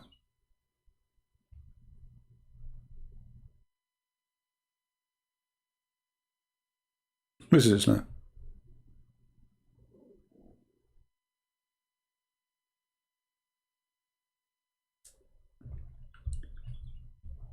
May a biased brother share his watermelon with another biased brother?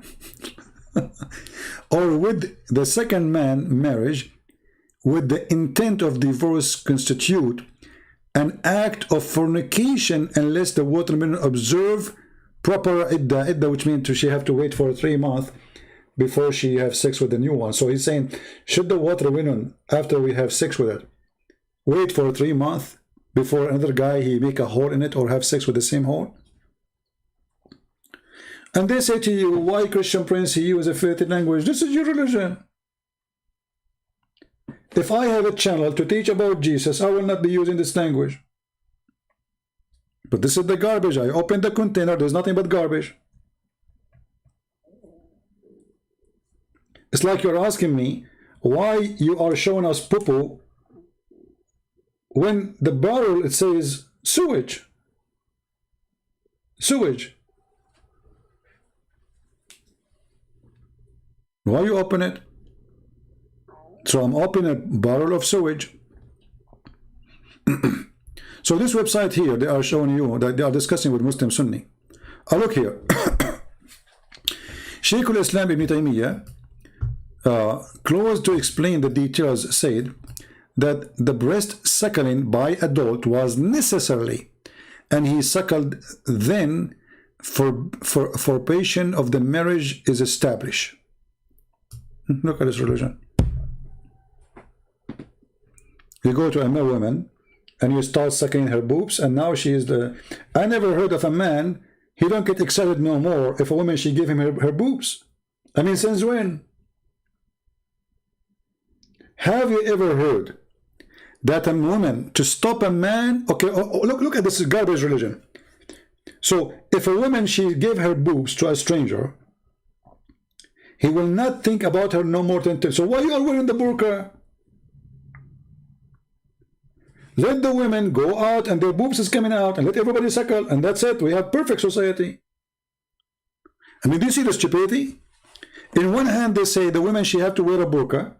And the other hand, they say a woman, she have to suckle a strange man. So why we need the burqa? Let those women walk in the street with top, naked top. And their boobs is coming like boing, boing, boing.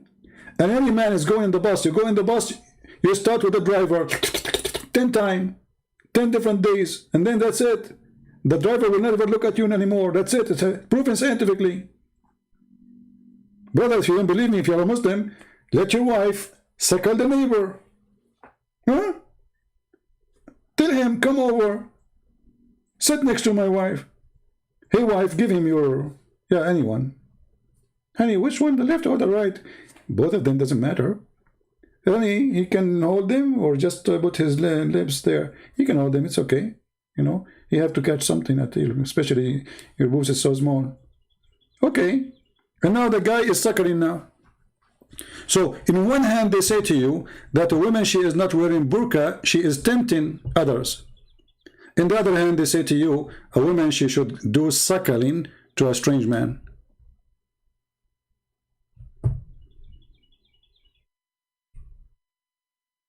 A person asking me, I want to donate, I don't have a credit card. My friend, don't ask me those questions. You can ask the admins. Thank you very much. As you see, we have a topic. But anyway, I think Patreon, they accept PayPal.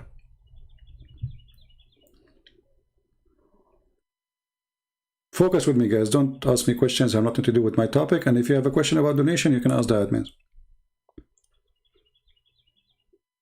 Do you see the awkward religion?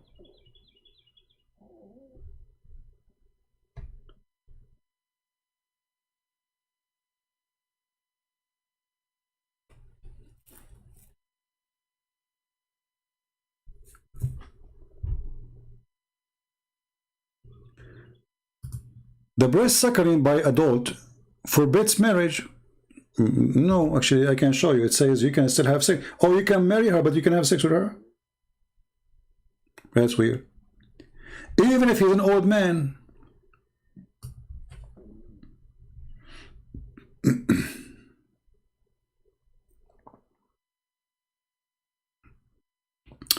AJ is saying, why women on earth covered in burqa, but in heaven they are transparent? Yeah, no, in heaven of Islam, still women,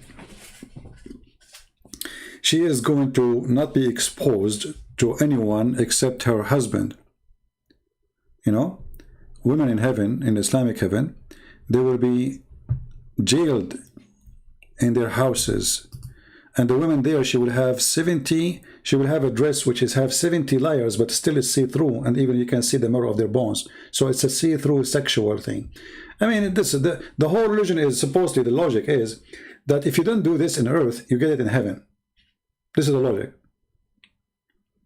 But if it's wrong in earth, why it's right in heaven? You know what I mean? Very, very awkward religion. So they say to you, if you don't drink wine in heaven, in earth, Allah will give you a river on heaven.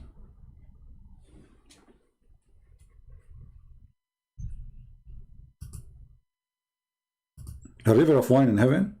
Because I don't drink wine on earth? Where is the logic in that? So is wine is good or bad? If it's bad, it should be bad here and bad there. Why need wine in heaven anyway? What is the purpose of this wine there?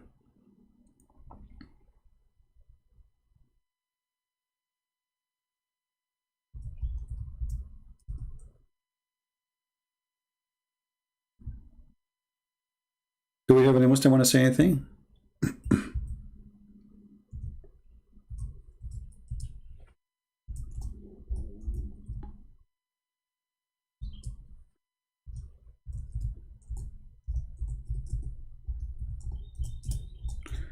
Let us find this hadith here. I'm trying to find it.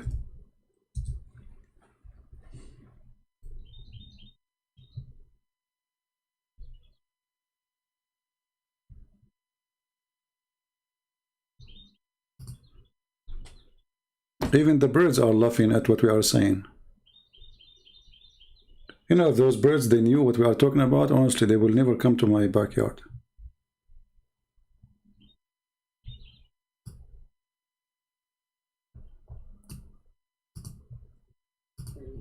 Let us see.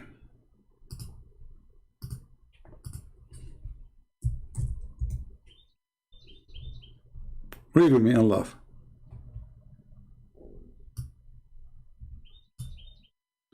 The one who drink wine in earth, he will not drink wine in heaven. But he still will go to heaven. What does that mean? That means drink wine here. Who care?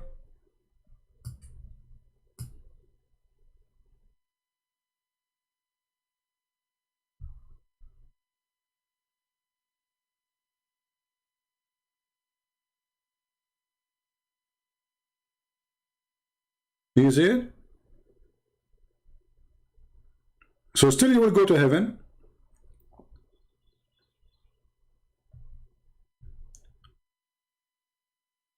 But you will not have wine there because you're drunk in this earth. What a weird religion.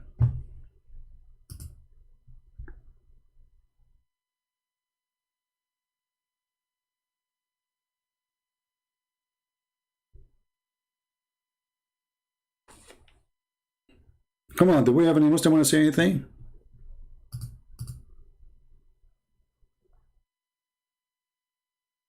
Anyone?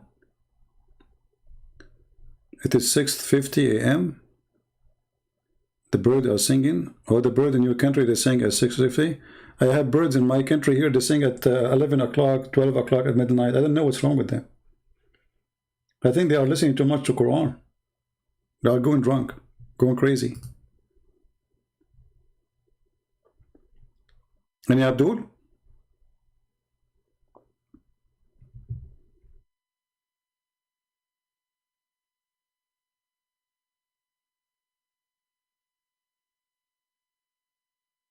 Anyone?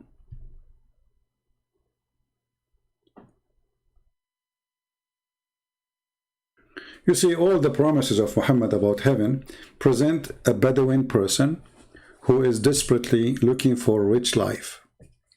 This is why Muhammad, he promised them. Let me find you another hadith. Guys, I said an hour ago, I have to go. Unbelievable. I hate you all. My voice is hurting, you know that? And I have a lot of work to do, actually.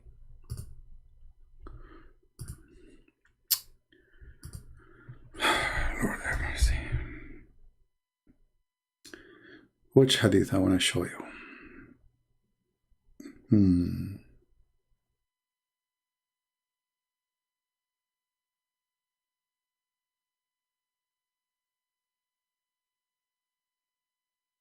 I don't know which one. Let me think.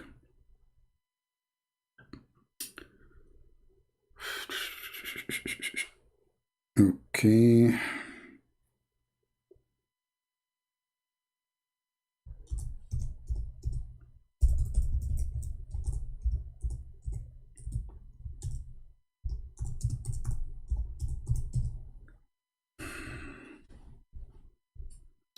This one does not have translation.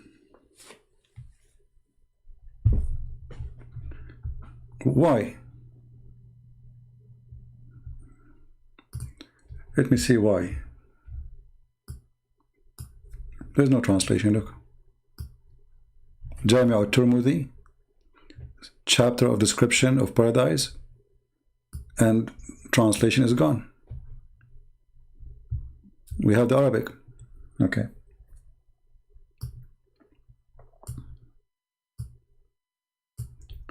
Whoever of my people he die, young or old, they will go to heaven and they will be in the age of 30 years old. And they will never grow up more than this age. Same as people of fire. And in the top of them, they will have a crown.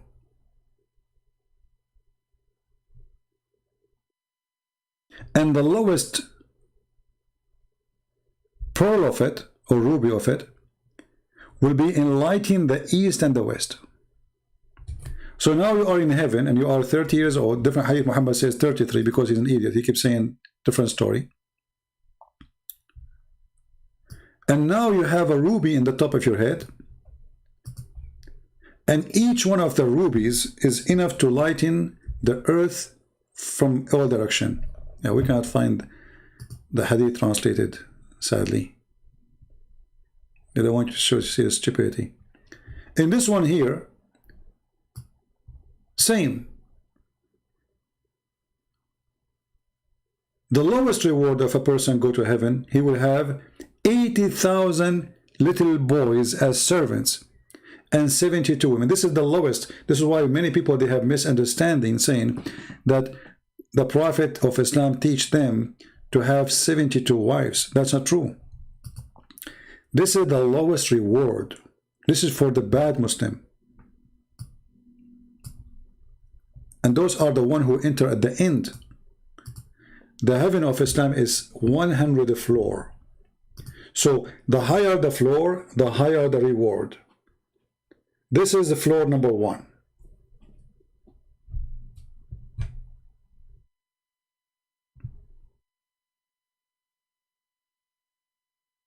And then Muhammad, he promised them a bracelet. You will wear a bracelet in heaven? I mean, what kind of a promise this promise is? One verse says, Asawiru min fidda, bracelet from gold. Another verse says, a bracelet from silver.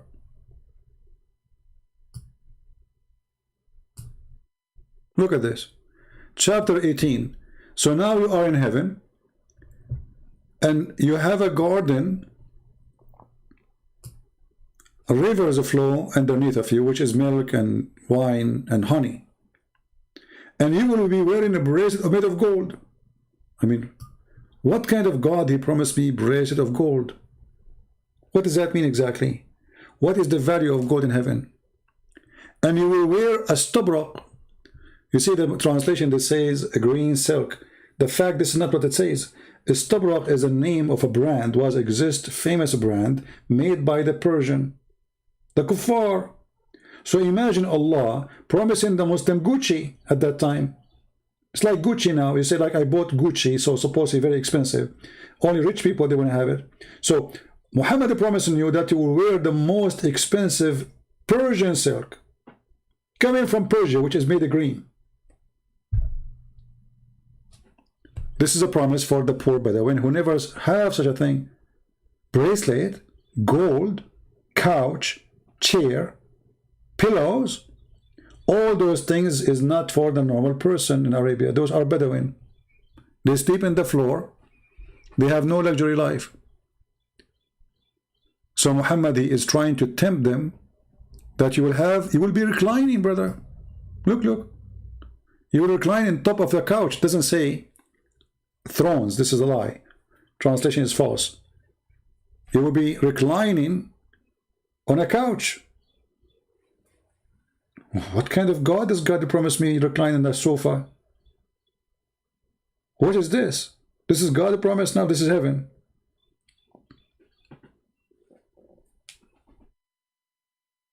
Why they keep liking the green color? This is a good question, actually. Think about it, my friend Kumar. Our friend Kumar here is asking a question, which is good. If you are a person who live in the desert, what is your favorite color, Kumar? I think you know the answer, right? If you are a person who live in the desert, your favorite color is a green, because a green means a grass. A grass means money. Animals, they give babies, wealth, richness, women. Animals give babies. Man have more animals. Now he's rich. He can go and get married or even buy slaves. So the green color is made specifically for people who live in the desert, for they are desperately dying for it, literally. You will see, if Muhammad, he made a promise for heaven for people who live in Norway, he will not promise them a green. He will promise them sun, hot. But he is talking to people who live in the desert. And those people, they are desperate for the green. So now you are in heaven and everybody wearing green, as if you are in a surgery room.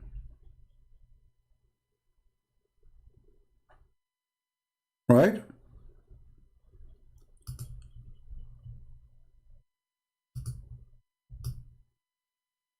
The desert suffers from two things. Cold at night, very cold at night, and very hot in the daytime. So if you go to chapter 76, verse number 13, you will see he's promising them, you will be in the garden, reclining over your couch, and there will be neither the sun, heat, neither the extreme cold of the desert. You see it? This is again a promise of people who they are living in heaven or in the desert. Those are desert people who they are suffering from the cold of the desert. I don't know if you've been ever in the desert. Many people think that desert is warm. The desert at night is extremely, the cold there go through your bones. Very extreme, powerful cold, because it's a dry, there's no humidity, and nothing to prevent it. No trees, nothing. And no cloud. You see, always the most harsh nights in the winter, is when the sky without cloud. Why? Because the cloud preserve heat between the sky or the cloud and the earth. But when there's no cloud in the sky, that night will be extremely cold. So Muhammad, he is speaking to the Bedouin Arab, who they are desperately hating the sun for being so aggressive in the daytime and hating the cold for its aggressive at nighttime.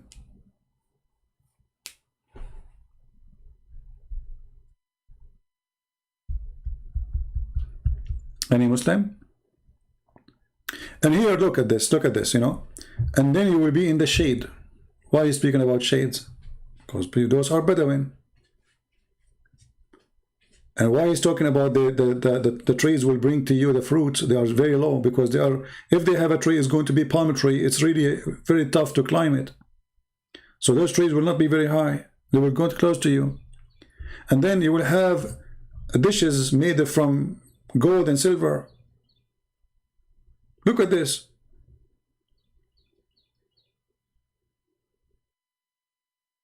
And then what the Arab like to drink? The Arab, they drink all the drink they have, even with wine, they mix it with ginger.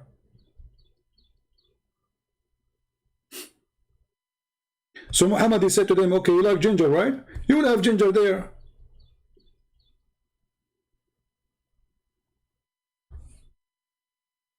Wine mixed with ginger. Do you see it? This is the drink of Allah. But you will notice why Muhammad, he used that. You see, Muhammad, he don't choose the words really. It is the words who choose Muhammad. To explain to you. If you read in Arabic, if you know Arabic, you will see that Muhammad, he is doing like a rap. It's very broken rap. So he have to end the word in a certain way to make it fit. So here he says, kafura, sa'ira, kafura. He repeat again the same word. Tafjira, mustatira, asira. Okay, so he have to continue. Shakura. So he is not choosing really a word makes sense. He is choosing the word fit in the rap. That's why it looks stupid and funny. Matira, surura. I mean, already you said sarura. Harira, zamharira, tazlila. He's trying to, you know, when he was not able to find the correct word, so he says something close. So tadlila, he ended with the alif a, but he should end it with the ra and alif. Qawarira, taqdira, zanjabila, la, ra. So because he have to keep let's say the tone, he look for words fit with it, and because he is not making sense anyway, none of those make sense. Look at this. وَيَطُوفُ عَلَيْهِمْ وِلْدَانٌ مُخَلَّدُونَ إِذْ رَأَيْتَهُمْ حَسِبْتَهُمْ لُؤْلُؤًا مَنْثُورًا. لُؤْلُؤًا مَنْثُورًا. And what is this? Let us read. And around them will be youth, little kids.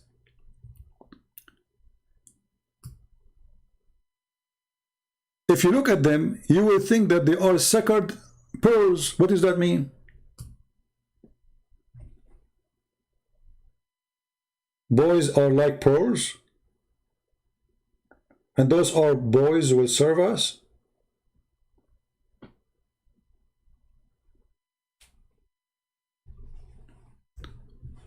Perfect speech, he's saying, how desperate are you? My friend, I don't know how desperate I am. Do you like to call me and tell me how I am desperate? Because, you know, I need your help. These days I'm drinking camel urine for this purpose. Listen, huh?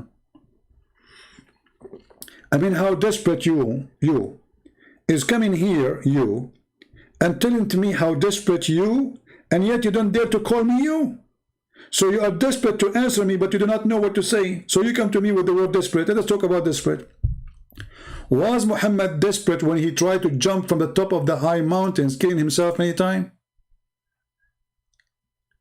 He was desperate, or he was happy?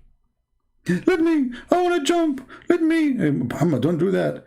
And Muhammad, you know, at that time he don't have panties. I don't know how the angel he hold him. You want to talk about desperate? Call me. What kind of a prophet, how desperate he is, encouraging Muslims to fight the Roman by promising them to get the virgin, sorry, the blonde girls. How desperate? How desperate are you for sex to the point you force women to wear burqa? Because you cannot control your penis. Because if a woman walk without burqa, your penis will walk by itself. Like, there's a woman there without burqa, penis is running. Who is the one that's desperate? A Muslim talking about desperate? You are so desperate to the point you are flooding Europe with immigration, running away from your country. Look who's talking.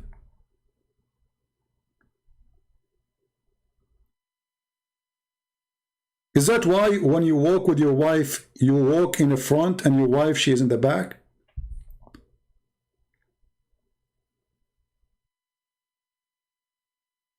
I don't know if you notice, Muslim men, they walk in the front and Muslim women walk in the back. And I notice the reason they do that, because if somebody flirt with his wife, he will act as if he heard nothing to avoid the problem. You know what I mean? So he walk in the front, because the Islamic countries are very decent. Very decent. So he walk in the front, the wife is in the back, somebody flirt with his wife, he said, like, I'm in the front, I saw nothing.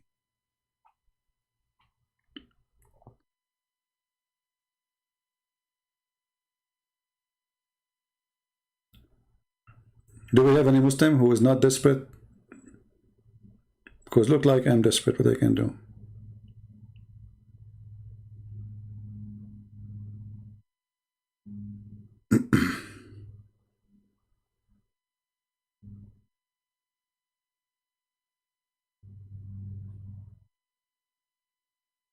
Yeah, they walk in the front, so to avoid, because he's the man, and now he should defend his wife. I mean, somebody flirting with his wife and he is doing nothing.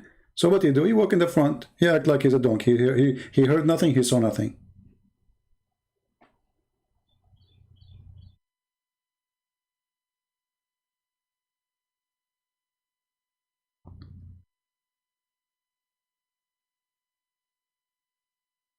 No, women pray behind. That's for their safety too.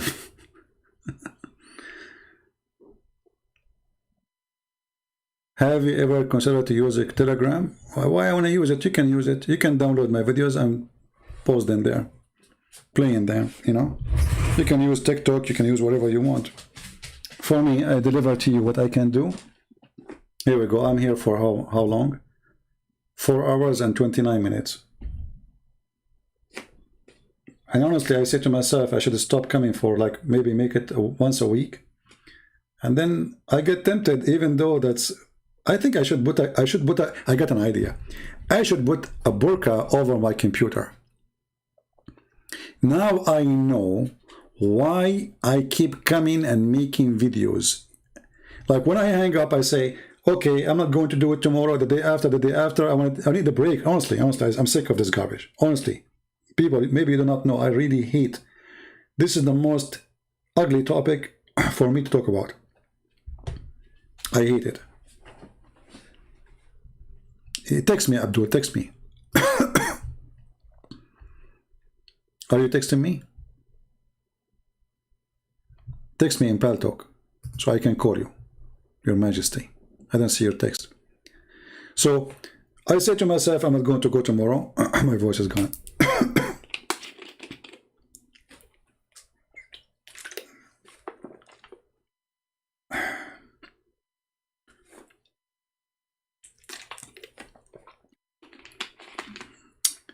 And what I will eat for lunch now, I don't know what to do. So I go, and then second day I look at the computer. I say, no, don't go. I don't know. And then I see the comment of the Muslims. Oh, no, I don't want to go. Look what this Abdul saying. No, I'm not going to go. And then you end like, okay, so I need to get a burqa for my computer. So I'm going to go to Amazon, and I will search computer burqa. This way, I'm not going to be tempted by the computer. Period. And then I will buy another burqa for YouTube. Look, I got rid of Facebook. I don't have page on Facebook no more. Twitter, I delete them because they already make me sick. Nothing but stupidity. I have an account in, I had an account in, what is called? What is called? I forgot. Yeah, I did it too because they don't let me post anything no more. They keep flogging me, you know, those Abduls in there. Look how desperate they are. But I think Burqa can solve the problem. Are we going to see a debate? Well, we can see a debate if a Muslim calls us, what we can do. I cannot bring you Muslims from the moon. Because until now, they are taking pictures, selfies with the split of the moon. Remember, the moon is split. Yeah, there's a picture by NASA, brother. The moon is split, brother. It's true. When, what's his name? Apostate prophet, he asked in his video, why nobody witnessed the split of the moon? A smart Muslim, he said, because it was happened for a few seconds.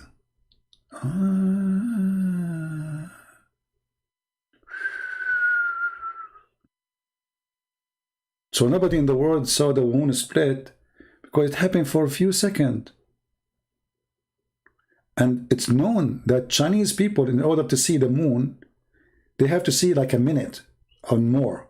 Few seconds, they cannot see it, you know. So it have to be a long thing, you know, like if you go to China, by the way, I don't know if you've been in China. By the way, in China, there's a lot of Chinese, unbelievable. I went to China, like, the airport is Chinese, the police is Chinese, the passport, I mean, everybody is Chinese. Okay. Going back to the topic, okay. Yeah, a lot of Chinese in China. I was like surprised. Like, what? Everybody's Chinese in China? You go to Germany, you don't find one German in Germany. I mean, honestly, go to Germany. You will not find one German in Germany. They call it Germany.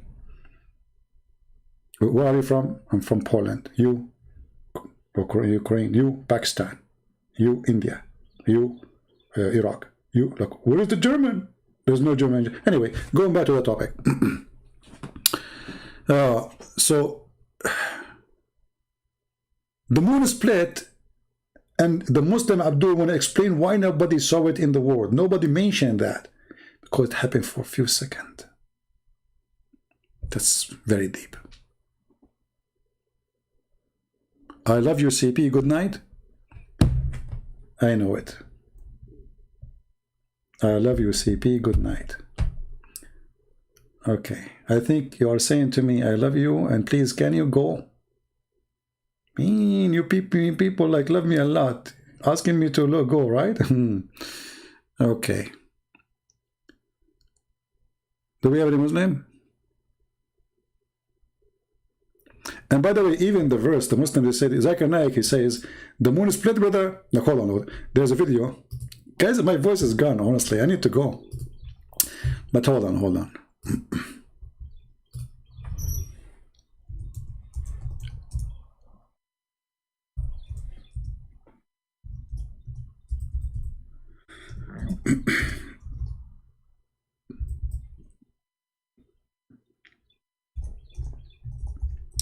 I'm trying to remember the name of the video.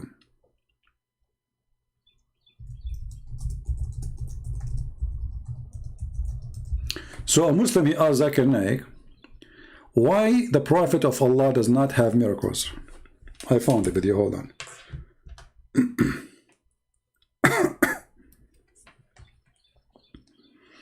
And my throat is hurting me seriously. Okay. Let us see. Him did not do miracles like the previous prophets. To say that Prophet Muhammad, peace be upon him, did not do miracles is totally wrong. Absolutely. There are various miracles that the Prophet did. For example, the Prophet, he split the moon. But the Prophet, he split the moon. Where it says that? Muslims, I'm willing to shave my 28 long beard, 28 foot. If you can show me where it says that the Prophet, he split the moon.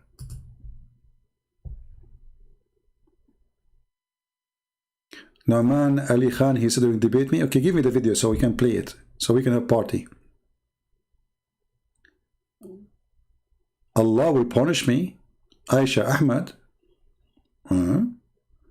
Okay, I don't know, Aisha. I don't know what you are saying that. Isn't it Allah, he says to the Muslims, if you have a doubt about Islam, go and ask Christian Prince?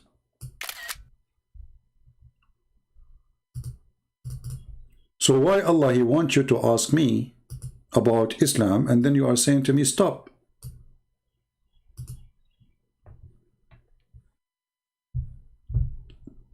I'm just doing what Allah told me to do, sister. Look, if we go in the Quran, it says here, Allah, he said to Muhammad, if you have a doubt about what is given to you, go and ask Christian Prince. Let me show you the verses in the front of you. Chapter 10, verse number 94. If you were in doubt, that what we have sent or revealed to you, go and ask those who read the scriptures before you. Who are they? Those are the Christians and the Jews. So your Quran order Muhammad himself. If you don't believe, go and ask Christian Prince. We are the people who read the book before you. Which book? You tell me. The Bible and the Torah. And not only that, talking about punishing me, we will go back to ZakirNaik. Don't worry. Be happy. Look what your prophet, he did. Your prophet, he warned the Christians, if we don't believe in him, Allah will erase our eyebrows, our eyes, and he will make our eyes in the back, and my mouth will be in the back of my head. Now, not later. Chapter 4, verse number 47. The Christians at that time, they laugh at Muhammad. They say, okay, we are waiting for it. Oh, people of the book, believe in what revealed to you now, confirming what was with you. She doesn't say what it was with you. It was with what is with you. Before we change the fame of some of you, it doesn't say some of you, no. It says before we change your faces beyond all recognition, and we turn them hindwards. By the way, right now I'm speaking to you and I'm turning the back of my head to the microphone because this is where my mouth. This is a threat your prophet, he made 1,400 years ago, and he threat that now will happen to you, not in the judgment day. He said the same as we did to the Jews who we made them pigs and monkeys. And Allah, he made them supposedly pigs and monkeys at that time right away, not in the judgment day. So Muhammad was a threat in the Christians. If you don't believe in me now, you will wake up tomorrow, or maybe 2 hours from now, and you will not be recognized by anyone. The Christian, they laugh at him, ha ha ha ha, and we're still laughing. So when you say to me, before Allah punish you, you made me fart. In some countries, they consider the farting of the Prophet as a perfume. Because the hadith says when the Prophet do poo-poo or fart, he smell like musk. Prophet. How beautiful your fart, Prophet, is. Oh, I have more. Hold on. All what I need to do is to eat more beans. This is the only religion worshipping the fart of a prophet. Even they say that the ground is split to swallow his poo-poo, and his poo-poo smells so good. You know, I heard in the news that huge trees, they grow over the poo-poo of the prophet right away, like second day, like you go there, because it's a miracle to grow fertilizer. Now going back to ZakirNaik. So ZakirNaik, he said that the prophet, he split the moon. Show me where it says that. Who is a Muslim when I say that? Even the Quran doesn't say even Allah, he split the moon. The Quran says that the moon is split, and this is a sign of judgment day.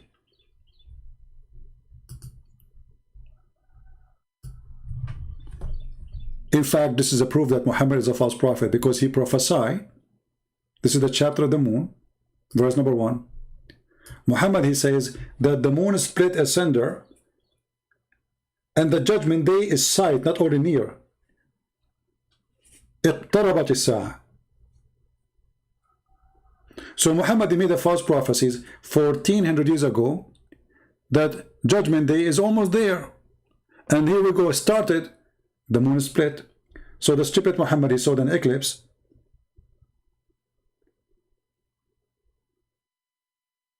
And when he saw the eclipse, he thought this is a sign of Judgment Day. See, when Muhammad, he said, the moon split, he did not say, my God split the moon. He did not say, I split the moon. The Quran saying, supposedly, Allah speaking, saying, the moon split. Why Allah did not say, I split the moon?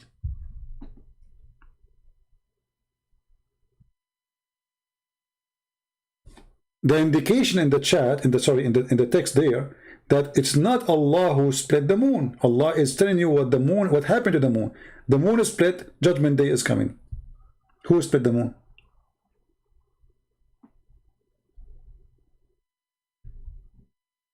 And Muhammad claimed that this is a sign from Allah.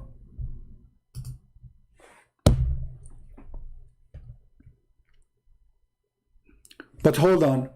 If we go and search in the Quran, we will find in different place, Muhammad, he said that Allah said, Allah refrained from sending miracles.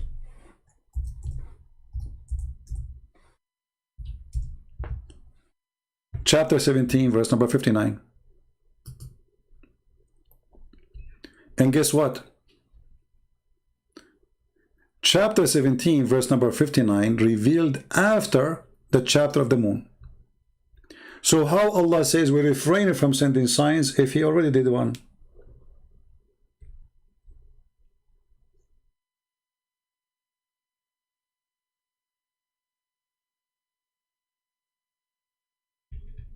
Any Muslim?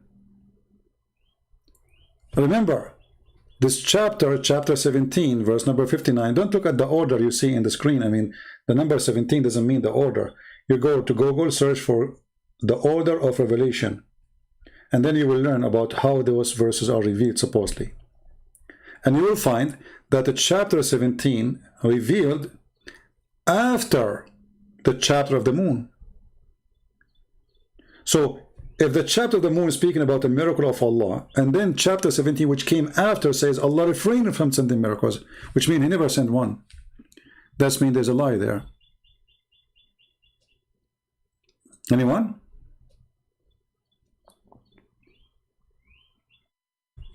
Any Muhammadan?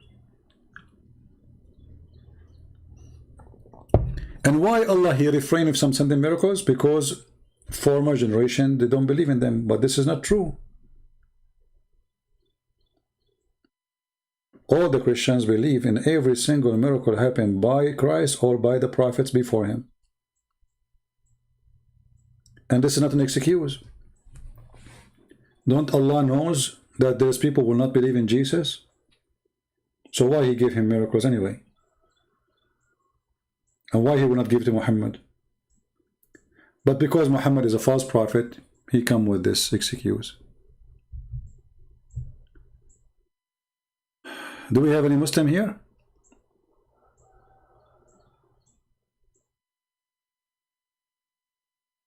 All right. Well, we are here for many hours, almost 5 hours. It's already 4 hours and 45 minutes. So guys, I apologize really. My back hurts from sitting long, and I better go and do a little walk, because it's not good to stay for as many hours as we did. And I apologize really. I didn't intend to make it so long. I will try my best in the future to make it short. I don't know how short, what short mean. But I think what I will do, I will set an alarm, and then I will promise myself that when the alarm ring, or the bell of Allah ring, man, I just saw a butterfly. I never saw such a thing before. Wow. So beautiful. Amazingly.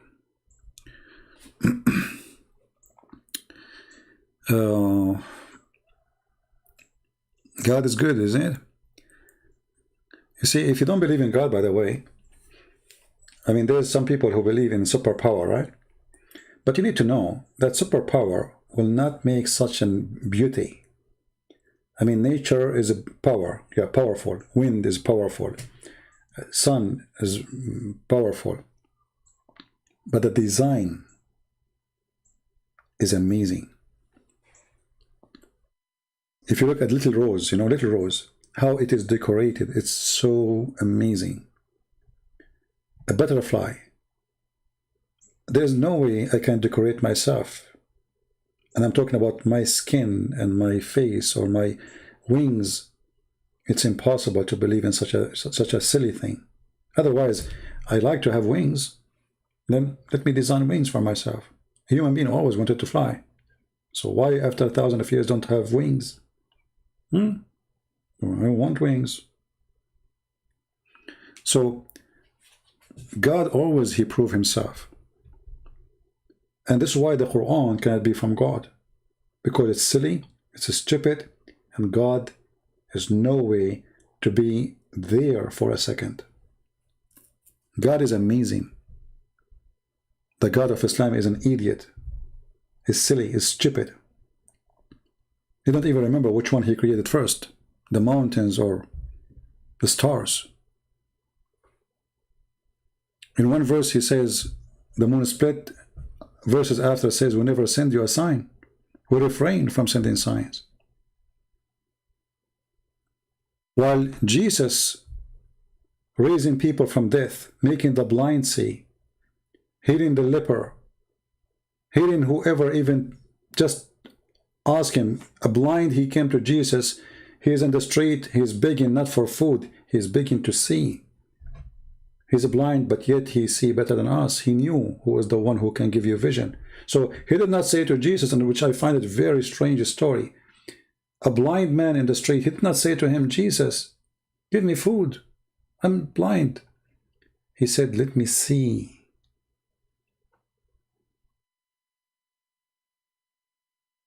Isn't it amazing?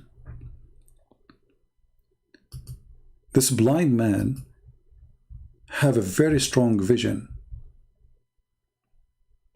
He knew exactly who to ask. He knew exactly he's talking to who, but he's blind. How many of us are blind?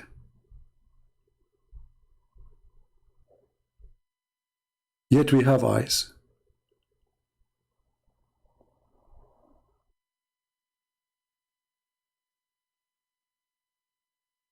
The blind who asked Jesus to make him see.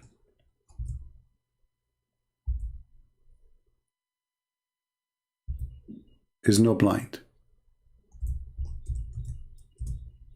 Those who have eyes are the blind.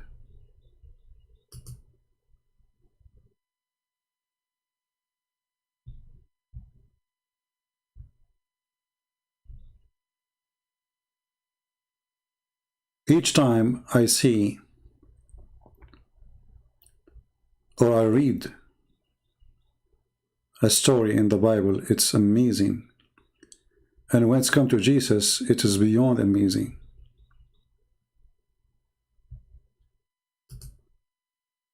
We are in a time where people have eyes, and their eyes, they can see far using technology and the internet and satellite. But they are still so blind.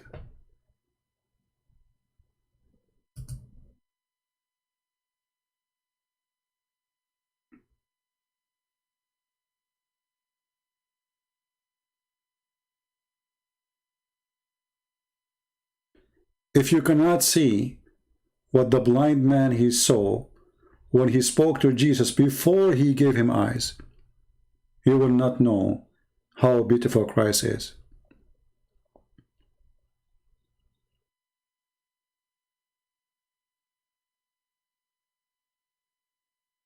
The blind is not someone who don't have eyes. The blind is someone he blinded himself. He believed that God is working there to provide him sex. Who made God a sex vendor, prostitute vendor, They created their own fiction God. They provide you a sexual God so you will be blind with sex addiction. So you will not see any other beauty except sex. That's it. This is the only thing can be tempted with. But the true beauty is when God, he do something for no return. When Jesus, he said to the man, see, he did not ask him, say shahada, are you going to give me donation? Jesus said to the man, what do you want? He said, I want to see. Very straightforward conversation.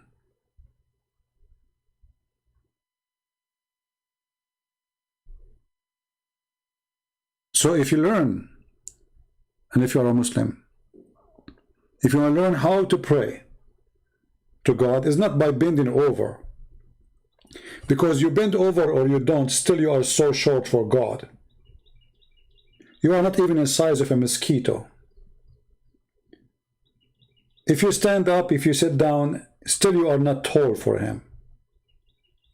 If you are in your side, if you are flipping, if you are upside down, still that will not change who you are. If you want to know how to pray to God, say to him, I want to see. Don't ask him for silly request. Give me the versions. Shame on you. That is not God. You are talking to a pimp. So I say to the Muslims, if you want to know God, speak to Jesus. If you want to know a pimp, speak to Allah. And Allah will blind you more. Actually, even the Quran says that Allah, he blind those who don't believe in him, so they will not know.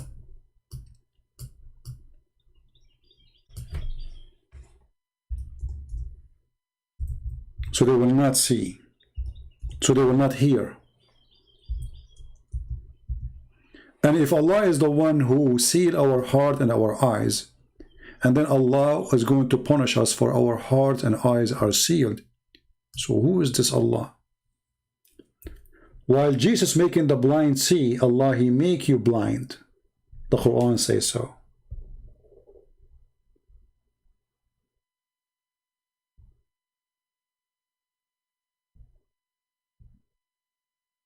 So we have nothing to compare between the Messiah and Allah, because that is, if you are comparing between the devil and the truth. The Messiah make you see. Allah, he seal your heart, he seal your eyes, he seal your ears. Who is the one who will get the benefit of this? The devil. Very clear message. Who don't want us to see? Allah. Who don't want us to hear? Allah. Who is the one who don't want us to know? Allah. While Jesus saying, go and read the books, search, and you will find the truth, and the truth will set you free. Allah, he says, I'm going to seal their eyes. I seal their eyes. I seal their heart. I seal their ears, so they will hear not, and they will see not, and they will understand not. Totally the opposite direction of Jesus' message. Jesus says, I came for the sick, not for the healthy. Allah says, I will make you sick if you were healthy. Totally the opposite. So I want to say thank you all for being here. Today is Wednesday. I will do my best not to come tomorrow and the day after, but you never know. Don't take what I say for granted, because I don't have a burqa yet for my computer to forbid myself being tempted by the computer and come back. So I want to say thank you all for being here. May the Lord bless you all, and until we see you soon again, Christ is Lord, Islam is false, and don't forget to download the videos, because I'm going to delete them very soon, including this one. This one may be by tomorrow. The others, I will delete them immediately. Thank you. God bless you. and take care.